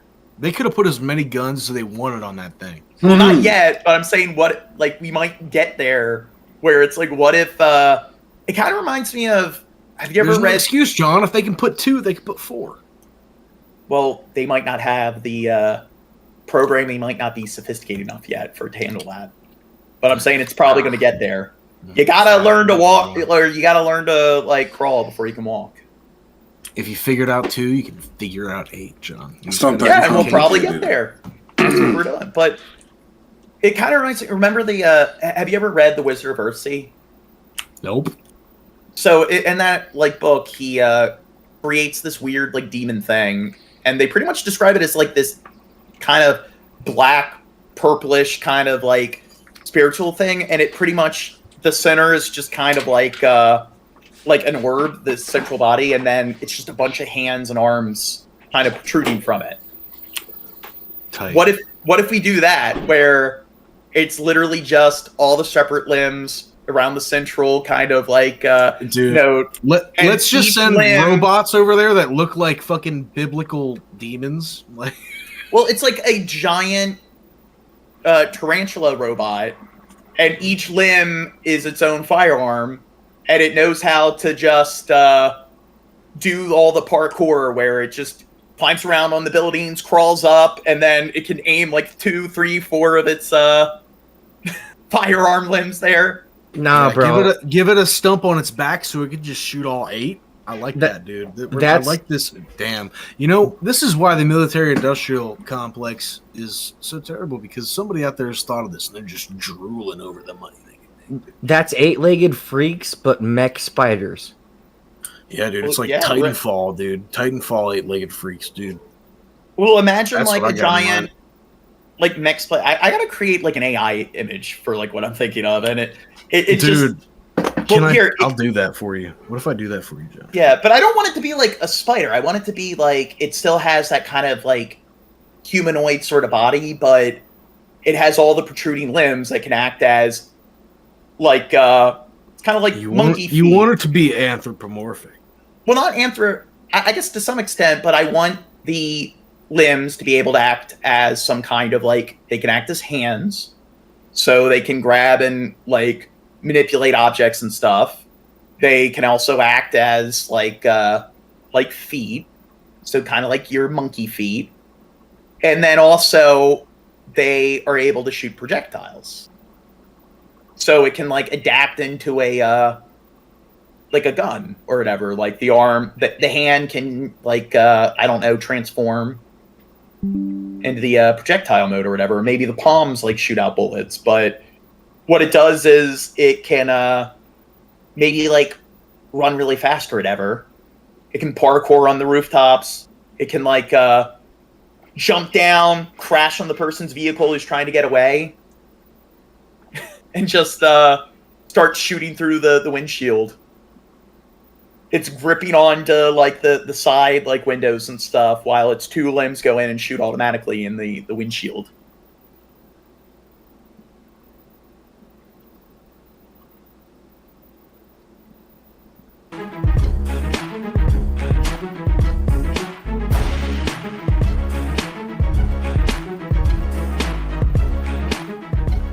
Bot tanks. In front of you is the Russian humanoid robot Fyodor, who can shoot with 2 hands. Developed by Russian specialists, Fyodor, final experimental demonstration object research, is designed for extreme situations and space exploration. The robot can operate autonomously or be controlled by an operator using a specialized control suit. The robot is intended to perform 2 main tasks: rescue people in extreme conditions, such as from collapsed buildings, and undertake space missions. Recently, it was revealed that Fyodor faced sanctions after it was discovered that the robot can not only shoot, but also shoot with both hands. Upon learning this, foreign... companies ceased supplying components, including gears, sensors, engines, cameras, and computers. Nevertheless, Fyodor continues to evolve, with the robot's developers transitioning to domestic alternatives. Work on the robot began in 2014, and it was first presented to the public in 2016. According to its specifications, the robot can already use a key to open doors, operate a fire extinguisher, and use a saw. In addition, Fyodor can drive a car and even crawl on all fours. Furthermore, the robot has mastered doing both transverse and longitudinal splits, setting a world record. See, it can be bipedal, quad pedal, oct pedal. The robot stands at a height of 180 centimeters and weighs between 105 and 106 kilograms. Maybe it can be like quad pedal, but then the other 4 arms can just combine into some cannon when it needs to. So it's like running on all 4s, and it can like convert that into like a gun or just. So I get why this has 2 arms now, because they're At the Army 2022 Arms Exhibition in Moscow, an advanced version But if development they was shown. can A robot dog find a armed with way individuals. to connect the other arms to the brain of the human, then we're in. The design, resembling a dog, belongs to the I Russian hope you company do Infotainment, know this specializing in robots. technology is going to, like, yeah, it's for, this is for weapons and stuff, but, yeah, that thing is carrying around a rocket launcher. There's gonna be some sick fuck that puts, like, a pocket pussy or some shit. So we need to. Drunken Crow would go that way with it. Dude, Drunken Crow would fuck that robot dog and have a pocket pussy on it, dude. Well, instead of dual wielding 2 guns, like the other robot just like jerks you off really fast. Like, there's gonna be someone that does that. Some sick fuck like you, Drunken Crow, is gonna do this. Can't believe it. Wait. Now, the robot sort of model that I pitched, what if it can use some of its limbs to just allow it to achieve flight, where it acts as like propellers when needed? It would have to be extremely lightweight at that point. But at the same time, if you're wielding 8 firearms, they don't necessarily need to be a high caliber. You could make Or this thing 8 pocket small. pussies. You can have an orgy. Well, what if Dude, that's Ant-Man. They make tiny little fucking Well, not robots wings. you can control with your shit. Like, they just suspend you in the air and you can control your limbs, and they make a tiny little fucking. What if you can just upload your brain, your consciousness to like some kind of a super robot, multi-limb being, and everyone keeps like, instead of like upgrading your computer and your phone, people keep getting like body like extensions and so forth, where you're like a hive mind and you're like connected to your own home, and then that's why people need more land so they can continue to get more like installations. It will be like the Sega like Genesis, where they had all the add-on systems. You put like the 32X on it, play more advanced games. Then they had the Sega CD. It will be like that, where it's like you're getting your RAM, your hard drive, your GPU upgrades and everything. You'll get limb extensions, and you'll get bullied in school because everyone's just a robot, like with I don't know, their brain in some kind of like jar control station.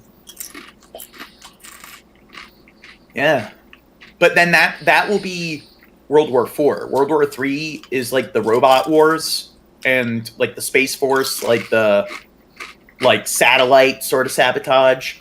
World War IV, when we're all living in virtual realities, or everyone has their brains in a jar, controlling all their robot extensions, it's just going to be everyone trying to hack everyone else's brain network. Weaponry, and artificial intelligence. According to the developers, the robot dog is capable of accurate shooting and weapon transportation. In civilian applications, it can be used in emergency situations for reconnaissance, navigating through debris, and delivering medical supplies. In combat scenarios, the robot dog can also engage in target designation, patrolling, and security tasks. However, the US believes that the Russian robot dog with a grenade launcher is a copy of a Chinese counterpart. The dog closely resembles the Unitree Yushu technology dog from Unitree Robotics, available for purchase at $2,700 in online stores. The M81 is draped with fabric to conceal its origin. The assertion in a publication suggests it seems entirely obvious that the robot was not developed by a Russian manufacturer. Share your thoughts in the comments about this Russian development. Russia plans to create an avatar robot within the next 10 years, with the potential to replace soldiers on the battlefield. The robot can be designed in an anthropomorphic or non-anthropomorphic form, resembling or significantly differing from a human. In the latter case, the operator would feel for... I think this might be a way to solve our troop shortage problem. I mean, I agree. I think this is the future of warfare. I think, John, a peaceful future is a hopeful one. I think that the future of warfare will be fought with robotics and technology. Well, whoever wipes out all the other robots in the battlefield they win the war. They have their robots. So if nobody knows how to fight and you don't have any human soldiers, then it's just like, you know how they have those like robot competitions where you like build your little like control bot. You have to destroy it. That's just what it is. It's funny fair. You have your robot collection. They're all fighting in the outskirts of the cities and stuff, and it's just like once you take out all their robots, nobody's trained to be a soldier anymore. So you're pretty much it's game over. So instead of bombing all the citizens on the Gaza Strip, you just have your little robot chess game. Oh yeah, well, here's the deal, John. Truthfully and honestly, by the time we get to your point, to the point, there will be no countries who cannot afford robots, do not have robots of their own. Actually, no, Dirt, you're right, because there's going to be a point when everyone runs out of resources to make robots, and then we have to play rock paper scissors. Yes, Brian. Carnage will never end. Bryant came through with a $3 tip and said, "The war robots are impressive, but think of the sex bot technology to come." Exactly. See, I'm not the only one. I'm not the only one. To You're the one who wanted to fuck the robot dog, dude. I mean, It's going to be like her. People are going to start dating their AIs. People are going to be bigoted towards it. But then, in the same way we had the LGBT plus movement, there's going to be like the AI like relationship movement. Blade Runner 2040, whatever the fuck, the new one. AI sexual or something. The hologram. They had like a fill-in prostitute where the hologram, and they did that in her as well. Look at Dirt clocking To out. developers, the robot should possess functional capabilities comparable to humans. The goal is to create a machine capable of independently interacting effectively within human infrastructure, traversing rough terrain, providing first aid, and operating a vehicle. In 2015, the first developments of a humanoid robot capable of shooting and driving vehicles were introduced. A manipulator arm, controlled by an operator nearby, is used for firing. In the future, such avatar robots could potentially replace live soldiers. However, it is more likely that other countries, such as the United States or China, will be the first to implement such groundbreaking technologies globally, rather than Russia. One of the most powerful ground-based drones in the world is the Uran-9. In terms of firepower, the unmanned combat vehicle Uran-9 holds the top position globally. The Russian military robot visually resembles an infantry fighting vehicle, measuring approximately 4.5 meters in length and 2 meters in width, with a total combat weight reaching 10 tons. The robot is equipped with a 30mm automatic cannon 2A72, paired with a 7.62mm machine gun. Launchers with 4 9M120 Ataka anti-tank missiles are installed on both sides of the turret. These can be At this replaced with point, it's like, why don't we just have the sentry bots from like Fallout? aircraft missiles if needed, providing air defense capabilities. 6 reactive flamethrower Schmel are positioned at the rear of the turret. Currently, there is no unmanned combat vehicle in the west. Wait, now they will do that. It's kind of like Jericho's trumpet. The airplanes and stuff have in World War II with the propellers, they were purposely designed that way because it instills fear. It's like a form of like psychological warfare. That's one of the reasons why they have like drummer boys, battle music. So I do think they like people do like, what is it? It's polyogia, where people like you see the face of Jesus in a piece of burnt toast, or people see like faces on cars. And I know like certain Ferraris. Well, no, I think it's called polyogia. It might be that, but it's apophenia is where people just kind of like see patterns through coincidence. They're like, it said on that parking sign in this movie, like from 9 to 11, therefore can't be a coincidence. There has to be a connection. But I do know, like with Ferraris and stuff, they will design like the cars where like the lights kind of have a more like, I guess, squinted appearance to make it look like it's more intimidating. It's supposed to like reflect like the personality of the car, that kind of personification. So here you have these tanks. So people would be like, why would you want to create the sentry bots from Fallout and everything? Because why do they need a face or like voice? It's because of psychological warfare. It's to intimidate people. So let me look it up. Talk to the chat, Shab. Who? I said talk to the chat. Who wants Gene to start playing Palmon with us? Come on, everyone, get your picket fucking signs. Palmon, Palmon, Palmon. Yeah. This is what we need. But maybe it can have like 2 more additional limbs, like extending from outside to back.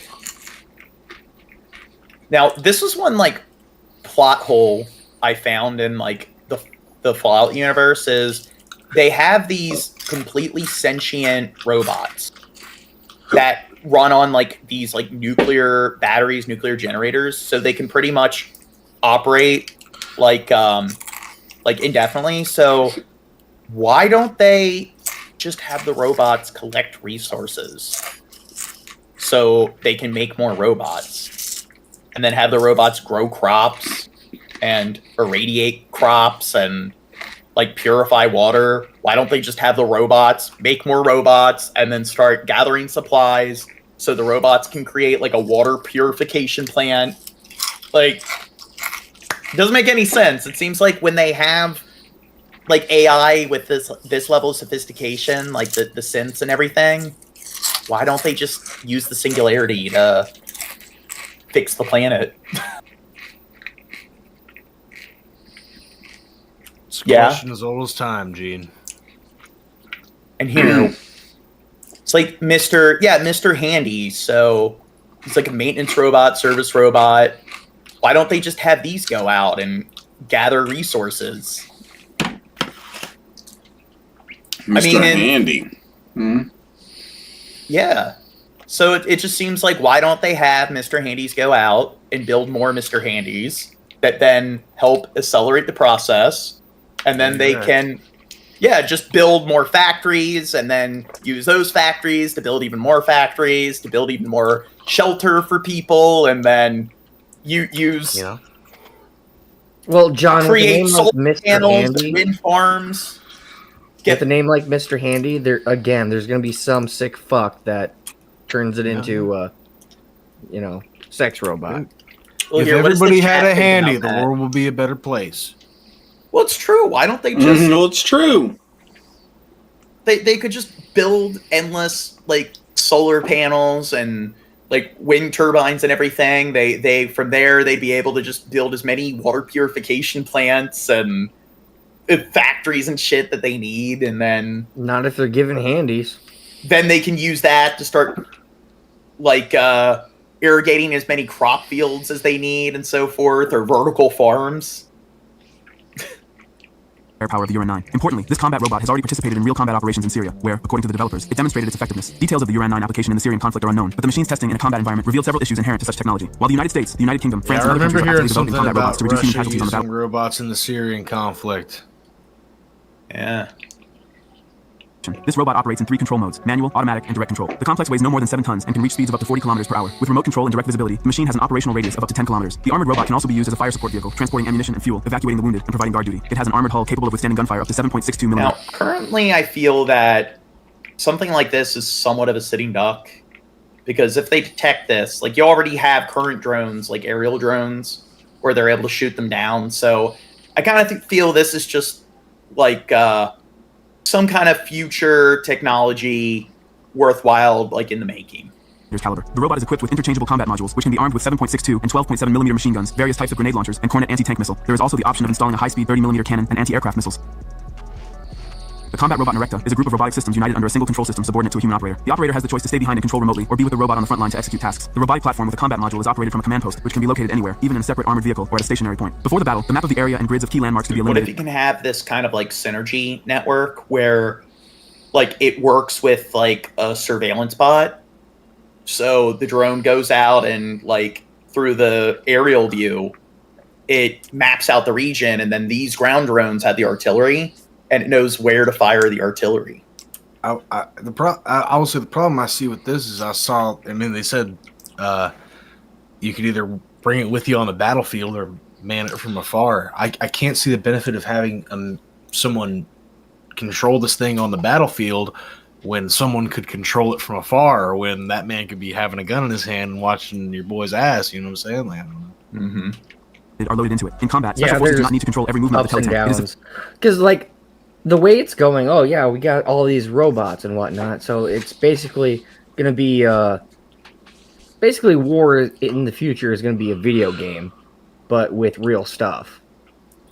No, war in the future is not even going to be a video game. It's just going to be a hacking competition, because everyone's going to live in VR pods. Yeah, that too. Where their brains will be in jars.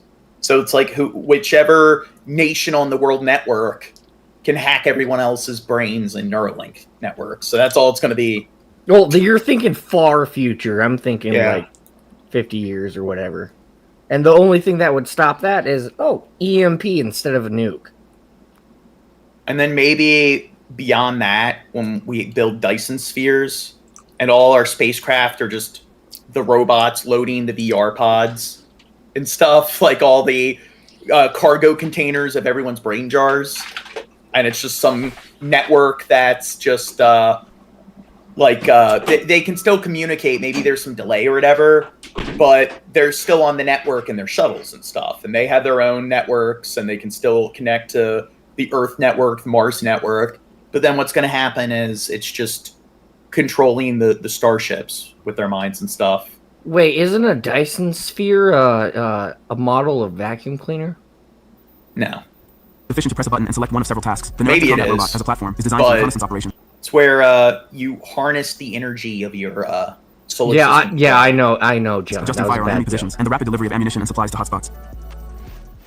The combat robot Marker is a robotic platform that resembles a small tracked robot. The developer boasted that Marker can now travel 1,000 kilometers, carry loads, and evacuate the wounded. The robots are designed for military operations not only on the battlefield, but also in urban areas. They have been tested both in exercises and actual combat, where they performed well. Marker can be used either as a remote-controlled machine or carry out some functions autonomously. According to the developers, the combat platform can operate in autonomous mode, consuming 30.5 liters per hour, sufficient for a 1,000-kilometer cross-country journey or 50 hours of autonomous operation. The robot's developers also claim that Marker can be used for automatic delivery. And that's another plot hole in Star Wars, where it's just, if they have robots or as sentient as they are, why don't they just have autonomous vessels? And like kamikaze drones, why don't they just have like autonomous detonation droids that travel in at hyperspeed? You just travel like 40 of them, 100 of them with the maybe it has the yield of like a Moab bomb, not even a nuke. You just hyper beam, you just have all of them beam in next to the Death Star, and they just all explode, and then they subject the Death Star to the vacuum of space, and then it from there it all falls apart.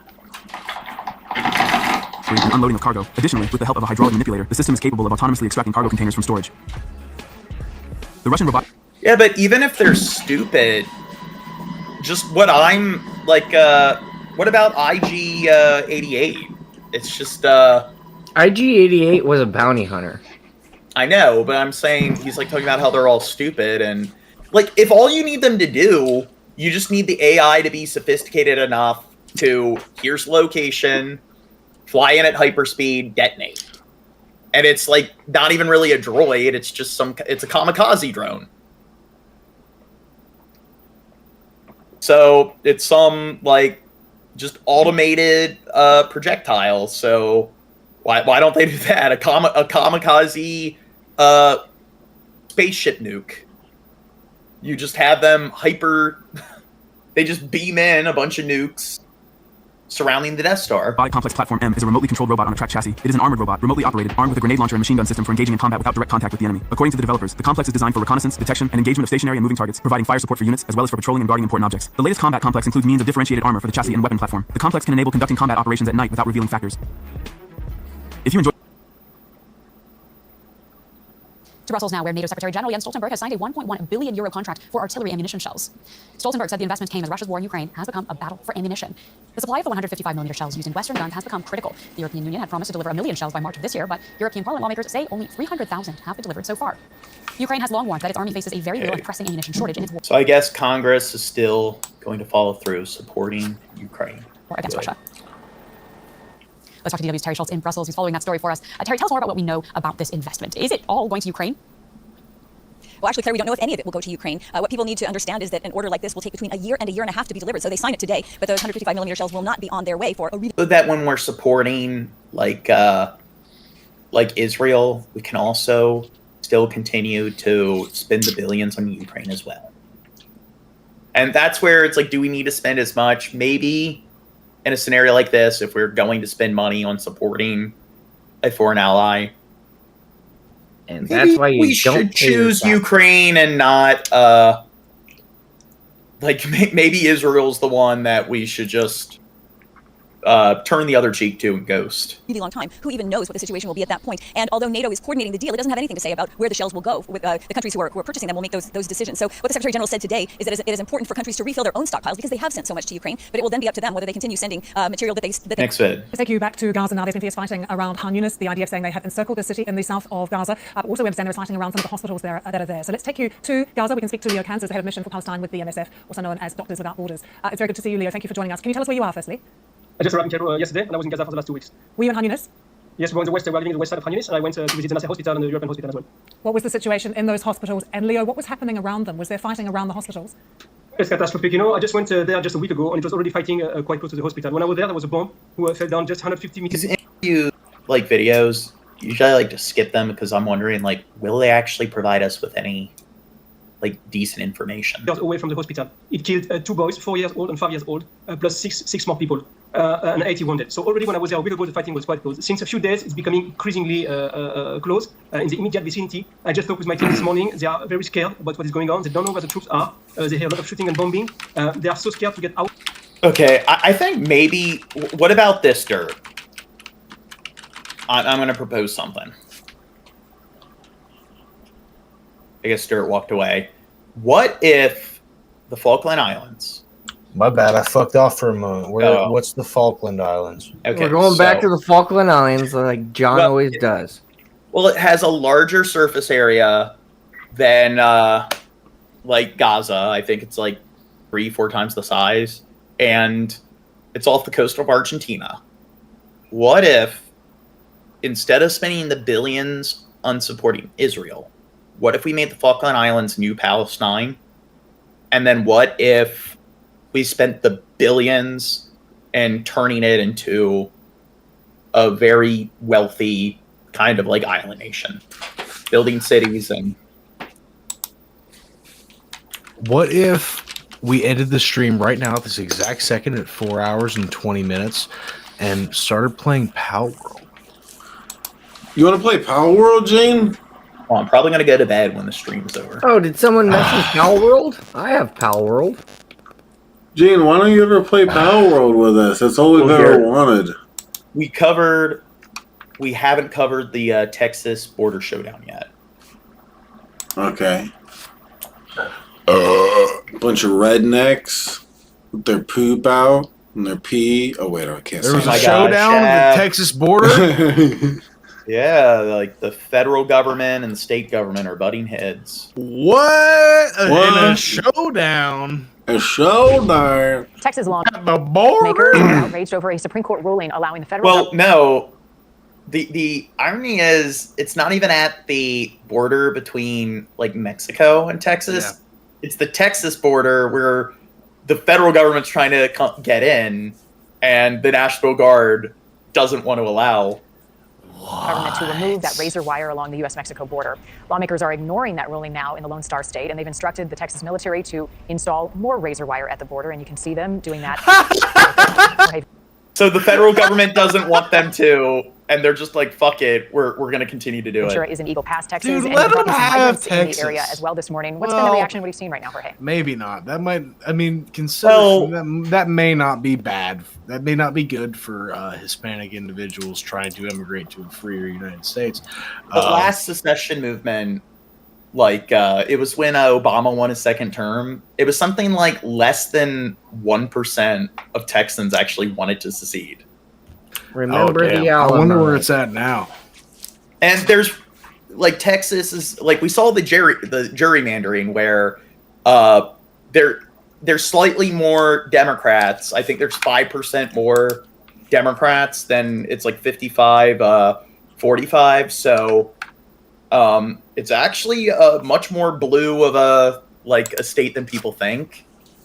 And it's pretty much like all the municipalities that are on like the border, they get the bulk of the immigration, and all the people living there, they don't seem to hate it. They seem to have a very positive attitude towards the people coming in. Same thing with California, New Mexico, Arizona. So it's all the like hillbillies more to the north that aren't really dealing with it. Well, you got to think like, so money right now. Is Joe Biden going to run again? Is Trump going to run again if he can? And those are basically your fucking two options at the moment. I know it's January. It might change throughout this year, but if those are only two options, I don't know how it's going to be. Because liberals are like, yeah, Joe Biden has dementia. And, well, everyone's like, Joe Biden has dementia. And everyone's like, Donald Trump is taking Hitler uppers just to get through the day. Well, don't most Americans do uppers just to get through the day? Caffeine's the number one most addictive drug. No, Trump's not on uppers. When he was in office, I didn't know what it was, but it was like he took a picture when he was in office and his drawer was open and it was just a box of like the whole drawer was filled with boxes of uppers. Damn. Fake news. No, like more than you, John. Now the Texas military department says that they're going to hold the line and to continue their operations inside Shelby Park. Now take a look at. Well, don't you think he's definitely going to follow through with building the wall? Oh, even though it's already built? Yeah, it's built. I don't think well, one, it isn't even like a wall; it's a fence. But I don't think they actually completed building the fence from like coast to coast across the entire border. They didn't. I don't think they even got like 10% of it done. Like, let me see. The scene right behind us right now. We actually have 3 migrants from Venezuela trying to enter Shelby Park illegally, but they right now have been blocked by the razor wire that's been installed by Texas officials. And as we're speaking to you right now, Texas officials are actually installing even more of this razor wire. Now, a big difference from when Border Patrol agents were allowed in Shelby Park is we've seen it in the past where if there are migrants on the other side of that razor wire, then Border Patrol agents will then cut through that wire and then start the apprehension process with migrants. This is what Texas officials say they want to avoid. They do not want migrants actually to even be apprehended. They want to block any type of entry. And actually, I've been speaking with those migrants who say they've actually been on the riverbanks now for 2 days trying to find a way into Shelby Park. We'll take a look over here. You can see even more of. So what if he, maybe not a wall, but what if we just, I don't know, install a bunch of razor wire? No, that's right. I'm suddenly having a like, oh yeah, I heard that moment. I'm kind of drunk. Yeah, somebody drowned. That's why they wanted to take this shit down. Yeah, like a kid drowned. Well, it's also, I mean, I can understand apprehending people near the border. And there is the attitude of, it's like with most of the stuff, it's so, like when you look at all the stuff the federal government does in any country, especially any of the big, like top 20 economies, it's just, when it comes to border regulations, all the economics and like what kind of effect certain types of immigration have and what's the right balance, when should the state do this, and when do we need to focus more on the schools, the criminal justice system. I mean, nobody is a pundit in all these different fucking areas. And my thing is, it's just when it comes to illegal immigration, there's some things that you can verify, like, okay, how much crime does it cause? It causes some crime, but not like nearly like the extreme that the right likes to like depict.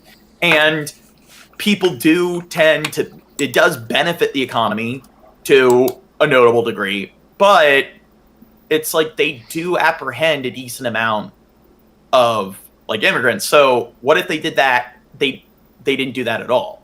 So what if we had complete and total open borders? And it's just a lot of people are like, well, what's wrong with that? And it's like, okay, I think we can probably get there in the future. I think we should work towards that, but recognizing one's own ignorance, I don't think I know enough about all the logistics here to be like, yeah, if you just completely eliminate any sort of like border policy, it wouldn't have any adverse effects. It would just be absolutely positive. And I mean, do you think, like, the overwhelming majority of people cannot honestly say that they know enough to know that if they just got rid of all border regulations, that just with the economy, it would have absolutely no negative effects on the economy? Yep. that razor wire is being installed by Texas officials. All this to deter any type of migrants coming in illegally. They're actually even installing some of that razor wire on top of those shipping containers because many of these migrants were actually climbing on top of the shipping containers and entering illegally. But these 3 migrants here are from Venezuela. They cannot find any way to enter. And if they do enter illegally, Marty, they actually will be arrested and charged by Texas DPS troopers. And this is what Texas wants to continue to do, is block migrants from entering Shelby Park. And as of right now, they still have not allowed access to any Border Patrol agents inside Shelby Park. And they say that posture is not going to change. So just to be clear, are they trying to get through the razor wire? We see them sitting there. Do they want to be apprehended? I mean, how does this end? So here, Marty, they want to be apprehended. They are looking to turn themselves over to Border Patrol officials. The issue is Shelby Park is a 2 They want to seek asylum. mile radius. Exactly. There are no Border Patrol officials. They essentially have been all kicked out. Now, what the migrants have expressed is that they have attempted to cross in other areas. I saw a good documentary about this, Channel 5. Look it up if you're not into it. Andrew Callahan, he's the man. It might be fun to watch that maybe on the next one about the crisis of the border in Mexico. But there's people from, I can't remember, I think maybe Sudan, a whole bunch of people immigrated from all over the world trying to seek asylum through the Mexican border. And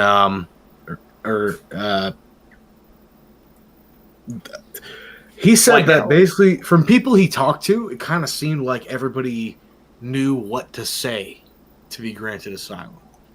Like everyone had a very similar story. I love Trump. No, they're fleeing violence from their home country. Yeah, I know. But it's also, you look at the kind of journey they go through just to get to like the border. And it's like, okay, they usually go to Brazil because it's got the most lenient policies when it comes to like passports, so forth, not having the right paperwork. And then from there, they have to, and I mean, a lot of the countries they have to travel through are like very like heavy crime, like Venezuela, Colombia and stuff. So pretty dangerous to navigate through. Then you get to the Darien Gap, which is some of the roughest sort of like geography imaginable. And they have to, like, there's like slavers and stuff that will go around looking for people and they'll actually capture them for like human trafficking. But it's like, it is some of the most like deadly terrain, and they have to trek through jungles for like in marshes and stuff for weeks. And then once they get to Central America, they have to go through Honduras, another like notable obstacle when it comes to gang violence and so forth. And then like the likelihood of like because the lack of stability with the government, the likelihood of them being captured and held ransom and stuff is high. And then they get to the like Mojave Desert and they have to trek through the Mojave Desert, and a lot of them die on their journey there. Like there are like certain I guess humanitarian activists that will try to leave water out in certain areas that are notable, like I guess checkpoints or kill zones. And that's where it's like, okay, I can understand if you're going to make arguments for why they should probably apprehend them, detain them, whatever, but they don't deserve to die. So it's like the kid that drowned. John, so as on this website, USA Facts, as part of November 22 of 2023, there are the three most common countries of the origin of immigrants. Mexico being the first one, of course. Can you name the next two? Canada. No. It's Honduras. India is the second one. And do you want to guess the third one? China. It is China, yeah. Well, I'd say a third of the world's like population is either China or India. Yeah, I guess. It makes sense. Fuck, that makes sense. Yeah. In Shelby Park and actually have gotten injured by the concertina wire. The female migrant actually was showing us some of her cuts on her legs. The male migrant had some cuts on his arms. But they say they've actually been waiting now on the riverbanks for 2 days. So it's unclear if they'll continue to walk down Shelby Park and eventually maybe find a Border Patrol agent past this kind of shutdown by Texas officials. But as of right now, they're essentially kind of stuck. And they actually also mentioned that they can't swim back to Mexico because the tide of that river current is going too fast right now. And if you actually should look over here, Marty, you actually look at Texas officials. But I do think that, I don't know.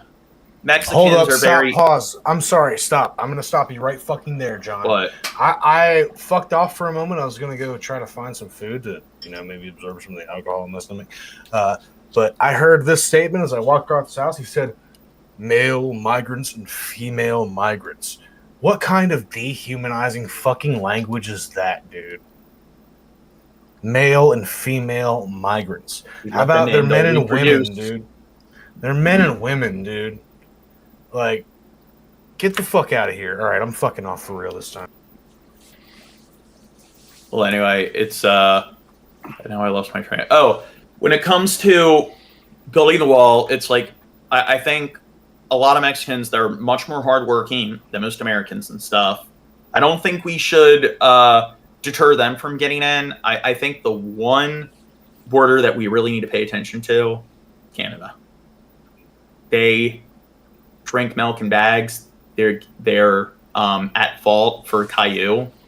So, yeah, we should just install like barbed wire fences all across the Canadian border. I think Caillou gave Charlie Brown cancer, and that's unacceptable. What if Caillou is like kid Charlie Brown? He grows up to... No, he doesn't grow up at all. Well, also, like, when it comes to all the migrants that come from, like, other, like, countries outside this continent, outside the Americas, it's just they'll fly to Brazil, and I would seek asylum in Brazil, because there's some pretty decent areas in Brazil, and even outside of Brazil, like, Argentina, and, like, Chile and Paraguay, like, or not Paraguay, Uruguay, those three countries, their level of, like, development is almost at the same level as, like, the US and Canada. And it's probably a lot safer to trek to those countries, especially getting to Argentina from Brazil. So it's like a lot of them, I don't know why, like, Buenos Aires, pretty beautiful city and everything. I don't know why they don't do that. If I was from, like, Nigeria or, like, India and I was trying to get to another country and seek asylum, I wouldn't be trekking through the Darien Gap and the, like, Colombia, Honduras, and Mojave Desert. I would just go straight to, like, Argentina. I actually work with someone that's on a visa or work visa that is from Brazil, and actually, I'm working. So, like, all the fucking jobs that I've worked in the past, like 5 years, we've had what they call J1 workers, and they come from all over. And I've worked with this one guy. He's Brazilian. He speaks Portuguese. I work with these other two women. I think they're Portuguese. I think, or unless they speak Portuguese as well. And then I've worked with Jamaicans as well. And they only work for like a month or like 3. And then they go to a different country or whatever. Or they go back home. And it's a real cool experience. Those damn Jamaicans crossing the border. Damn Jamaicans. Do you know that Jamaicans, like, aren't technically... They're not Latino or Hispanic. Did you know that? Afro-Hispanic. Well, no, they're not Hispanic. Because their national language is English.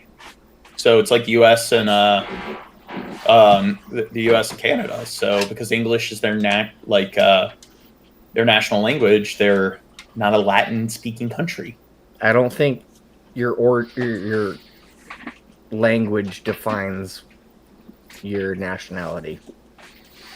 Well, Latino means that you're from Latin America, and Latin America is a country that speaks a Latin language, so French, Spanish, Portuguese, and Italian and Romanian. I think those are the 5 Latin languages. And then, so if Quebec seceded, Quebec would technically be a Latin American country. But when it comes to, like, if you're Hispanic, that means that you're from a Spanish-speaking country. So if you're from Morocco, well, that's what the definition is. So but all those languages come from Romance language. Yeah. So are we all not Romani? No, because English is a Germanic language. So the point is that because Jamaica is a country where their national language is English, they're not Hispanic. It's not a Hispanic country, and it's not a Latin American country.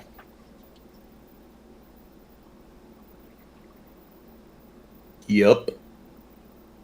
This makes no sense. Even Mexican officials have also stepped up their What do you mean that makes no sense? Okay, if a poo and a pee, and then a pee and a poo, Okay, then Shab. Okay, I'm sorry. Sorry, Gene. What is Shelby Park for people watching and not familiar with that particular area? I probably would have only said pee and poo at one time if it wasn't for John. miles long. Now, this area, if you remember, Marty, when we were covering last month when the 2000 messes with me. You're like King Cobra. You got the oppositional defiance disorder. Shit. Yeah, I'm artistic. I like Sonic. I don't think you can I think ODD is like conduct disorder. I don't think you can actually have it as an adult. I don't know. That's what they claim King Cobra has. Well, was he diagnosed as a kid? Because ODD is just used, so it's not like like ADD and OC are congenital. They're actually they're pretty much primarily based around. They're not like due to environmental causes unless you have like traumatic brain injury or something. But when it comes to ODD, it's more of like a behavioral disorder. Same thing with conduct disorder. So it's just a label they use or like to recognize a pattern, certain behavior, to create some kind of plan of addressing the behavioral issue. It makes sense that they do that. And that's why people have a lot of skepticism towards psychology. It's like, oh, bad kid syndrome. But it's like if you're a psychologist, a practitioner, and you're trying to, like, you're dealing with kids that have issues with oppositional defiant behavior, you need to have some outline. That's how epistemology, science, everything falls into some system or schema. But it's kind of like personality disorders. They don't diagnose kids with personality disorders. So they're usually reserved for adults. It's very rare to diagnose at the oldest would be like 16, 17, but usually kids or adults that are diagnosed with antisocial personality disorder, usually when they're in early and late adolescence, they're diagnosed with conduct disorder. U.S. southern border between local authorities in Texas and the federal government over how to handle the influx of migrants. We're here under the governor's order in order to protect Texas. Texas Governor Greg. But unlike ADD, where it's like, okay, if you're medicated or if you're unmedicated, even if you're medicated, you can't really expect somebody who has ADD or OCD you got to cut them some slack. You can't expect them to function 100% without dealing with their condition to some degree. But when it comes to personality disorders, you can go to bed one night with narcissistic personality disorder, and you can wake up the next day without it. So it is something that's treatable. So personality disorders and behavioral disorders, they are things that when people make excuses for them, I have narcissistic personality disorder, so I can't help but be a narcissistic prick. You just gotta change your ways, man. Well, that's what it is. It's mindfulness, and it's like you can, there's something genetic factors like how extroverted and introverted a person are. So there are genetic factors there. When it comes to neuroticism, there are some elements, but if you you can be taught, if you have these kind of personality disorders, to manage them better. And it's not like ADD where it's like, okay, the executive functioning, it's like you're always going to have some level of that hindrance when it comes to certain types of work. With something like borderline personality disorder, Alan has it, and he'll use it as an excuse for throwing temper tantrums. And it's like, no, it's not an excuse there. Hey, you only hang out with us to feel smart, okay? Yeah. All right. It's not like we're actually cooler to hang out with than fucking him because he's a fucking prick. It's not like that. It's Well, he's always he banned me because he is a lot more ethical than I am, and he actually knows how to be respectful to people and mind their boundaries, unlike me. The thing is, always smart enough to be on the right side of things whenever the way I talked to Raisin on things stream, happen. it definitely was like it reached a level of just distastefulness that Alan, we've never seen him talk to somebody in a manner that goes beyond that. Yeah, John, you should just unalive yourself right now for the Minecraft world. Yeah, don't even bring up the Lord of the Rings with him. My God. Yeah, because he has really good social skills, going on for hours about Middle-earth and geography when people clearly have nothing to say about it and don't fucking care. Migrants from illegally crossing into the U.S., adding extra troopers like Sergeant Cordova at the border, placing floating barriers in the river, passing laws that allow state and local law enforcement to arrest migrants who enter Texas illegally, in the latest, installing razor wire along the banks of the Rio. Okay, are you guys ready to get in the stream? Because we have to go on for almost 5 hours, so we covered everything in the title. Are you ready? I'm tired, Gene. I'm tired. I was expecting like 6 more hours. 6? And you keep bullying me, Gene, just because poop and pee, Gene. I blew up on you on stream. Yeah, when you were, all over my face. Yeah, when you were making a bunch clean of up your noise, mess. and you were making like a shit ton of background noise for months, so I finally was just like, I've had it. And then you, like, the 4 or 5 days I was offline, you were on like Twitter and in the Discord, like, John Morgan's bullying me. It's like, yeah, I even named you John Morgan the bully in the Discord or whatever. Yeah. Am I bullying you right now? Because yeah, I'm gonna have to rename you again. I'm gonna have to name you again and again and again. I'm gonna have to I want you to do the poop and pee shtick. I guess less on the stream. The next episode needs to be called Poo and Pee. Yeah, because I really lost it. And I was just cussing you out, and you were freaking out. I started verbally abusing you and insulting you. Yeah. Yeah. You kept calling me retard and a bitch. Yeah. And it's not like I just explained the analytics in kind of a soft-spoken tone. Oh, and explain why I think anecdotally it probably... see it go down sometimes, but sometimes I'm talking and it goes down too, but I don't take note of that. Even if I'm wrong, it's just... Anecdotal, Gene. Well, here's the thing. Even if I'm wrong, Anecdotal. I don't think I expressed my frustration and communicated my point in an unethical manner. It was right 100% of the time. It was unethical as hell. Okay, you need to stop it, Gene. All right, Shabisky. Every time you say poop and pee, we lose a Mexican migrant viewer that doesn't have a phone or a YouTube account. No. I mean, maybe you should reflect on it, Chab, and maybe if I reflect on it, I'll think that okay, I'm being unreasonable, but. If I had a problem, and I don't think I think I did what adults should do, where they don't throw tantrums, cuss the other person out. Rather than reflect on it, I'd rather deflect on it. I think that seems like a. Was I bullying you? Was I harassing you? Was I gaslighting you? As a victim of my cruel verbal abuse? Yes, you were a total jacker. I'm not going to share any of my Palmon with you, Gene. None of them! Yeah. Alright. Shabs. I'll never get over this. The worst criticism I've given Shab is that I think poop and pee a little less. Say poop and pee a little bit less. Rate a little less on my streams. Not the gaming and movie hangout streams, just the streams where we're talking politics, because like 100% of people, you're doing when you're drunk. Keep it up. And maybe you could work on the background noise. Keep it up. Like, oh my God. I got some pretty sharp nails. Okay. I'm sure you can find a bunch of shit that's at the same level about me. All right, peace out, guys. I think I might start Power World after this and beg for money. After Shab tries to recover from the extreme level of verbal abuse I put him through. It was extreme verbal abuse. Yeah, Gene. Gene, stay up and play Power World. Yeah, Gene. All right.